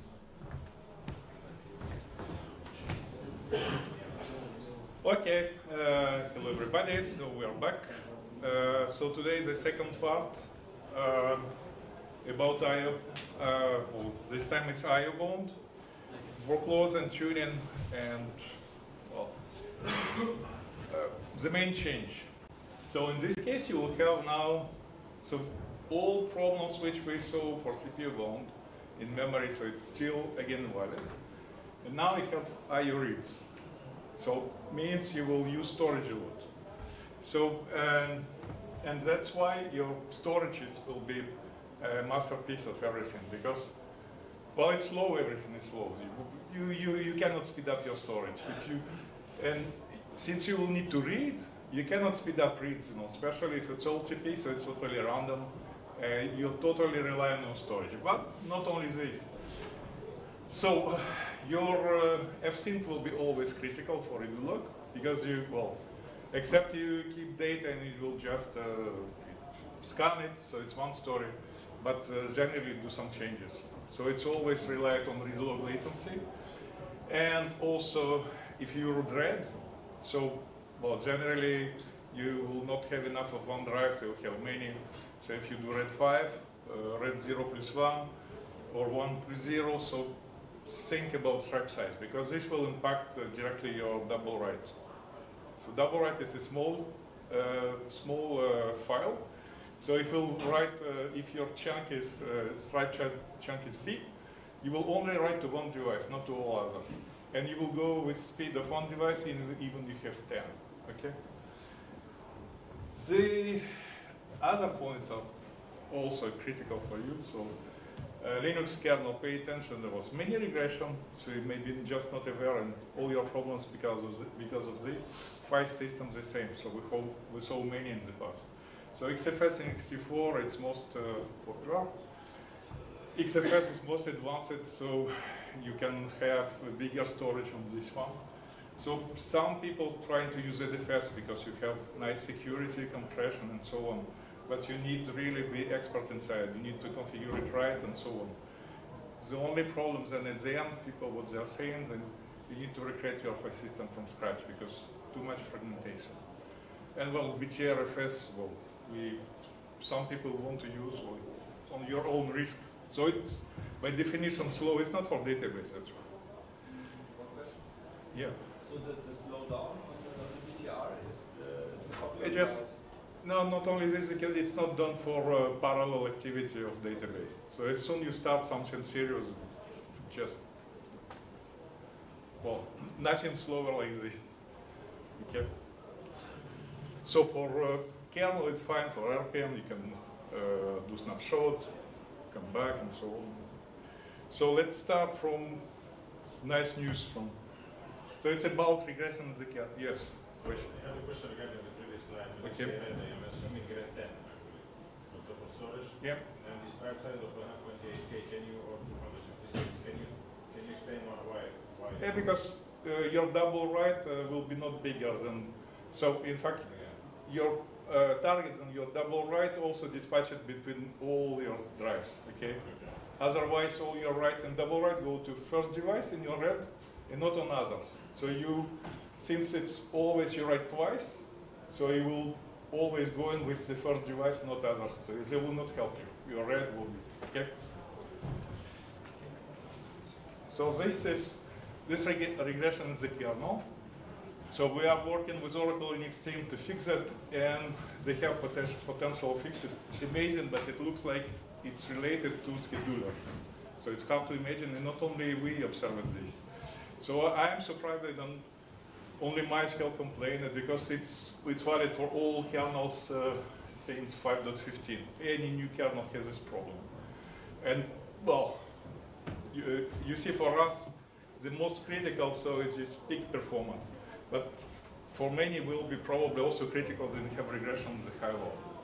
So it's not something you will expect, but it's reality.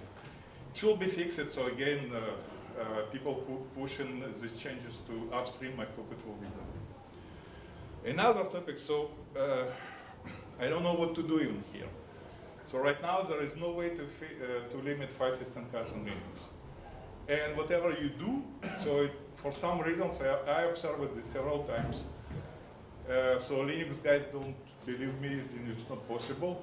Until there was real big customer call it Oracle and say, we have this. So in fact, they have plenty of memory. And for some reason, Linux kernel decide to increase file system cache and move everything Oracle database in swap, and so you can imagine. So the only workaround right now is switch swap off, so then nobody can move you on swap, but it's reality. And once you are going on swap, you know that you won't go fast enough. Well, this is about sad news. Now about something more fun. So well, on IO Bond, you can also start, you may have just read only. Like in memory, you have only select. The only difference now, okay, so you will read your data from the storage, from the disk. So this is just, it's real life example. So you have many data. You have one batch which is scanning 1 terabyte of data from one database, totally independent. You have another one which also will scan 1 terabyte. So each one is taking 1 hour running alone. How can you say how many time it will take if we will run them both on the same time? Any idea? 1 hour? 16. You are not far. So it takes 3 hours. Why? And this is totally different from in memory. Like when everything in memory, okay, you run 2 big queries, it will be all fine. What happens here? It's no time to sleep, guys. So the problem is, and both reading from storage, right? So batch 1 will read the data, bring to buffer pool, need 3 pages. We'll remove pages read from the batch 2. Batch 2 doing the same, removing pages which will bring for batch 1. So in fact, both, they will not work together. So they will read more and more and more, and in fact you have 3 hours. But if you run one after one, you have 2 hours and everybody happy. So well, at least one is happy, finish it in 1. Second will wait for 2 hours. Potential trick possible here. So this is what it was amazing. So since MySQL 8.4, we switched it to direct by default. Okay, so it was also discussion, should we do it by default, or just for dedicated servers, or just default? And we got many cases which were interesting, like some internal test on MySQL started to go slower, some faster, so fine. And we discovered only in some cases when we just run big select queries, using fsync instead of odirect, you can get better performance, but only for select, so you don't do any updates, nothing. So in case when you have a batch which will take 1 hour, what you can do, so you stop MySQL server, you drop file system cache, you restart with fsync, and then you run your batch, and you will leave file system do prefetch for you. So you saw this morning, so Vitor explained how it's complex to do prefetch right? When you are storing not direct, how you want to read in parallel. File system can do it for you for free. So just it will do or not. So you can test. If it works for you, it's just a kind of workaround. Once you finish your batches, it will be faster than 1 hour. In this case, you restart with odirect, and you're ready for OLTP read write. So then you restart on your write, so normal activity. What is complicated in this case? So it's much more complex than what we have with in-memory CPU-bound workloads, because in this case, again, so you want to bring some data from storage, right? You want to bring them to the buffer pool. To put in buffer pool, you need to have a free page. To get a free page, you need to find which pages you can remove. It can be a clean page or just a victim, that's all. It can be a dirty page, and you need to flush. So you will need to write. Your storage is limited in number of operations per second. So if you do too much reads, you cannot do writes anymore. You do much writes, you cannot read anymore. So it's all about the balance, about all this stuff which is going. So you have kind of streams, reads, writing, and you're trying to keep a balance. So for writes are most efficient on Linux, especially it's with asynchronous I/O and not direct. With reads, so we are using just without asynchronous, just direct reads, and it's intentionally so because any try to use asynchronous, it was disaster. So it's really complicated for even for system to manage this. So and this story can impact file system. So it can or file system can be not ready. In fact, so you have one type of writes, another type of reads, and you have a mix. So in double write, we also have a direct and so on. So in the past, it was the story for ext4. So if you're interested, I have a blog post about. So now it's supposed to be fixed, but well, I can confirm that XFS is doing the best anyway. So if you recall, we discussed about how Flash is working. So these all improvements are historical, so coming to 8.0. And at the end, so we need to manage this LRU flashing. So you have a list of pages at the end, and we have page cleaners, which will be, all their work will be driven by demand of free pages. So every time when you have, it's not like you, they don't care if you miss free page or not, they don't check. So what will happen then, you will have user threads, which will send the signal inside. So in fact, once per second, so we have page cleaners which are waking up, if nothing happens, they will check, then you have amount of free pages equal to LRU depth. So LRU depth is by buffer pool instance, okay? So you don't need to make it too big, so I will show this next. So in fact, sometimes people have tendency to set LRU depths very big. Like I know then we'll need, I don't know how, million free pages and I will keep it. It's not, doesn't mean you will have, so probably you just will remove pages and you will lose in performance because you will cache less in your buffer pool. So you can put 1,000, which is by default, and then let page cleaners wake up on every demand and do cleanup for you, okay? The most interesting what happens for user thread. So user thread will try to get a free page. There is no free page. Okay, it will put signal for page cleaner and try to do several loops. It will wait in loops. Still no free page. If there is no, it will involve single page flash. So single page flash, it was blamed, I don't know how many times. So I think Percona, they wanted to remove it and were happy we remove it. It's not really a nice decision because once users, well, whatever thread, once it has CPU, it should do some useful work, not just wait CPU cycles, okay? So and this is a way to get efficiency. So still better to do nothing. So recently we made experiments. If you just disable single page flash, so the green line is with single page flash, and red and blue without. And even if you disable just single page flash, your MySQL instance will be frozen very quickly.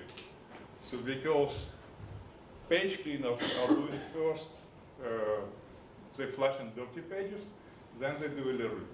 And in fact, if you have user thread which will block some data and they cannot flash it. So nobody can resolve it. So in fact, it just user will block the data, then unlock the data, will be able to do single page flash, take some page somewhere, and unlock situation. So the solution is just to have all the threads separated, dirty page flash and LRU flash and totally alone.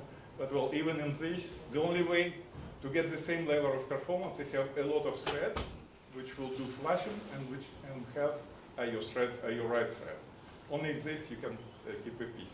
But then, what kind of useful work you're doing? Because you also need CPU for your users.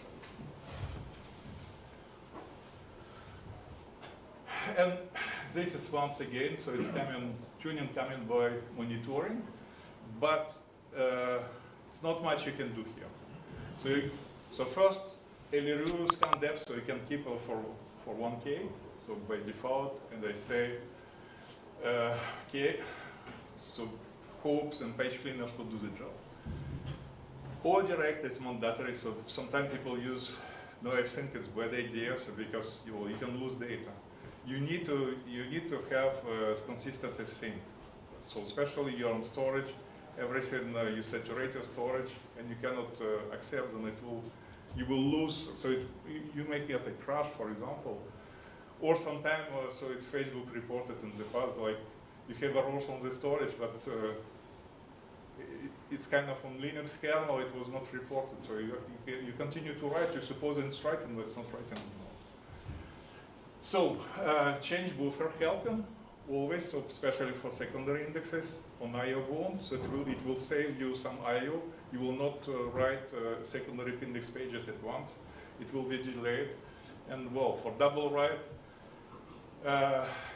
you will see that you can have different variations. So the current default seems to be good enough for everything, but you may still check what is going on. So probably other defaults for you can be better, especially when storage is saturated.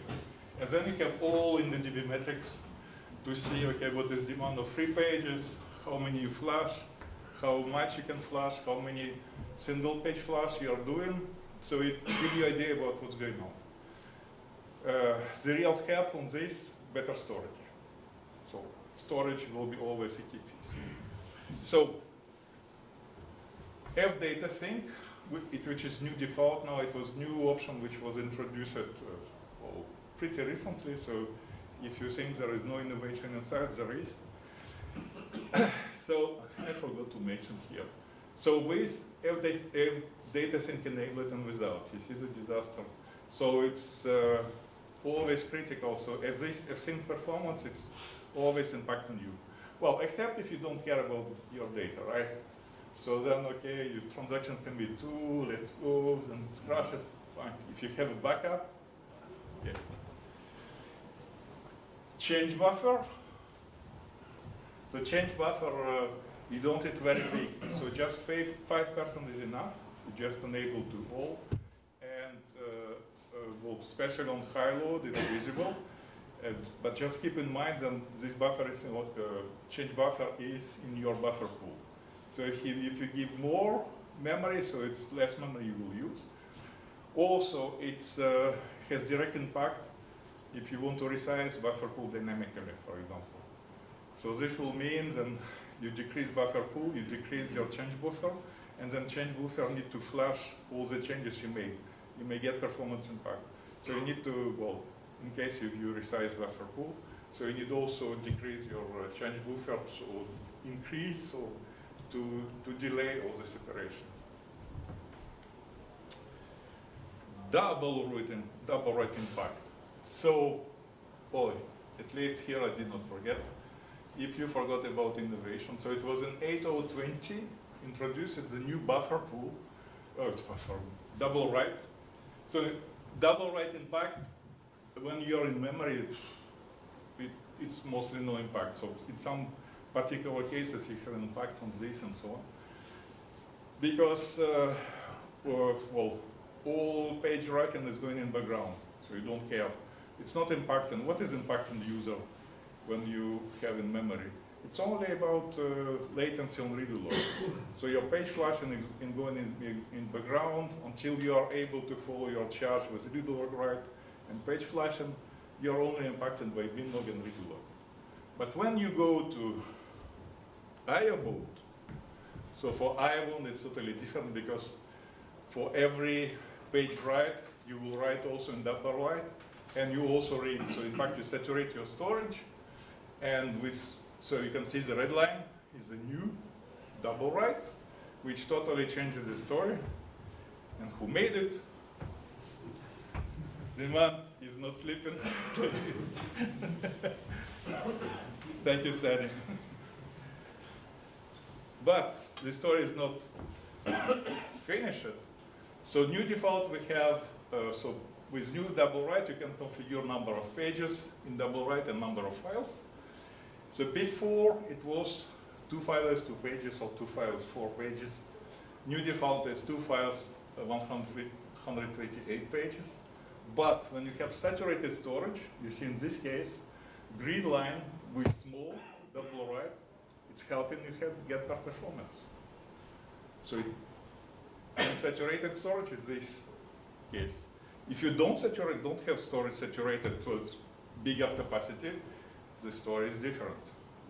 So in this is how you can play with your config. And you cannot say what is better for you. So we just found that, okay, 2 files, 128, it's most good enough for everything. Well, for not saturated storage, but you may have different case. So of course, the biggest solution for us will be once we adopted Atomic I/O. So Oracle Linux team already pushed this work. So it's already in the kernel. So it should be available for everybody. The only problem I see inside, they need also to have API in the storage. And you see, so during the last years, everybody claimed that then all flash storage we have, it's already atomic, because it's not copy and write, it's every write you write a new block, right? So you never rewrite the same cell in flash storage. But if you don't have API, if your storage cannot say, I am able to do Atomic I/O, so I don't know, probably it will progress in some way, so you can say just, I know my storage is able to do I/O, I want to use Atomic I/O. Let's see. So right now it's defining new standards, and well, I hope everybody will follow, because you can imagine, so you don't use double write anymore, so your flash storage will live twice longer, even you don't have any gain in performance.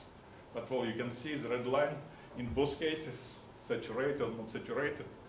It's better when you have double write. So it's my big hope about this feature. We're working closely with them. And now, this is, well, it's kind of work in progress. It's about, I'm trying to understand, okay, why people complain it if you have more than 1 terabyte of data, so everything will be slow, what kind of problem you may have. So this is kind of, well, it was the most simple to get fast storage, well, 1 VM, which is running Oracle Linux 8 XFS, 16 cores, 256 memory of, and 8 terabyte of storage. So I could play with 2 terabyte, 4, 6, and so on, and see what will happen. And also change, okay, see how buffer pool will impact or not impact. So change buffer will impact thread pool. We discussed it yesterday. And this all based on sysbench OLTP drives, okay? And also the bold investigation was here, bold point is about InnoDB transparent compression.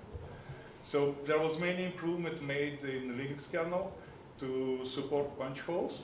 So we wanted to understand, okay, is it really stable now or not? So it was, you see, kind of multi-topics in one investigation. So first of all, it was amazing that whatever you do, after 1,000, just disaster on performance. So you can see only green line and orange line. When we use thread pool, it helps. So we can be stable. So just thread pool is protecting you from dying on high load. So it will just keep you on the same line. But you use binlog, you don't use binlog, you see the difference is very small. So storage is really busy here, and okay, we can do what we want.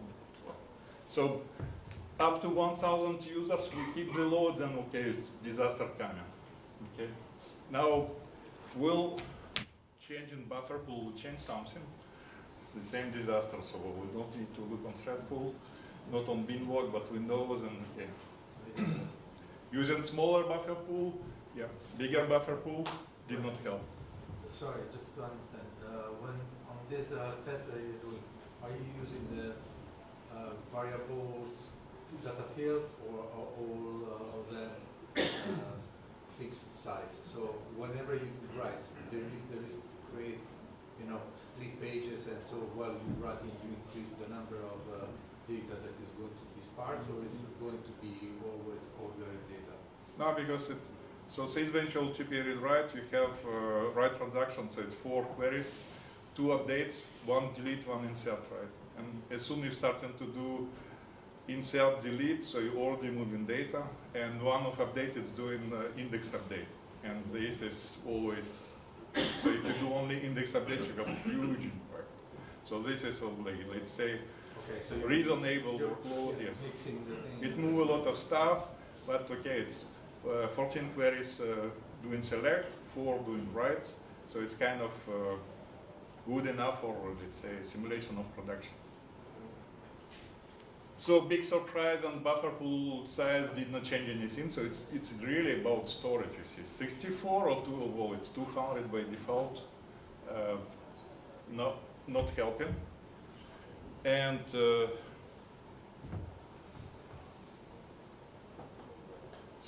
I was, okay, and this is about change buffer. So you can see on change buffer, even 5%, it's red and orange line, this is helps. And bigger buffer pool you have, more it helps. Because with bigger buffer pool, 5% of buffer pool give you more space for change buffer. So this is at least all expected. I don't recall. So initially we did not want to enable change buffer by default. We expected to have some fixes. Now everything was applied, so because on recovery you can have a problem and so on. So now it will be enabled by default. So for sure in 5.7 it will be enabled by default. It will be LTS. So and the next part. So it was all TP write in action, okay? But you see, before you come into having 2 terabytes in your database, you need to load this data, right? So of course we have solution with bulk load today. We have you can disable redo log, you can disable binlog all together, just load the data fast. But you cannot do it's always in production. Okay. So what I discovered during these load steps remind me what we were looking 6 years ago with Ibench. And this is what was pushed in the past. How they call it? I don't recall the name anymore. But pushed a lot with Mark Elegant. It was his brother working in the company. So they implemented this Ibench, and we were not good on this test. Okay. So and this in the past investigation I made, so it's written in Python. So running several Python processes of Ibench. One are writing, so open with insert. Another is reading, doing select. And the story is not good. So it looks like this.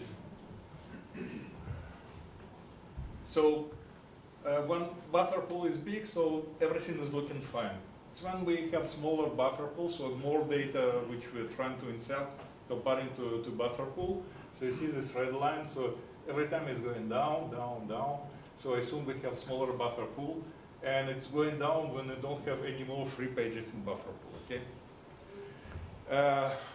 I mostly ported Ibench so on Python, now on to use it with Sysbench to have the same framework.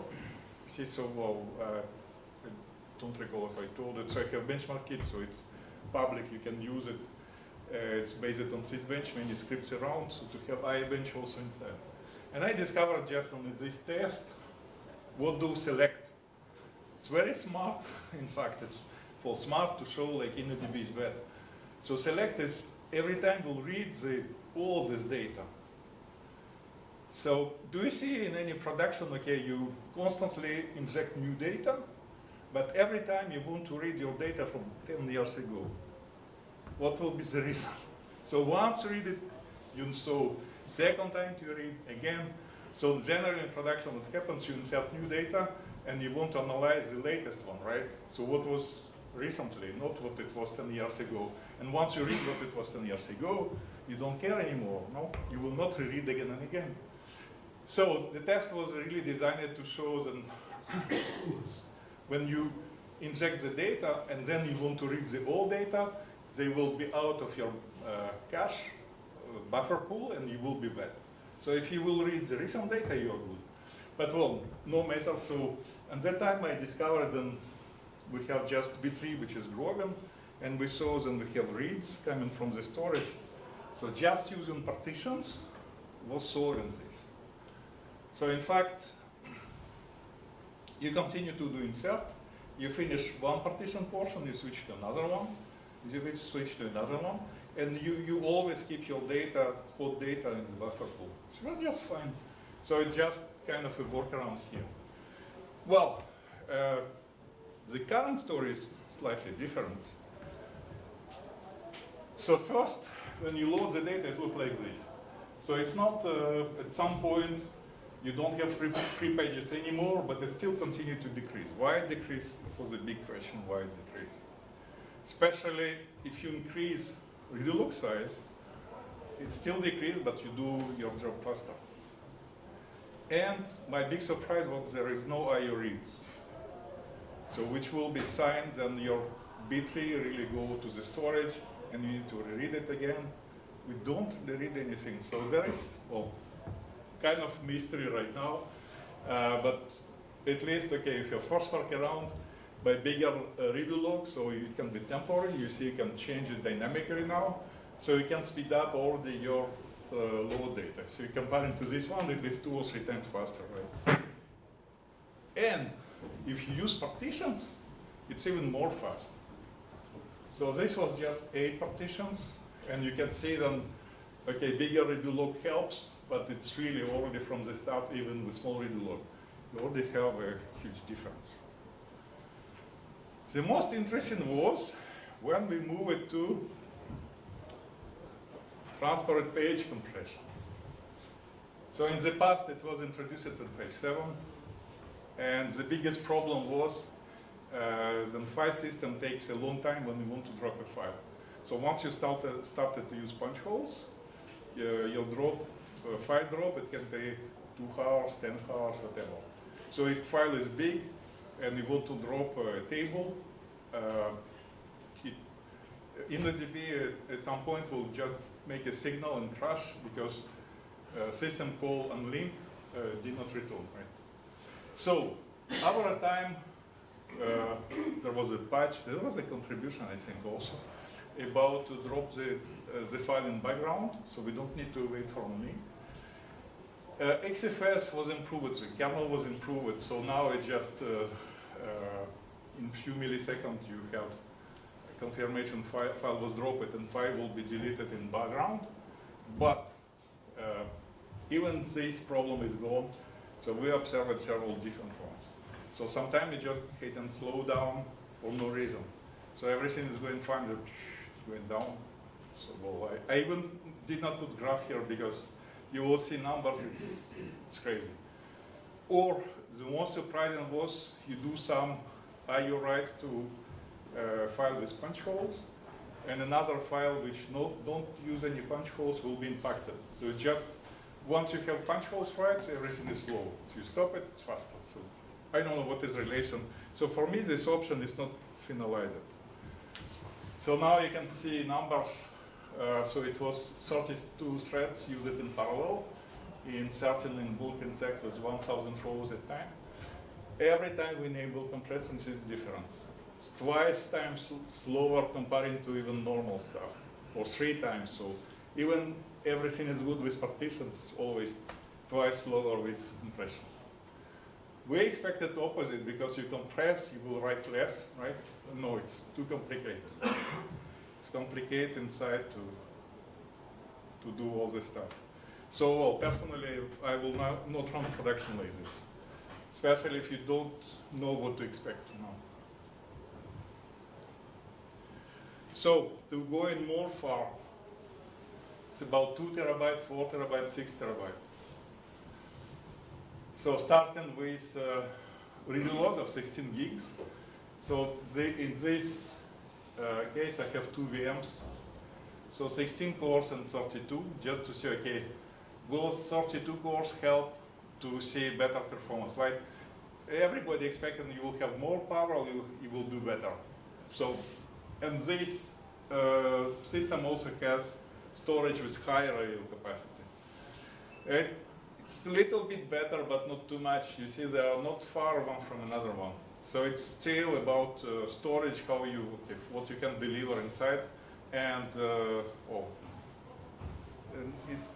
about also CPU power. It's not the recent CPU, but well, generally, already, even if you are in memory, so moving from 16 to 32, you will not have twice higher performance. It's just by definition. With IO, it's even more critical. So again, it's not big, but well, you can see you have variations. The most interesting then, so these 3 lines, 3 colors, blue, red, and green. It's about, so blue it's 2 terabyte, red is 4 terabyte, green is 6 terabyte. Mostly no difference. So it was my surprise also. Okay, normally with bigger size, it should be worse, but it's not worse. Well, we have disaster after 1,000, but well, generally before 1,000 users, it looks okay. So even bigger volume, it's keeping work. So this is 16 gig read log size. 64, well, little bit better, but still, well, not big difference between data volumes. And 128. The same, so it's more stable little bit. So on 32 cores, you can see that with 2 terabyte of data, you still have better performance with bigger read log.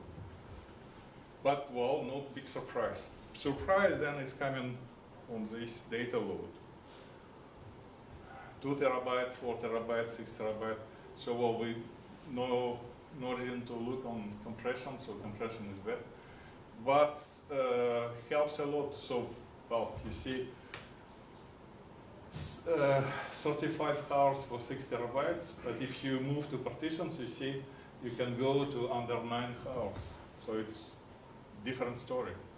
With 4 terabytes, minimal time, so 5 hours and half, 2 terabyte and so on. And this is 16 cores. If we go into 32, so it's not more 9 hours with 6 terabyte, but 7 hours and half.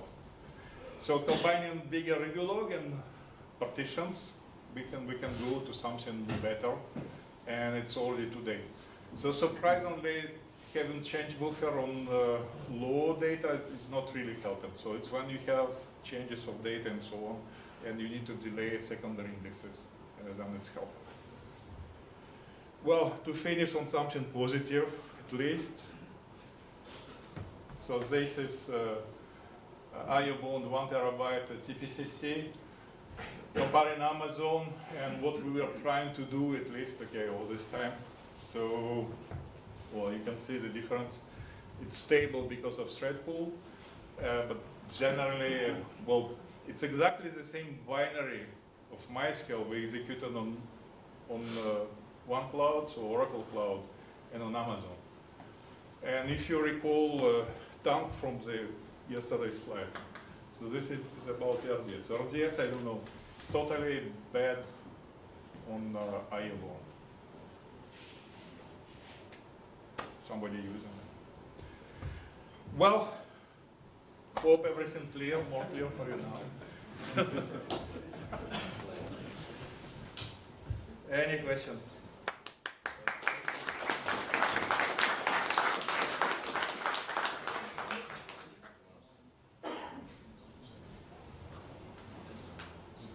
Yeah. Yeah, I'm reading something from Postgres 18 here. They said that it can do asynchronous I/O. I don't can do that for a long time. It's from the beginning. But I don't know how they do asynchronous I/O because they use buffered I/O. And you know, I assisted, so which year it was, 2019, and Linux kernel guys, it was Linux Plumbers conference. And when they explained it, what kind of problems they have on file system level, on file system cache, it's really a bad idea to use buffered I/O. So especially when you, like they do, so you have pages and so on.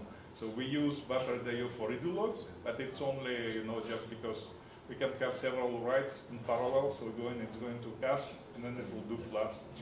So because the same page of file system can be rewritten. So redo log can write its very small record. So this file system is writing with 4K. So we can do many records to the same 4K, and once it will be flashed, it's one I/O. It's not too many. So that's why we don't use direct I/O also for redo log writes. That will. Good luck. And what about I/O viewing? Is it cool? I've seen it. It looks cool, but from what I saw, so guys from Linux kernels told them you have security troubles. So it's kind of not clear. The problem with IO viewing is actually very good. Since I know the InnoDB code, you will have to rewrite the entire IO layer to use IO rings, etc. That's the problem. You cannot bolt it on. Yeah. But you manage. Yeah, IO viewing is very good. Also, you can do buffered IO with IO viewing. Yeah, you can. Yeah, but you try to port it, right? Yeah, but I try to treat it in a way that with the existing system, and that's not how it's supposed to be used. So it was force-fitting into the way that I currently works. It has to be rewritten. Sunny, come back to my scale. You will rewrite everything. What you're doing? Yeah, why not? AI can rewrite it too. Yeah? AI doesn't fly. You write patch in the plane. You know? Yeah, it was specialty of Sunny. Write the patch in plane and then, oh. Yeah. Thank you. Well, other links that I mentioned in benchmark kit, so if you want to try, so and you have tools and so on. Yeah.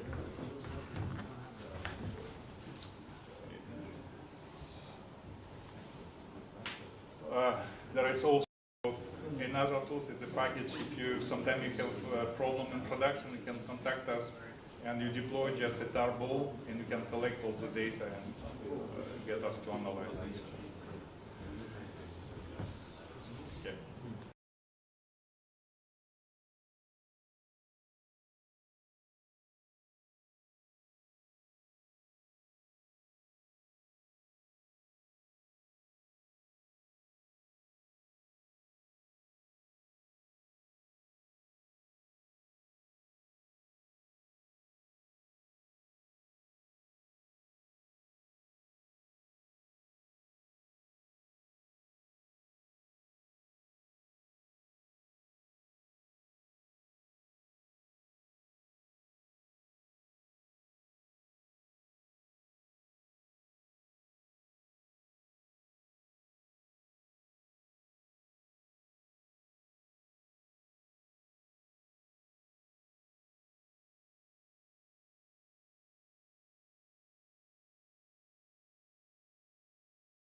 I hope I will be able to make it. So today I'm going to present an interesting story, MySQL binlog analysis. I hope that's good. Yeah, okay. There's a okay, and so this is an interesting picture, by the way. So it's called La Reproduction Interdite. It's a Magritte painting. It's not in Belgium. It's a Belgian painter, but because it's about replication, I thought it was an interesting picture. I'm going to introduce some items, and then I'll discuss the binary log, mention some available tools, and then I will show you, because it's the topic of this talk, how to analyze the binary log at scale and in real time, then some dashboard and some possible AI applications of analysis using those tools. So who I am, some people know me already. So I work for Jump Trading, a US trading firm. I'm passionate about tech. So for 10 years now I'm leading the database team. And so Jump is a global firm, right? We're based in Chicago, but we have 10 plus global offices.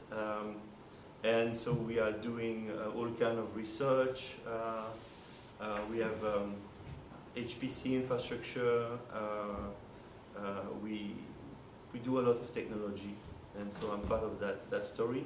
And we trade all asset classes. So for those who want to know, futures, equities, cryptos. We are big on cryptos as well. And yeah, that's for me. So what is the binary? Everybody knows what the binary log is, right? After 2 days of conference. It's a bunch of binary files. It stores all write events and schema changes. And it's used for replication, point-in-time recovery, change data capture, audit. So someone tells you, doesn't know what they did on some table, you can go back to the binary log and see what happened. And also you can reverse you can roll back some changes for some tables. And I think years ago there was a presentation from lefred, and also a famous case where we restored some data using the binary log. Of course, it's different from the redo log. That's not the case in Postgres, but that's the case in MySQL. And the redo log is used for crash recovery only. And the great thing about the binary log is that it's storage engine independent. I would say that it's one of the crown jewels of MySQL, like replication is. And I will explain why. Postgres still doesn't have all the features that MySQL has in terms of replication. It's immutable, so you will see a bunch of files that won't change. It's append only, so the file grows and then it's flushed and finishes. And of course, due to the size of the changes, potentially terabytes a day, we can only keep a limited number of them. And so if you want to know what happened a month ago, usually the binary log is already deleted, and so that's not possible.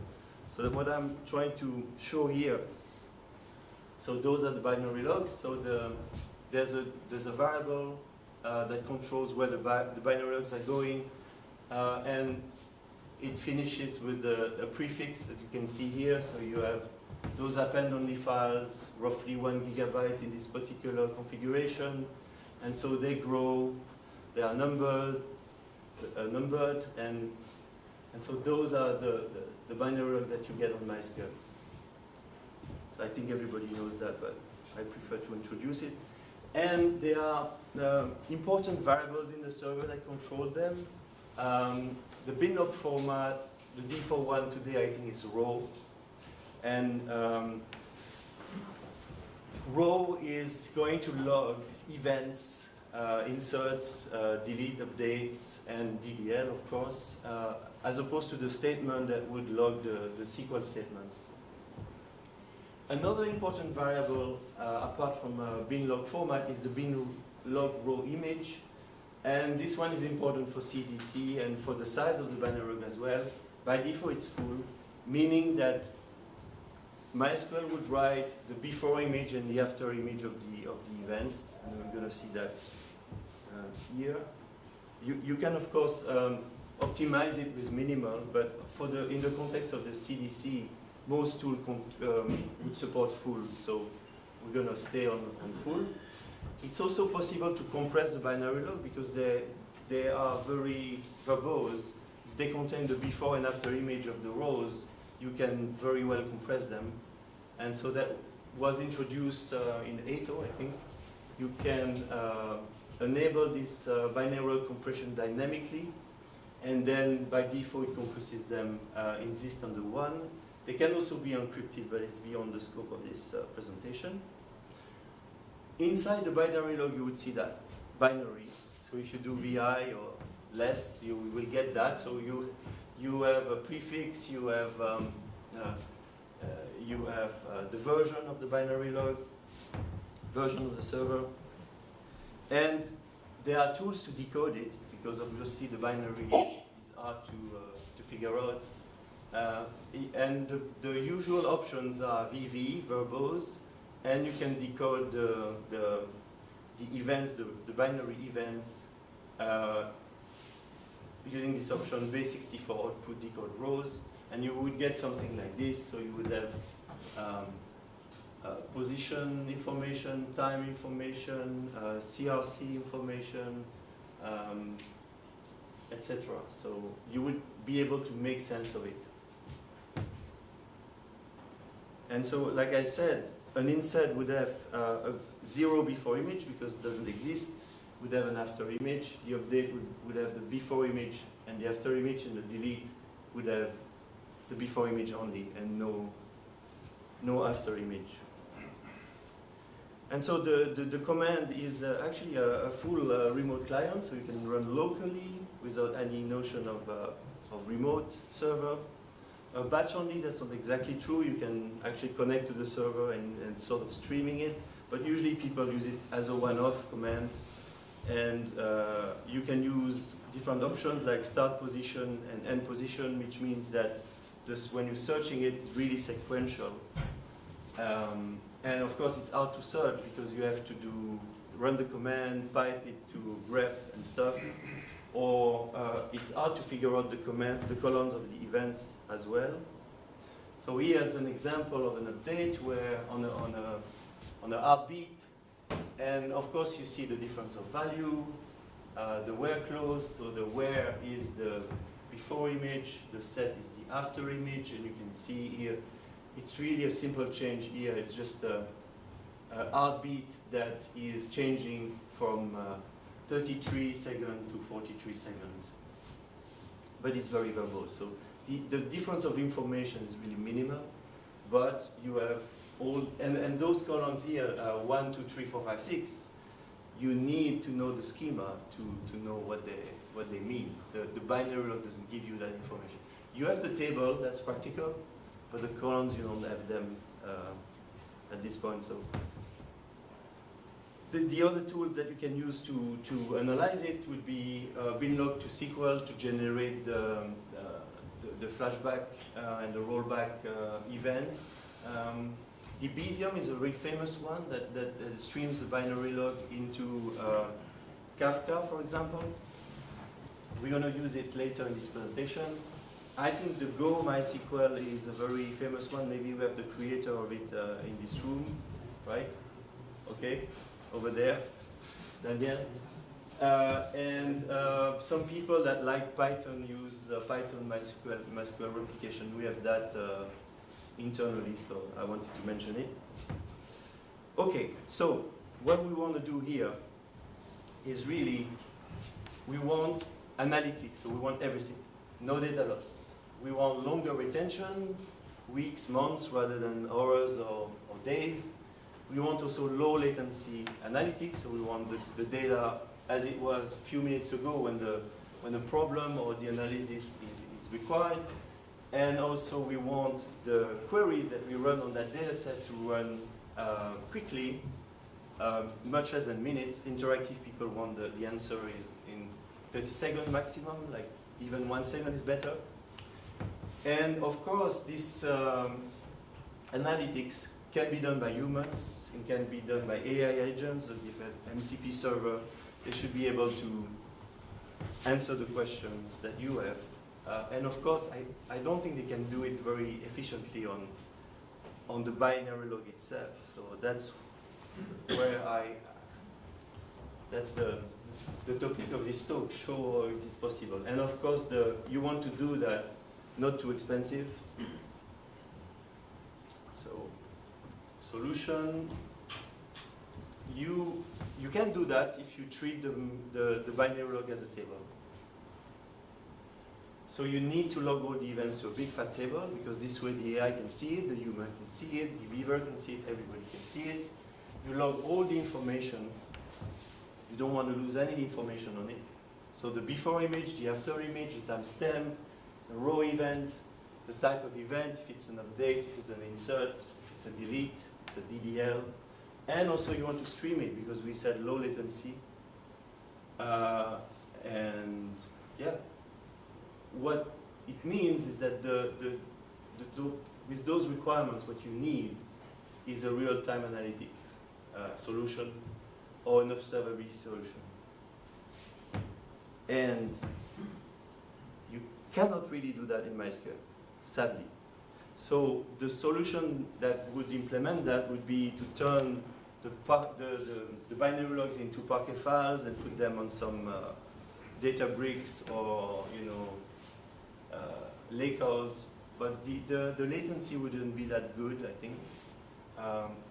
And so in this presentation, I want to show that probably the best solution is to stream it into a real-time analytics database.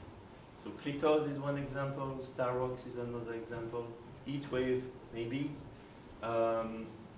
Also, I think TidyDB may work too, because it has some real-time analytics capabilities. And so the architecture would be any kind of transactional database. So of course, if it works for the binary logs, it can also work for Postgres logical replication, MariaDB, MongoDB. And the architecture would be that we use Debezium that I mentioned before, and we create a middleware called the Sync Connector. And you could write to any kind of database, but we chose ClickHouse because it's a very popular one, very open source one. So rather than reinventing things from the ground up, we decided to use Debezium. It was obvious, especially because of the multi-source. I could have used the Golang option, but also at the time we had a Java developer, so that's why we went for this option. But Debezium would even support Oracle, so you could do that with Oracle as well. And ClickHouse because of its excellent real-time analytics features. So what we did is we created one container using Docker Compose, a jar, a multi-thread applier, eventually consistent, because ClickHouse doesn't really know the transactions. And is it really required to get to have transactional DDL application here? Transactional application of insert, delete, etc. No, it's an observability system, so you don't need that. And low latency as well. If we can read sufficiently fast, we can have 0-second latency doing that. Okay, so last year I presented the same technology for those who remember, and tomorrow at FOSDEM I will present the full capabilities, so we can do one-to-one table replication, heterogeneous replication, so basically OLTP to OLAP. And we can extend this tool, which is a sort of HeatWave, if you like, by writing the source binary log that we get through the API. The Debezium gives me a bunch of JSON events that I can just dumped to one table. And that allows me to do time travel as well, because if I had two columns, valid from, valid to, I can find out what the table was yesterday, for example. And I can do that for as long as I have history. So I'll present that tomorrow, so I will skip that for today. But so the table that I have in ClickOS is very, very simple. So it's just all the information I get from Debezium, so GTID, database, table, before image, after image, so just string here. The row event, of course it's a time series, so I need some time information. Whether the data is deleted or not. Usually that's not the case because it's happened only here, but yeah, imagine that I rewind. Actually, it won't need a delete because the version will be incremented, and so the duplicates will be removed. So we have the host, we have the log file, we have the position. So those familiar with replication recognize the binary log here. What is interesting is how we implemented it in terms of engine. So this engine is very special. It's a replacing merge tree.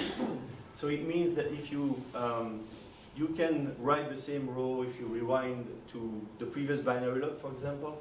It will increment the version and we only keep the latest version. And if you combine that with is deleted, you can do OLTP to OLAP with just inserts, basically. And ClickOS can do inserts very well. And so you would do the resolution of the row at read time, which is called merge on reads. But it can also do that at merge time. So at merge time, you would only keep the latest version. The data is partitioned. It's ordered by some unique key for us. And I have a TTL, so I would remove data after 30 days to prevent, this to saturating the disk. And also what I have, which is interesting here, is a TTL. Yeah, so I would delete it. I didn't. I added also later when I noticed it was taking a lot of space. So in my case, in my test, it was like 1 terabyte a day or 700 gigabyte a day. So I added another simple command that you can run in ClickOS, which is called TTL recompress. So by default, it would compress with a combination of LZ4 for fast insert, Z standard for merges after 1 gigabyte of parts, and then after 1 day, I would recompress everything to Z standard. I will show you the number, but this allows me to get 20 to 1 compression on data that I can query interactively. Okay, so that's an example event. The same event I showed for the binary log, but this time decoded with Debezium, so you can see all JSON, and you can see the change of the timestamp, like from yeah, I think it's an update.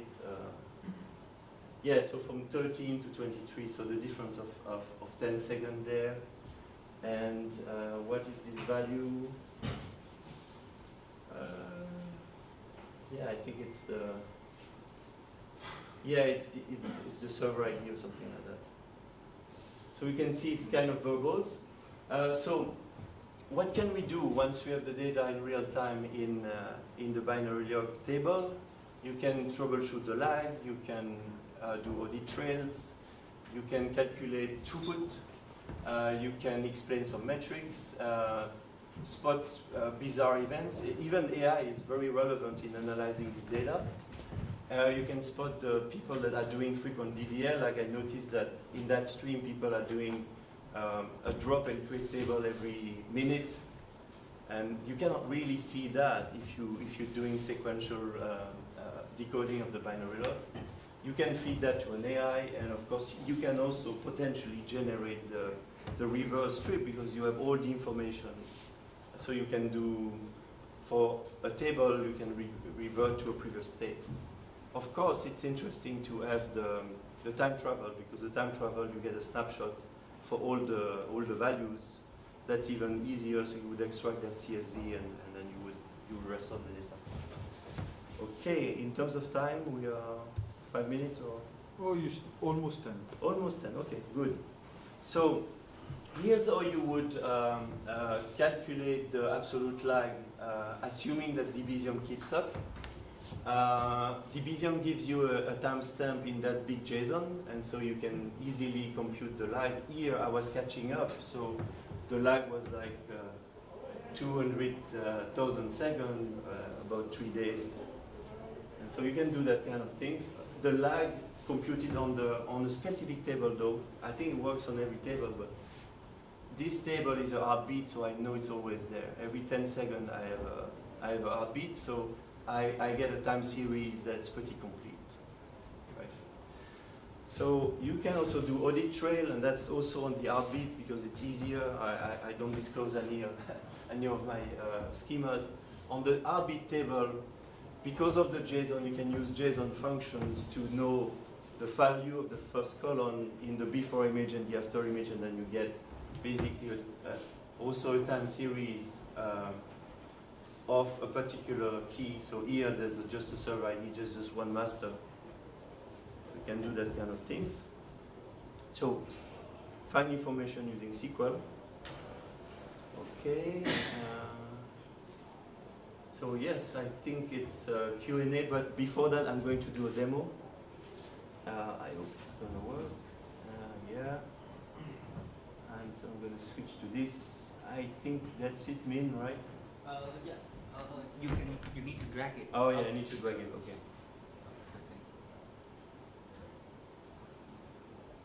Where's the screen?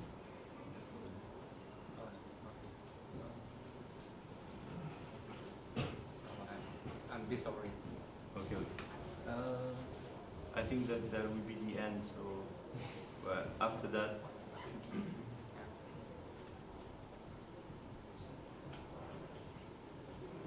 So yes, in this demo, I just want to show a Grafana dashboard that shows some metrics, and then the explanation of the metrics thanks to the binary log table.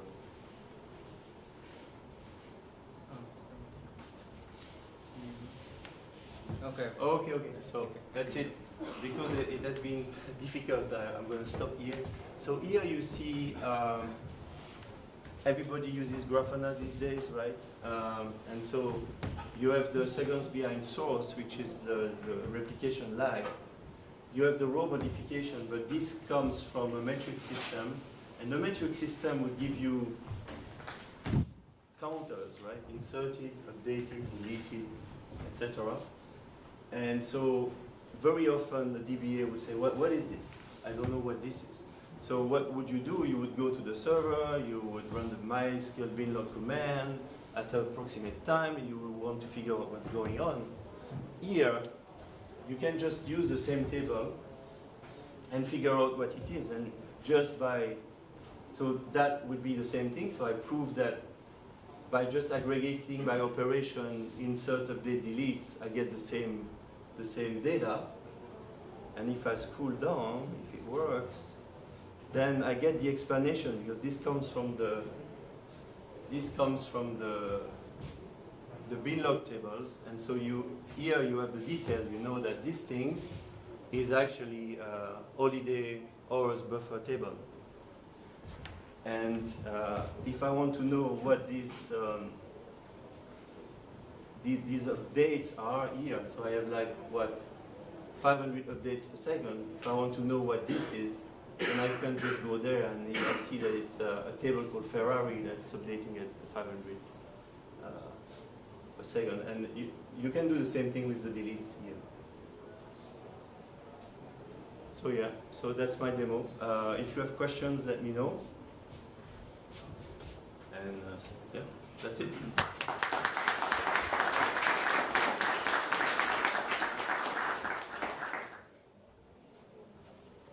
You have time for 2 or 3 questions? Yeah. Can take no interest. How would you compare this kind of dashboards or information versus what you can get out of PMM and query analytics? Oh, but here it's more detailed because this information will never be in PMM. Yes. you will not know what. Also, there's another thing that I didn't show. Yeah, I'm talking about query analytics. So if you refer to tables or queries, you can go and you have all the aggregation in query analytics. Yeah. It gives you just counters. This gives you access to the values, and so every point that you see here, every counter counts the events. So it's much more detailed.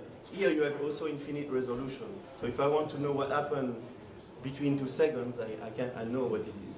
Also here I have the information on the throughput. So I know the weight, because I know the size of the before image and after image, I know the way, and I can explain replication like precisely. So for example, at a given second you could have like many updates, many delete, many inserts, but by weighting the operation by the size, the network size, you can guess what was slow, basically. So I may have that in the... Let's see if I can explain some replication lags. Yeah, so we have very little replication lag, but this one is a replication lag. And so here you have the raw modification, so it probably goes by a bunch of inserts. And then, so it's crunching here. It's a little bit slower, but it's gonna be coming. So it's refreshing, and so you can see that. Delete is about. Yeah.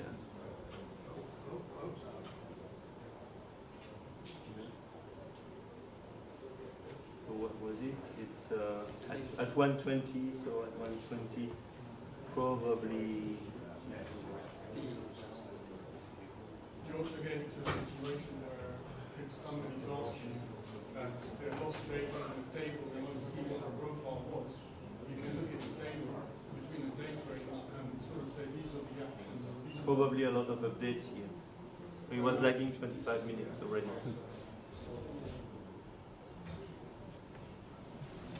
Thank you. That's it. Any other questions? No? Oh, yeah. Which database you use to store this data? Clickers. Sorry? Clickers. We Clickers, yes. Yeah.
The contest for the dolphin.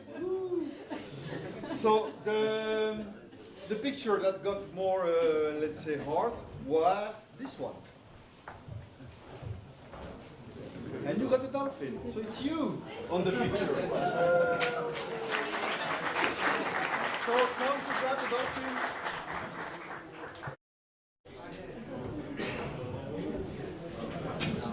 So it's not the small one, it's not the very large one, but if you fly this one, it's okay. It's the one that's just right size. Oh, if you come here, you have a picture with you.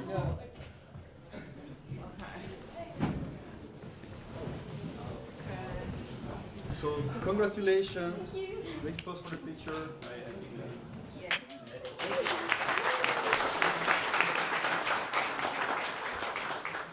So now, the rock stars. So as you know, like every time, the MySQL Rockstar Award is a recognition from the community team, but also from the previous rock stars. And we also will want to reward one of the MySQL legends that was around for a long time. And I think also something very important, and even more this year, is that usually what we do with the Rockstar and also other senators is that we talk, we have calls with them, we speak about plenty of stuff, we ask them to present stuff for us.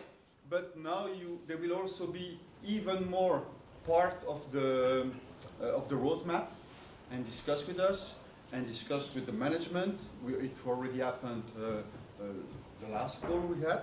So I think when you are part of this, let's say, program, you also can make MySQL move forward and be part of it. And so the first one, big applause for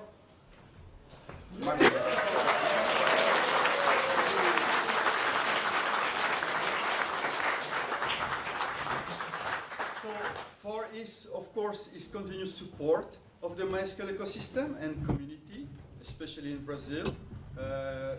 He was managing with Vini last Brazilian conference, and it was awesome. But also for his contribution, he contributes a lot of the code, and yeah, everything he does for us. So, and speaks at almost every conference. So thank you very much.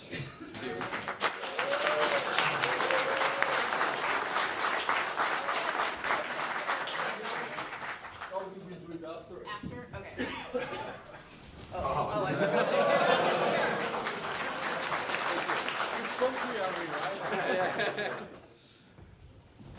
The next one, maybe you don't know him a lot because you don't see him at the ceremony usually. But yeah, I think he deserved it a lot too. It is Mr. Stefan.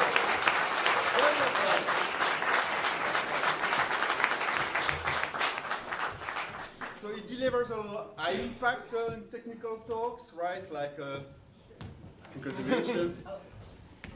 Let's see, what is this? Yes, it's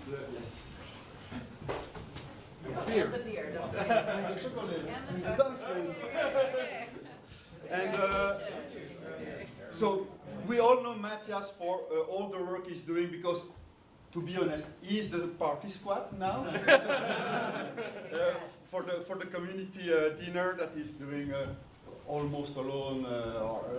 Yeah, a lot of pressure on you for 3 years, I think, at least. And also, he's part of the online, helping everybody on Slack and speaking at online events that nobody likes, but he does it. So thank you very much. Thank you.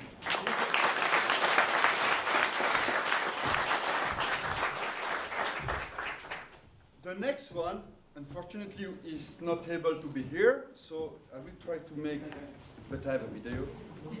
But I want, maybe he's looking at us on the live stream, and so big applause for Umesh.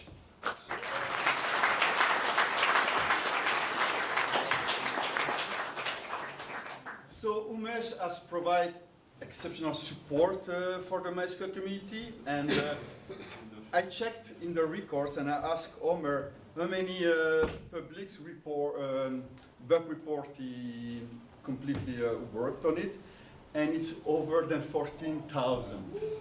So just him. So congratulations, Umesh. Everybody likes him. It was also one, let's say, he's the one that made the biggest, let's say, work on the community bugs. We discussed that earlier about customer and community bugs. So, or for that, I think it's a very large bridge between the support and the community. So, let's see. Umesh message. Oh, okay. Yeah, here I need to click this in the preview. Hello everyone. I was absolutely thrilled to receive the news about this award. A huge thank you to the committee and everyone who supported my nomination. It is an incredible honor to be recognized alongside such a talented people in the MySQL ecosystem. I hope you enjoy the Silver Conference, and I look forward to seeing you all in person next time. And thank you. So thank you.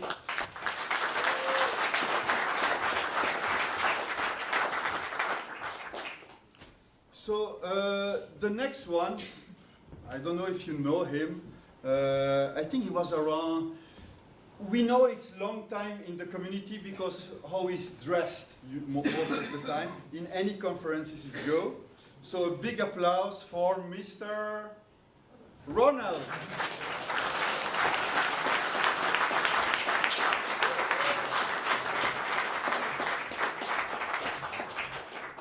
I don't know how old that photo was, but I'm wearing the same shirt. It was not made here. It was. Actually. Did I take that photo today? No, it was from Brazil. Oh, okay, all right. So, Okay. congratulations. Thank you. Congrats. And your gifts. okay. You're like beer hand. Yeah, we got it. Okay, there you go. Thank you. All right. Well deserved.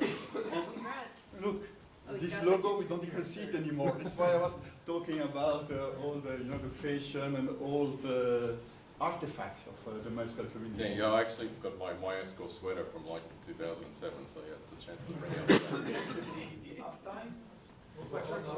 No, I have the sweater. It's back there. It's a hoodie with the old MySQL logo on the back. For next year, Fuzz, we need the uptime t-shirt. Okay, yeah, I think I wore that last year, or the year before. So, yeah, for new people here, have been here for like 2 decades. There is a lot of like old memorabilia. So, Yeah. thank you. And we can also add that I think for 1 or 2 years now, you are even more active than for a while you were a bit like less active, right, in conference and everything. Now, last year I met you everywhere almost. Yes, a few times. Yes. So that's good. It is. No, it's good to be back. Yes. Yeah, Thank you very much.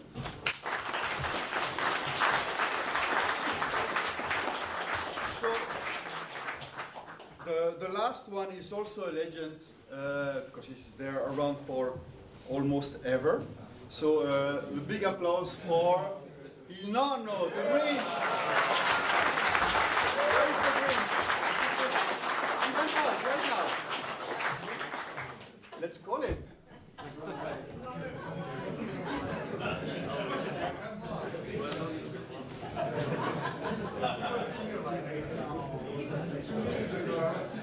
Drinking all the beer, take the all the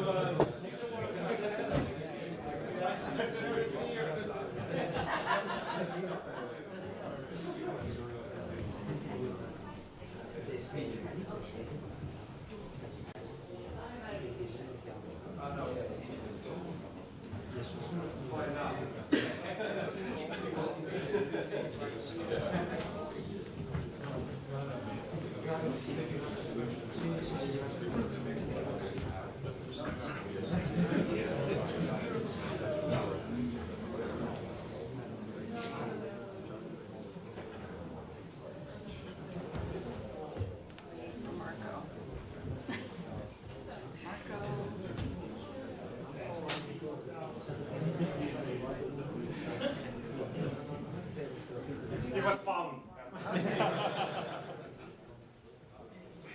has to be dramatic. Yeah. Okay, what happened?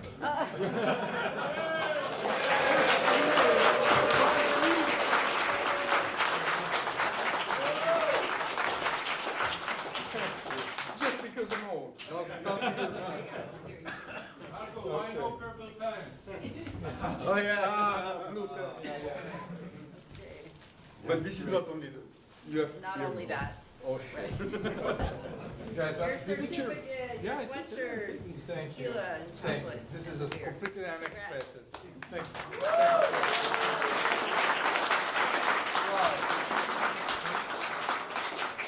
I didn't expect that. Okay. It's just because of Kubernetes. Yeah. So, congratulations to all the rock stars. I will ask the rock stars to come here to take the picture. The family picture, guys. Yeah. I forgot everything. Yeah, here. You split the fish between you. Come on. I was not expecting. You must. You were there. Yeah. Yes.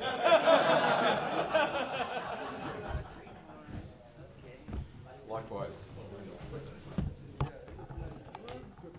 Same here, as everyone. Okay, thank you.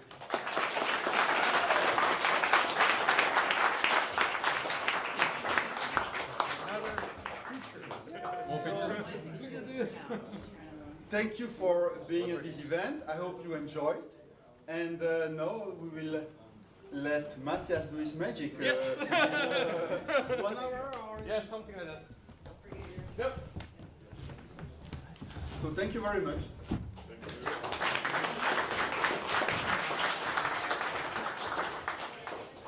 Well, and thank you for organizing this. Yes.